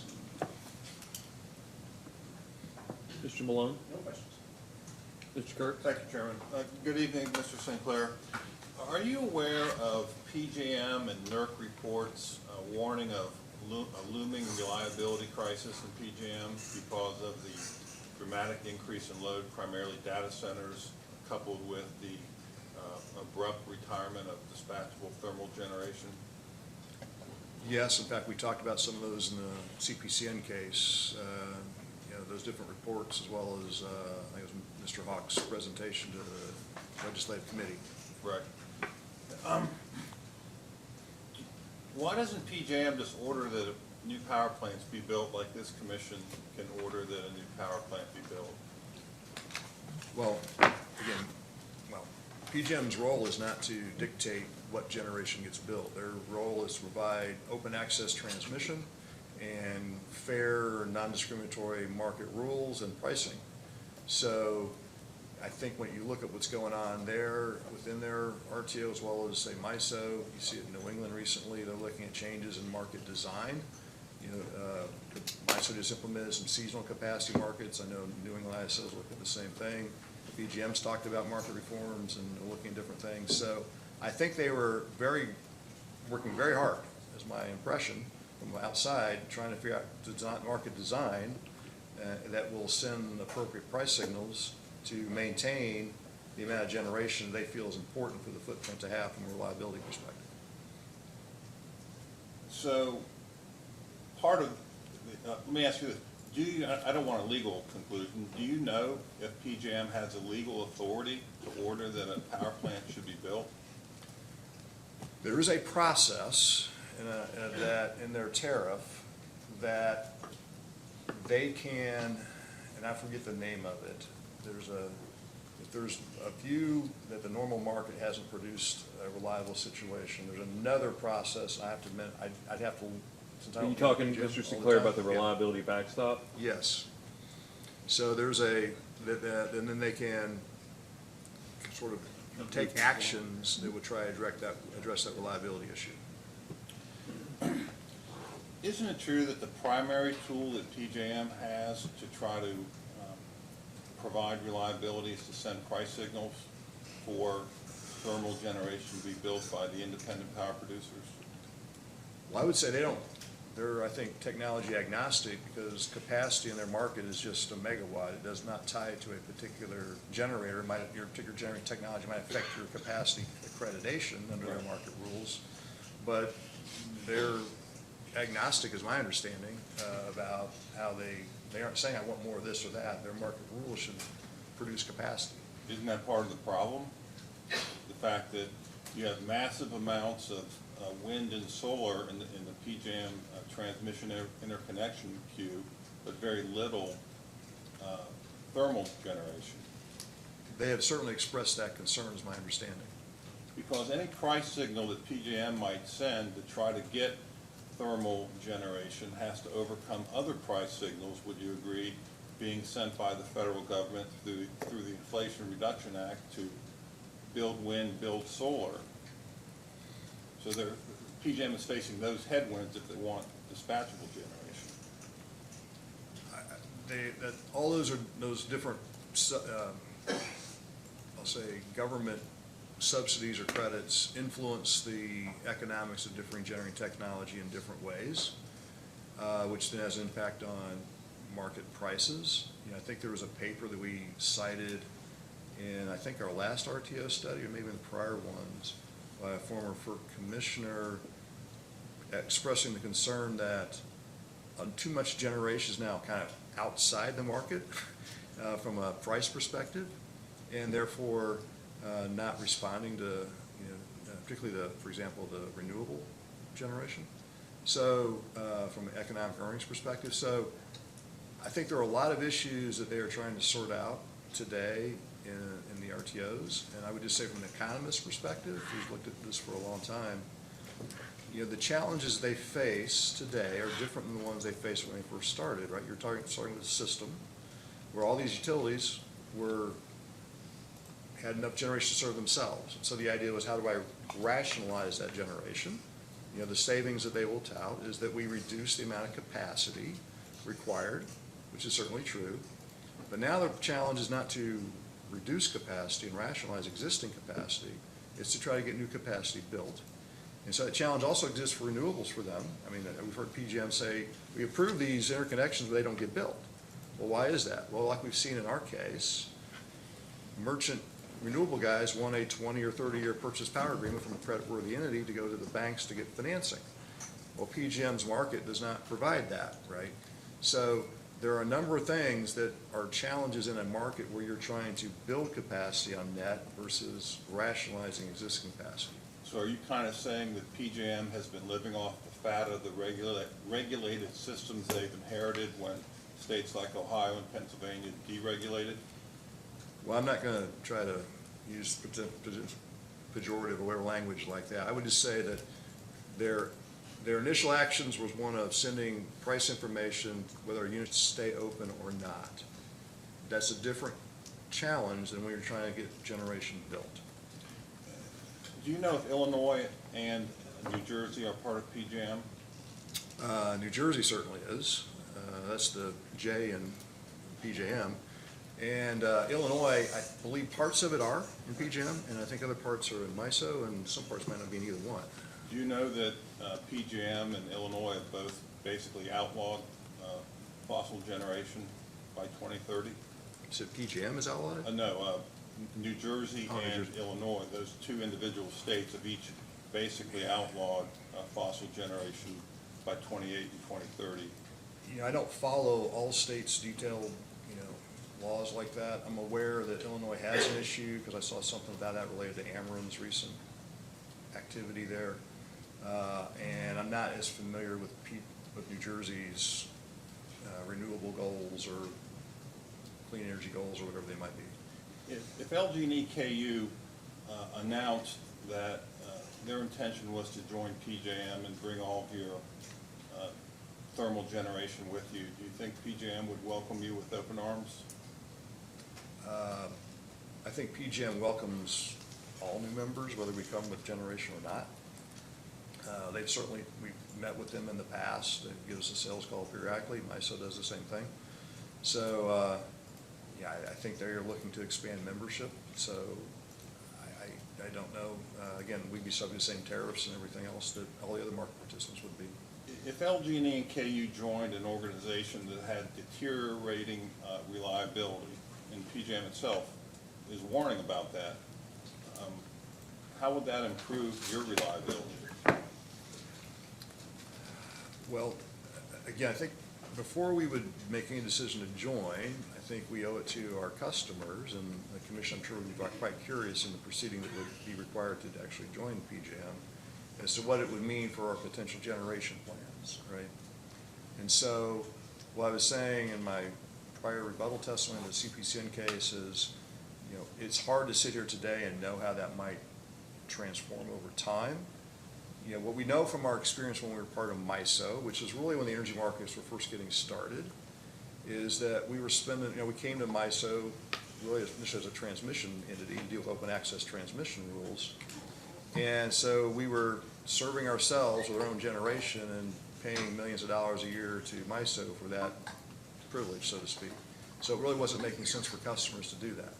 So that's what I'm saying is that unless our generation fleet changes in some material way to create savings, then I don't know that the value will necessarily be there. One element of cost I want to talk about just briefly is transmission. Are you aware of FERC's recent transmission rule about, I call it socializing the big ticket transmission costs in RTOs? Again, I don't tend to follow some of those transmission issues as closely as I do more generation issues. I saw some headlines to that effect in the trade press, but I have not spent the time to study it. As a member of PJM, LG&E and KU would be subject to the RTEP transmission costs within PJM? I recall that in the overall study that we do every year, that's a line item that I know the transmission folks spend time on trying to guesstimate what that would mean for the analysis. Do you know if hooking up offshore wind in New Jersey, for example, or tens of thousands of megawatts of data center in Virginia and central Ohio with 765 kV transmission, for example, would tend to raise the RTEP costs of the PJM members?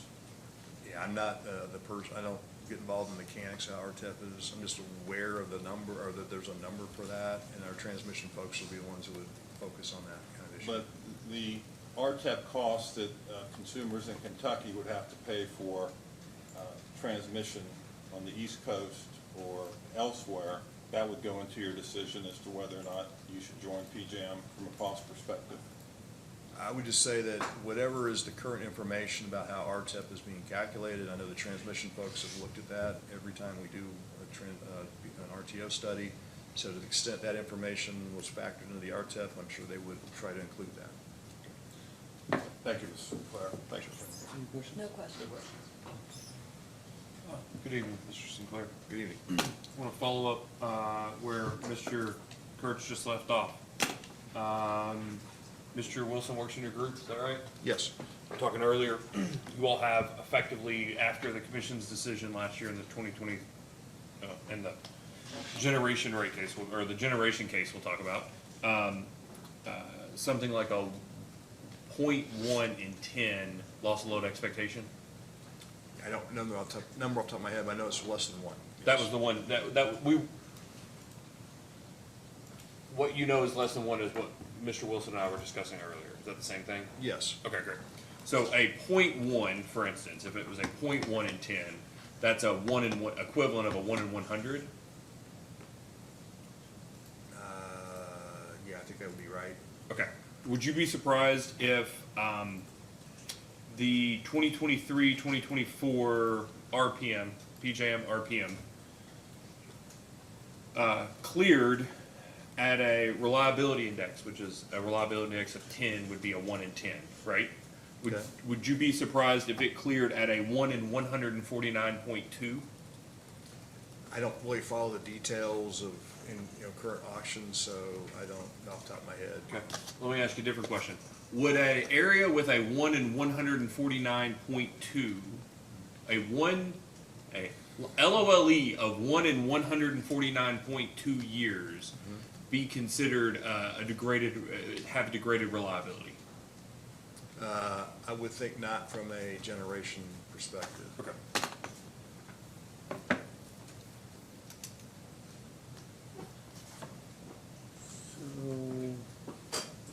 You testified in support in the 2016 LG&E and KU rate cases of closing CSR 1 and 2 and changing the rate of those classes, correct? Yeah, it's been a long time, but I vaguely remember that, yes. A lot of water under the bridge since then. So there was a settlement in that case, is that your understanding? My recollection is almost every rate case has a settlement. That was an easy question. I think it's been a number of years since that wasn't the case. But is it your understanding that CSR 1 and CSR 2 had been closed to anyone that was not in the queue, for lack of a better term, after the effective date of those rates from that rate case, July 1, 2017? Yes, I'm aware that there are no new CSR customers. Okay. Have you had conversations either with Mr. Wilson or Mr. Conroy about whether or not consideration should be given to doing something different with CSR, either reopening the class or allowing a CSR 3 or whatever it may be, but an industrial curtailable rider going forward, given the changed circumstances since the 2016 rate case? when you say change circumstances, what do you mean by that? Yeah, do you remember, and I'm happy to do the ground again if we need to, but do you remember when I was asking Mr. Bellar about your testimony with your generation, I'll read here it is. Your testimony in that case, page 26, had something like, here it is. Based on the company's existing generation resources, DSM programs, and CSR volumes, the companies do not need additional capacity in order to maintain an adequate reserve margin to meet peak demand in the forecasted test period. And I was asking Mr. Bellar, does it, based on your experience, are there changed circumstances since that was the case in 2016? And that's the context in which I asked the question. Right, so the question is, do we need to add resources? That wasn't my question. Okay, I guess I'm confused, because the circumstances there was that, you know, we knew that the municipals were terminating come 2019. We had an agreement with Bluegrass CT that was coming to an end. We had removed the request for CPCN for Green River 5 combined cycle plant. We had anticipated, I believe by that point, or very close to it, the future round 1 and 2 was not very much longer. And so, you know, we were seeing flat to declining load, which actually has occurred, even without the municipals.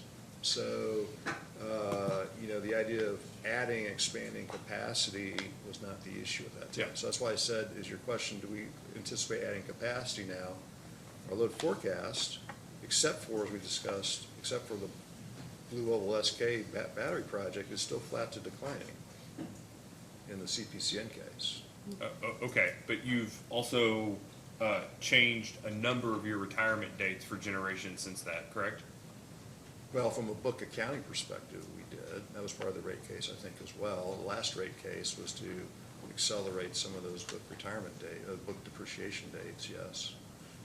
Are you talking about Mountain Book 1 and 2, or are you talking about other units? Well, I'm talking about Mr. Bellar had a significant generation retirement study attached to his testimony in the 2020 rate cases. Do you remember that? Right. So if you think about what happened in the CPCN case, and what got approved was we're retiring basically 600 megawatts in Mill Creek 1 and 2, replacing that with 660 megawatts or so of Mill Creek 5, and we got additional solar resources. We had 125 megawatts of batteries. So, and we had a lot more DSM programs. So, you know, I think the question really is, and we, like a lot of other, Mr. Kurtz mentioned it, data center, we're getting a lot of data center inquiries as well. So I think the question is whether there's going to be any load growth going forward that would counteract the continuing energy efficiency we see in the existing customer base. And then, so, you know, we're not right now, based on what was approved in the last CPCN, short of capacity, especially with BOS or Louisville's announcement that they're indefinitely delayed the second facility at the battery plant. So what happens if 500 megawatts of data center shows up tomorrow? You are going to be coming in and seeking 500 megawatts of CSR? I think we have to assess and all that. I mean, you just don't hook up 500 megawatts without, you know, looking at transmission distributions. That doesn't really happen quickly. And so certainly we would assess, and that's part of what we're looking at, is what kind of resources, if any, would be required, when they would be required. And so we would go about planning for it just like we did with the Louisville SK economic opportunity. Okay. So my question was, you are in a different position than you were then, right? You agreed with me. So we've got all the new retirement dates, Right. Louisville SK, the commission has approved, you're not canceling NGCCs. You've proposed and the commission has approved you to build NGCCs, correct? They approved one. Okay. Approved one. Okay. You've got, as opposed to there, where a year later you all were seeking to get rid of all of your DSM cases, you've just recently been approved for an entire new suite of DSM. Would you agree? Yes. Okay. So in a different position in terms of load and capacity than you were in 2016 when you filed that testimony. You know, are the resources, I think we're different, is it? Let me ask you, what's keeping you from saying yes? Well, because I'm not sure, you're saying, I think you're asking this question is, does what has transpired since 2016 require us to open CSR to other new customers? I'm just saying that is a kind of an independent question in my mind, because again, CSR depends as much on what we might want to do as what customers want to do. You know, there was a question, I think by the joint interveners in the last CPCN about, did we discuss interruptibility with the Bosque plant? And there was some, I think the answer was, we certainly talked about it, they had no interest in that. And so I think we have to recognize that, you know, I think this goes back to the unserved energy question, you know, manufacturing firms in particular in the business of making stuff. They got employees, they got suppliers, et cetera. So stopping that process is not something that I think most of the people we talk to are high on. So I think if we open that up again, I think it's going to be, and whether we're successful or not, is going to be a function of who kind of fits that profile and who's willing to do that. And then I think the other question is, you know, what are the rules around how we get to use it, right? Because customers, as we know, are effectively paying that interruptibility instead of some other resource, right? So what are the customers getting for what they're paying for that interruptibility? So my question was, have you had internal conversations about it with either the folks in regulatory, like Mr. Conroy, or the folks that work for you that do modeling, you, Mr. Wilson?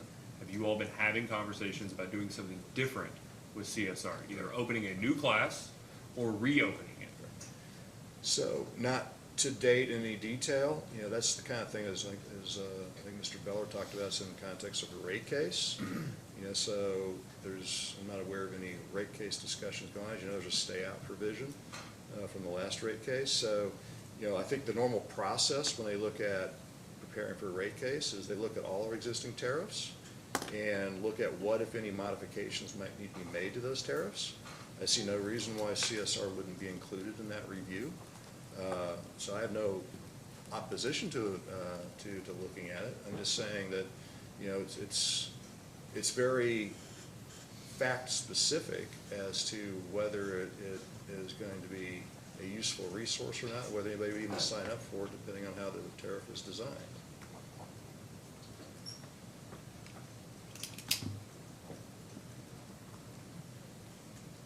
Okay. A lot has been made, a lot of questions about this MISO BABA. You had something earlier, you indicated in one of your responses earlier, you had some viewpoint of it. Was there something that MISO raised that kept you all from eventually, even if the energy was available, purchasing energy from them during Winter Storm Elliott? Again, the way you interact with MISO is you go onto their website basically, and you put in what it is you'd like to transact at, whether it's buy or sell, and if you're a price taker or you're a certain price, and then it either clears their market process or it doesn't.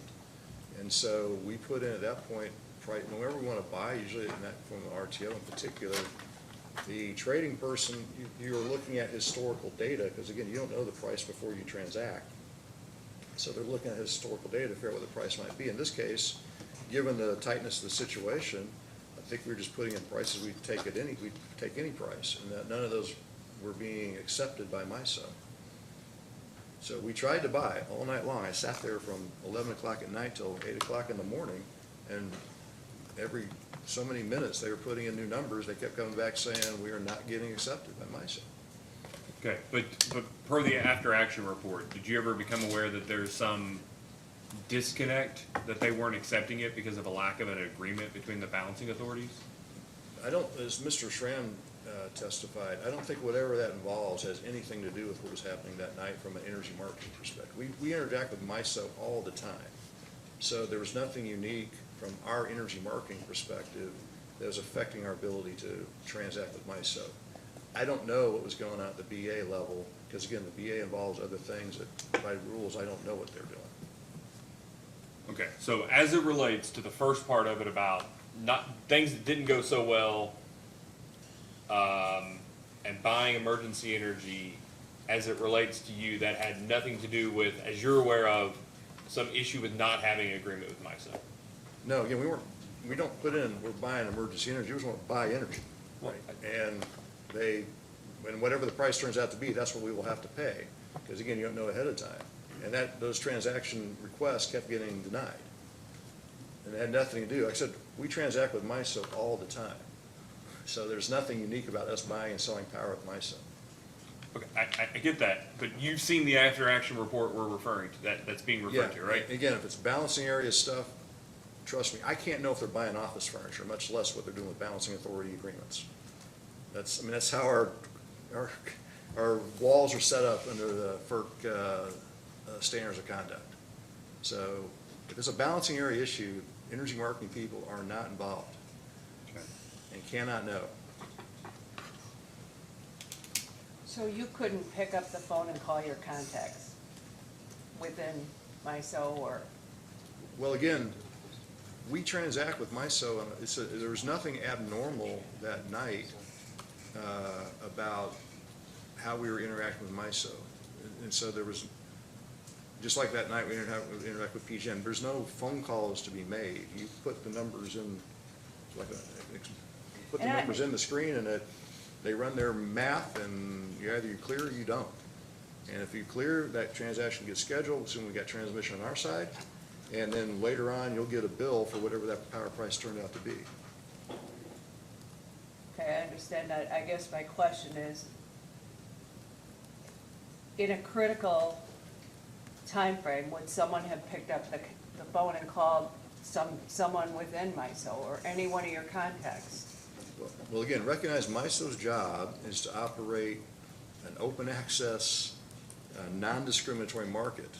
And so that's how they do this. That's how the non-discrimination comes in. I understand that. And so, again, I think what we need to get you the answer to, that's not in the post-hearing data request, is what the BA had in mind when they were talking about this BA to BA arrangement.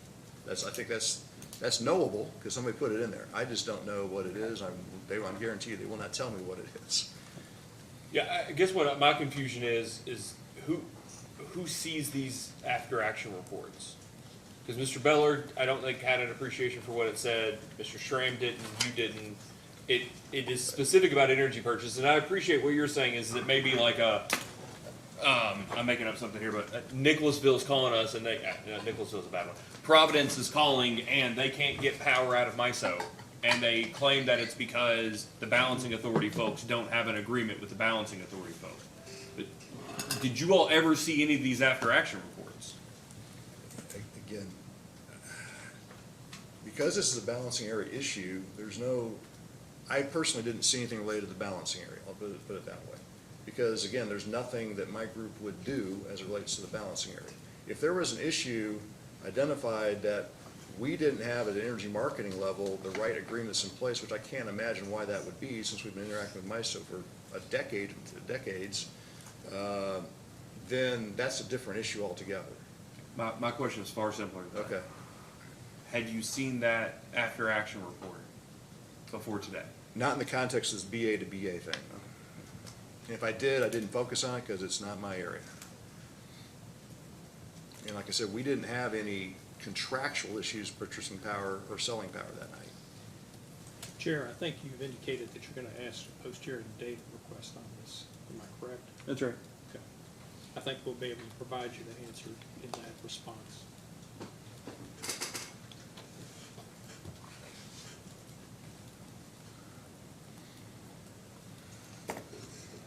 Just for the record, to be clear, you have not. You've been with the company since 2008. No, I've been in this position since 2008. I've been with the company since 1994. You ever heard of a commission ordering a utility to build a power plant they didn't ask for? Not in my time that I've been with the utility. It's been at the request of the utility. That's my experience with CPCNs for generation, yes. I don't want anybody watching this hearing to get the impression of Mr. Kurt's question that we can order people to build power plants without their asking.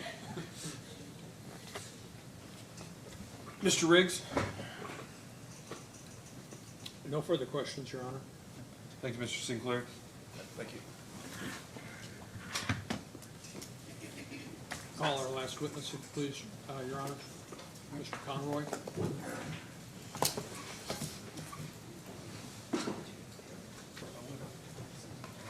It was true and correct penalty of perjury. I did. All right, please have a seat. State your name and business address for the record. Yes, my name is Robert Conroy. Business address is 220 West Main Street, Louisville, Kentucky. Okay. Do you have anything with you, Mr. Conroy? I have a number of data requests and information, some tariffs, and some regulations. You have 107 in front of you? I do. Great. Mr. Riggs? Thank you, Your Honor. Mr. Conroy, would you please state your full title? I am Vice President of State Regulation and Rates for Louisville Gas and Electric and Kentucky Utilities. In that position, describe generally, what are your responsibilities? I'm responsible for all regulatory matters, rate-making matters for Kentucky, Virginia jurisdiction, rate-making matters before FERC. Mr. Conroy, did you provide data responses in this case? I did, yes. And do you have any corrections or amendments to those? I do not. Do you adopt and affirm those as your testimony today? I do. Your Honor, the witness is now available for any questions. Mr. West? No questions. Ms. Huddleston? No questions. Mr. Fisk? Mr. Gary? Thank you. Can't let the day go without at least asking a couple of really quick questions, I promise. Just a moment ago, you heard the discussion with Mr. Sinclair about the previous rate case, correct? Yes. Okay, were you a part of that rate case? I've been a part of rate cases since 2003. Okay, just making sure. And you heard reference to a stay-out provision that ends sometime next year, correct? That's correct. Okay. The stay-out provision says we can't change rates until no earlier than July 1st of 2025. And to be specific, the rates can't change, but a rate case could be filed potentially to allow rates to change beginning July 2025, right? Yes. So backing up, do you know what the timeline is from filing of a rate case to an order in a rate case? Filing of a rate case and an order? Yes. There's a statutory 10-month date. Okay. So backing up, that would mean potentially filing as early as October of this year, correct? If you're speaking of when we could put rates into effect, subject to refund, that'd be July 1 of next year, which would mean with a forecasted test year, it'd be filing in November. Okay. Or October. And how long before filing does it take to develop a rate case for filing? It takes a number of months. Okay. Has the company begun preparing to file a rate case to put rates into effect next July then? We are always preparing our business plans in anticipation of when we'd file a rate case in the future. I have specifically not started developing a rate case for next year. Okay, so you haven't begun looking at things like CSR changes or anything like that yet? We constantly talk about things to be included in future rate cases. Okay, no more questions. Mr. Malone? No questions. Mr. Kurtz? No questions. Counsel? What's that? No questions. Good evening, Mr. Conroy. Good evening. Are you part of the team that prioritizes, scores, and determines the list of circuits, either transmission or distribution, for curtailment pursuant to each utility's PSC number 20, original sheet number 107? I am not. Okay. You, so you know of the 9 list of facilities on that tariff? I know of what's listed in the tariff, and it's been that way for a number of years. Okay. Do you have any interaction with the folks that keep lists of those pursuant to the requirements of the tariff? When you're referencing keep lists, I'm assuming that in our customer database or customer care system, there's information related to who's a hospital, who's got life support, who's got what. I'm assuming that that's in there. So there's a on 107.1 under the priority levels. After it lists the levels, or, the continued on, and then it talks about how the company maintains lists of customers with life support equipment and other critical needs for the purpose of curtailments and service restoration. Do you know who keeps that list? I do not. Okay.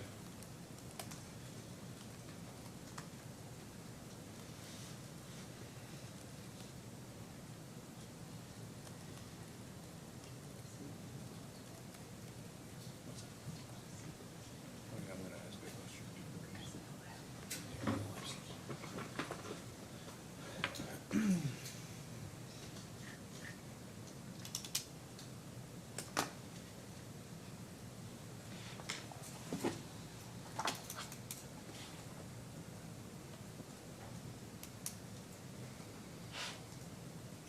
You're in charge of FERC tariffs?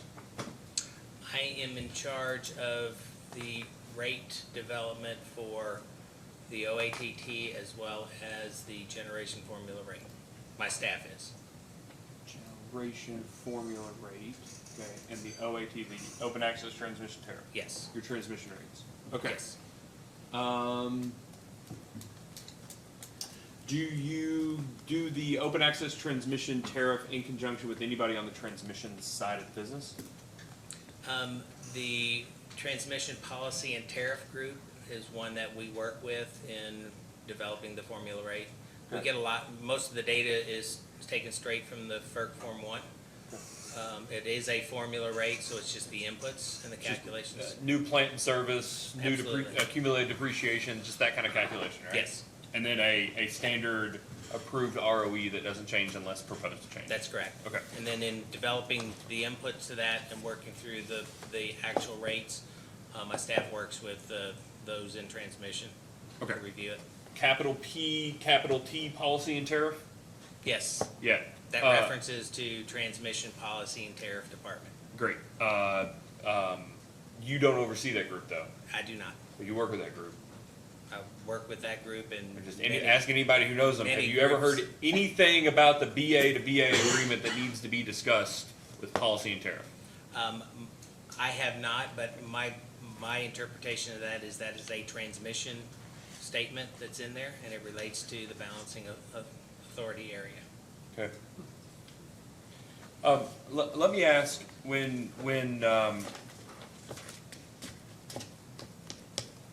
Winter Storm Elliott occurred, knowing what you know about the tariffs, right? You got 107 in front of you there. You know what it requires and what it includes, and that prioritization be given.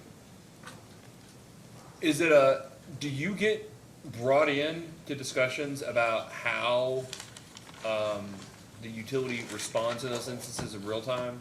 Or are you just involved in making sure that the operating procedures of the utility are in compliance with the tariffs, and then operationally the expectation is that folks just follow those procedures?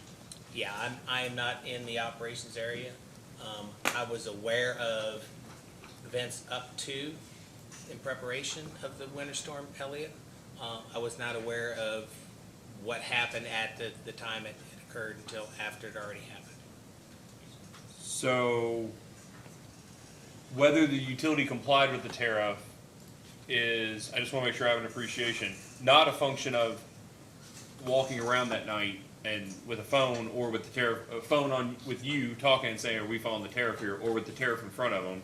It's that the operating procedures that the folks at the utility follows were just drafted in compliance with the tariff. Is that right? Yeah, that's my understanding. When you look at the operation plan that I think Mr. Beller talked about, it talks about the curtailment procedures, and it ties to the procedures that are in the tariff. Okay. So there's a recurring, let me find it here. There's a recurring reference included in a number of the responses in the data requests.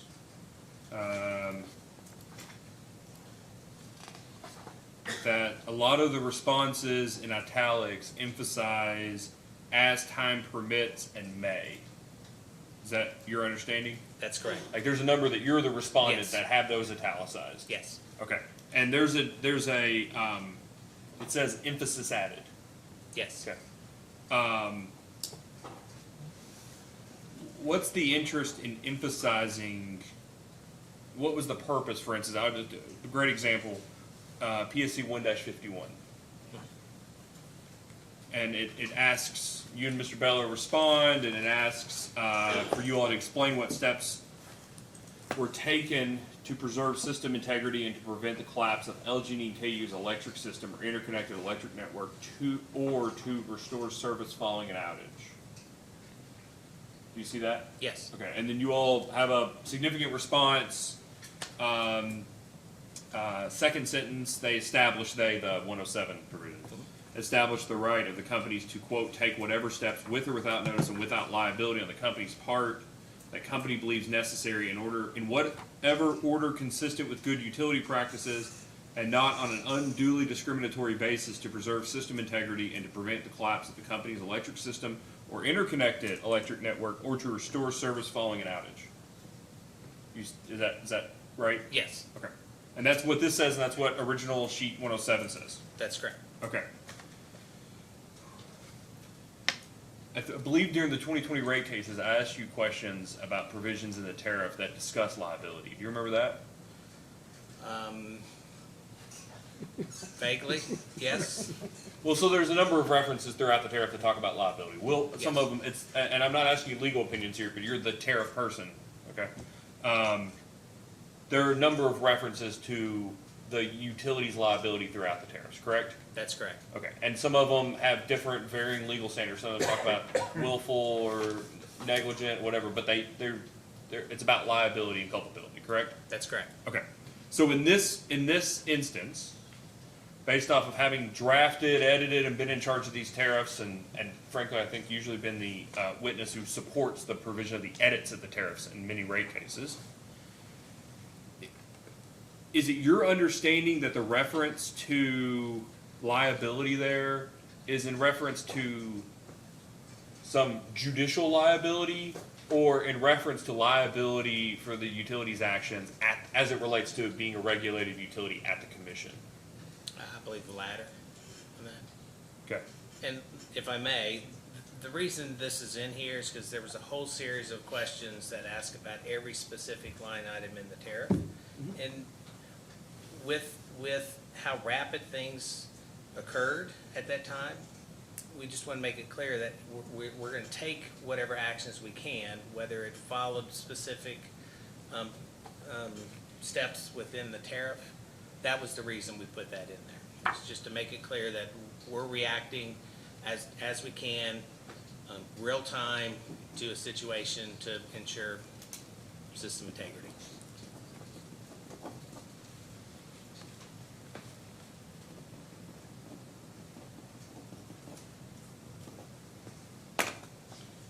And then at the end, the may and as time permits. So are you answering there for the italics or for the entirety of that preamble response?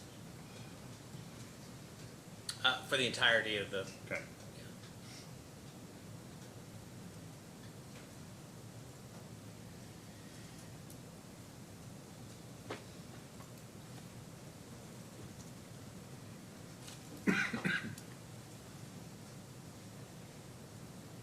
So one of the items that I was asking Mr. Beller about earlier is this, I'll call it double opening of circuits. Do you remember my questions about that, where a distribution circuit was open and the transmission circuit that serves the distribution circuit was open? Yes. Okay. And are you generally aware of that occurrence? Again, I'm not in the operations area, so I'd have to take Mr. Beller's word for how it is operated. Well, are you aware that as part of this case, at least one of the data request responses indicates that the transmission and distribution control centers have revised their load shed procedure so that they don't have that overlap? Are you under that impression from reading data request responses in this case? I'm aware that the operation plan was revised. I don't fully understand all the operating parameters for opening transmission and distribution that Mr. Beller explained.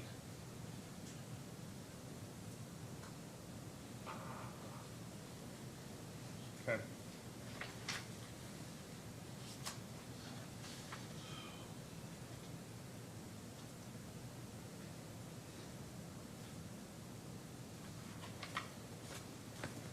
CSR, have you had any conversations about the benefit of CSR as it relates to re-examining the closure of it?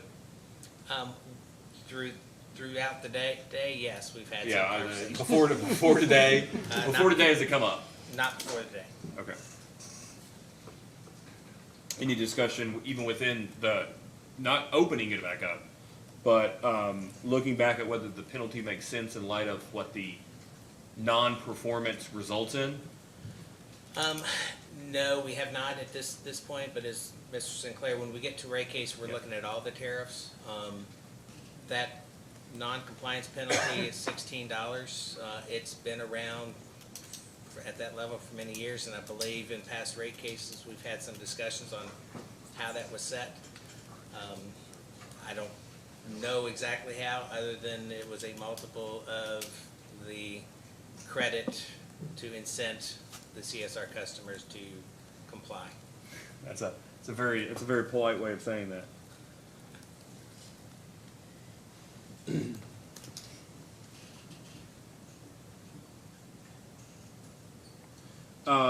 The tariff, CSR tariff requires certification or testing any given year.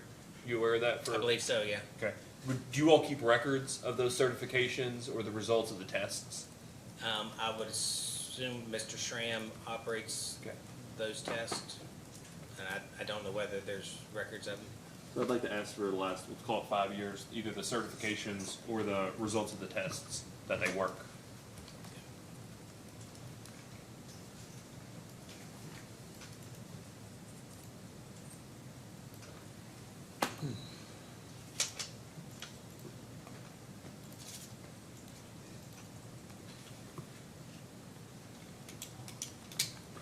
Any redirect, counsel? One question. Mr. Conroy, when you go to prepare a rate case, you consider all of the rates that are in the company's tariff and whether they need to be amended, changed, revised, updated, or reviewed? In preparing for a rate case filing, yes, we look at every tariff, every rate, every offering, every requirement from past commissioned orders on what we need to include in the next rate case. And necessarily that would include the CSR tariffs? That would include CSR tariff. Thank you. No further questions. Anything else, Mr. Conroy? All right, thank you, Mr. Conroy. All right, so we will have post-hearing data requests. We're not, as far as I'm aware, under the gun on a statutory deadline. It's one of the few cases we have that one now. So we've got, today is May the 23rd. How about we get, it's holiday weekend coming up, how about we all agree to get the data requests out to LG&E and KU by June the 14th? Is that all right with everybody? Okay.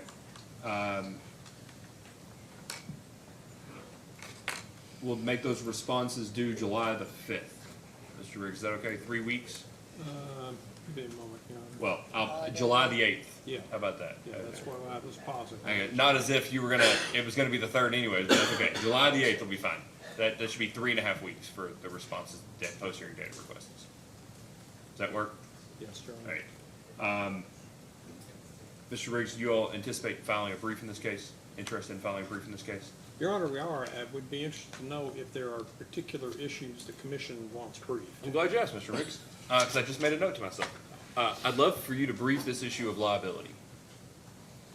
The issue I was just asking Mr. Conroy questions about. Okay. And whether the expectation is that I'm just saying this aloud. This is not the position of the commission or anything else. But it would be interesting if the perspective of the company is whether or not the provisions as to liability relate exclusively to their obligations to serve, and the results of the action or inaction or following, whatever it may be, right? The tariff requirements that 107 relates to. Chairman, are you talking about just those on 107 or anywhere we're talking about liability there? Well, I think specific to this case, the 107 as it relates to an energy emergency or whatever the energy procedures, whatever it's referring to. But that was the implication of the data request response. I want to make sure that there's not a confusion as to the company's position regarding whether that liability is as it relates to, I'm making stuff up here, Mr. Riggs, I just want to make sure it's clear. Somebody's fridge, Sorry, somebody being understand. without power and having to pay for the fact that they were on the list and they got cut off and everything went bad in their fridge, though I don't think that was a concern during Winter Storm Elliott. But if that's different than an I'm making this up again. An expectation that that tariff provision says, look, we were able to do what we needed to within the confines of the expectation and time, and unless the commission can tell us we should have moved faster, then we can't held in being in violation of other important provisions in our tariff because we were moving as fast as we can, and that provision says there's no liability. I understand your. I just want to make sure I understand the company's position on the implication of that term. Okay. Are there any other issues you wish briefed? Or if not, would you advise the company of that? I think so. If there's something specific, yes. I would also say, in terms of this, I know that in the past, the company has always preferred or ordinarily preferred to do simultaneous briefs. In this case, given the investigatory nature of it, my preference would be that the companies file an initial brief. Interveners in this case are able to file a response, and the company has an opportunity to file a reply. All right. Do you all have any objection to that? If that's your preference, no. Any concern with that? No one else has skin in this, proverbial skin in this game. But to your point, when we file that brief, I'd like to, not this evening, it's late. Given that, I'd like to have a clear idea of what issues the commission would like to have briefed.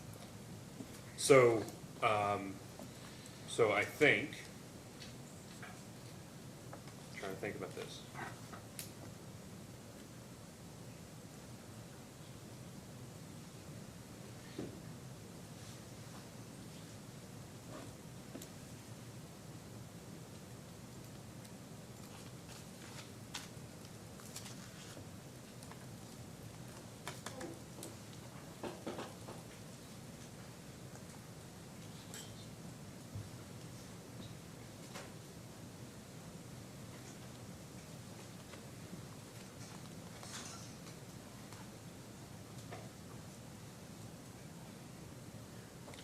What I'd like for the company to brief, and if the other commissioners, if the commission takes a different position, then it'll be in the order, in a subsequent order prior to, let's call it the responses to data requests. I think the commission's brief should at least cover the utilities' actions that were taken or not taken during Winter Storm Elliott that meaningfully affected the utility's ability to provide service. During Winter Storm Elliott and in advance, short advance of Winter Storm Elliott, whether the utility complied with its statutory, regulatory, and tariff requirements as it relates to the provision of service.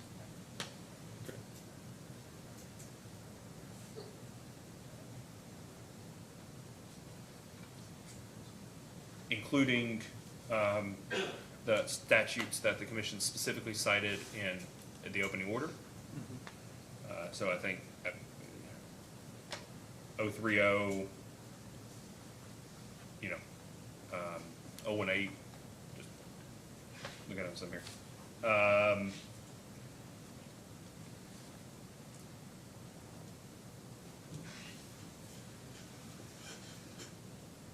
And inherent in that is compliance with the procedures, the tariff requirements, specifically 107, of course, but generally the tariffs of the utility. So statutes, tariffs, and regulations as it relates to the actions or inaction during and in short advance of Winter Storm Elliott. Okay. I don't think, I want to be very clear, I don't think that for purposes of, well, I'll just say it this way, for purposes of 278-990, actions post Winter Storm Elliott, I'm making stuff up here, ensuring this doesn't happen again, for instance, are inapplicable to the provisions of 278-990 as it relates to this investigation. I'm gonna find Mr. Wilson for what he does or does not model in the next integrated resource plan, as an example. Yes. Just want to be very clear about that. If there,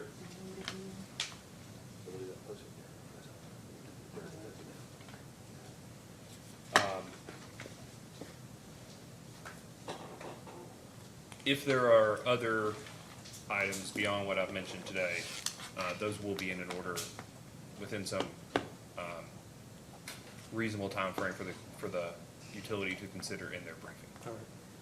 Jim, when you started, I think you said, you called it in the commission's brief, but I don't In the think that's what commission's, you meant. I meant to say, I'm sorry, in the commission's initial order.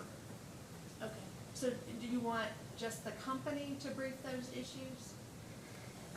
No, I'm sorry, those are the issues that, well, again, this is an investigation of the utility, so Right. if you all are wanting to cover all the bases, those are the things that I would cover in your all's brief. Initial brief, right. Yeah, and then we'll provide an opportunity for all interveners to respond to that brief, and then you all have an ability to reply to that brief. But if there's anything that the commission, in looking at in regards to taking action in this case as to the utilities provision of service, the commission's investigatory authority of Winter Storm Elliott, the utilities' actions or inactions during Winter Storm Elliott, the implication of 278-990 specifically. Yes. If there's anything beyond what I've mentioned today, that will be in an order. Very good. Okay. And I just want to clarify that the interveners' briefs are limited to being responsive to the brief that the companies file. Yeah, so we could, so that's what I want to be clear about. So, and I'm happy to do this however you all want, but I'm trying to give you all the, again, skin in the game, here. This commission's opening order in this case is very broad. Some of it is very specific as to, for instance, compliance with the statutory requirements provision of service. But then it was also very narrow. It was also very broad in terms of also wanting to determine what actions the utility has taken after that event to ensure the continued provision of service, right? Those things are distinguishable in my eyes. I took from Mr. Riggs' question of the things that for sure in relation to, how do I say this?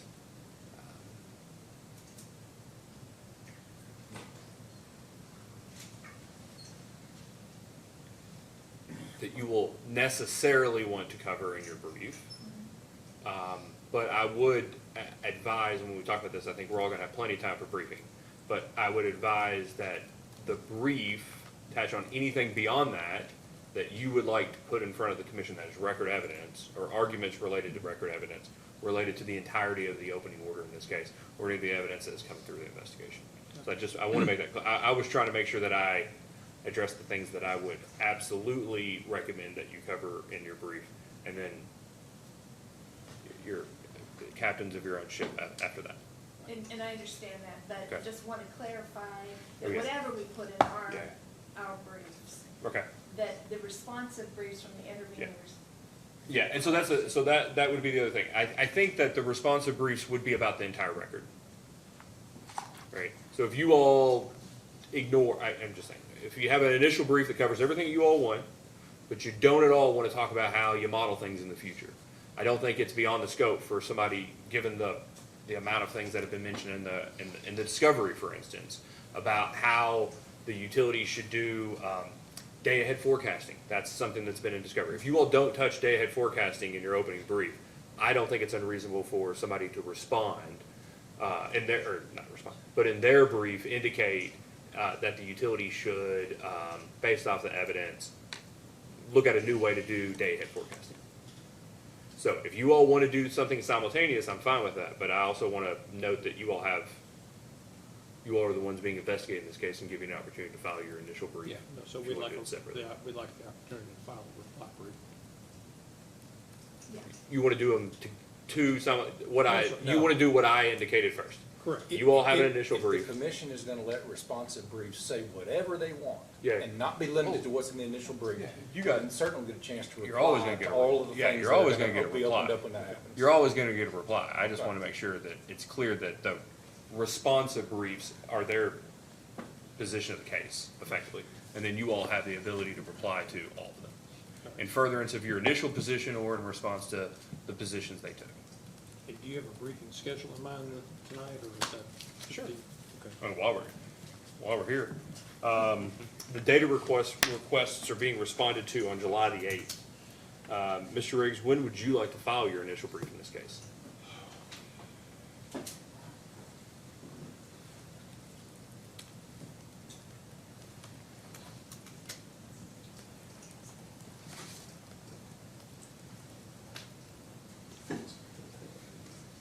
Can I have a minute?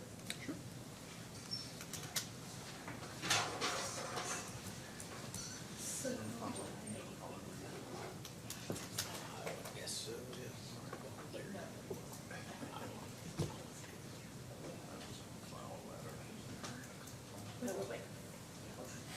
Can I throw out a date for consideration? How about August the 9th?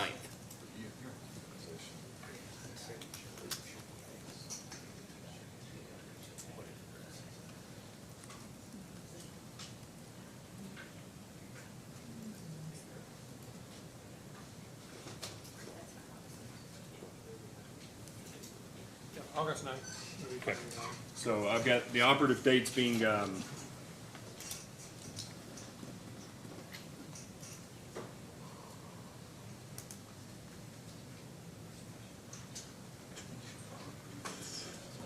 June 14th, as the data request responses will be filed by then. I saw blue on here, but it's Flag Day, so I think we'll be working. So June 14th with responses due on July the 8th. Correct. Your all's brief will be due on August the 9th. How about August the 30th for everything else? Everybody fine with that? August the 30th, Mr. Riggs. How about September the 20th? Just a moment, Sean. Lots of holidays in there, though. Let me see here. Labor Day, Citizenship Day is on the 17th. I know this is the most robust calendar I've ever seen. See if you got Boss's Day on here, Mr. Riggs, in case you need to know it. Yeah, September 20th will be fine. Okay. Sorry, was that September 20? Yeah, they'll file their reply on September the 20th. We'll submit the case on the 21st at 12:01. As always, Mr. Riggs, if you all have data request responses that you think you need additional time outside of the time allotted, that you timely seek motion for an enlargement of time, but that you also go ahead and prioritize filing the remainder of the data requests. Yes, sir. Okay. We will commit to filing an order that indicates anything outside of what I said tonight that the commission would recommend you cover in a brief. We'll file that by June the 14th as well. June 14th, okay. Same day that the data requests are issued. Is there anything else? We have 3 petitions, I think, for confidentiality. You've already taken care of, or at least a couple of petitions for confidentiality. You've already taken care of the issue, or my question, sorry, not issue, my question with notice. Yes, sir. First thing this morning. Is there anything else that we need to take up? Awesome. Okay, all right. If there's nothing else, this hearing is adjourned. Thank you. Thank you.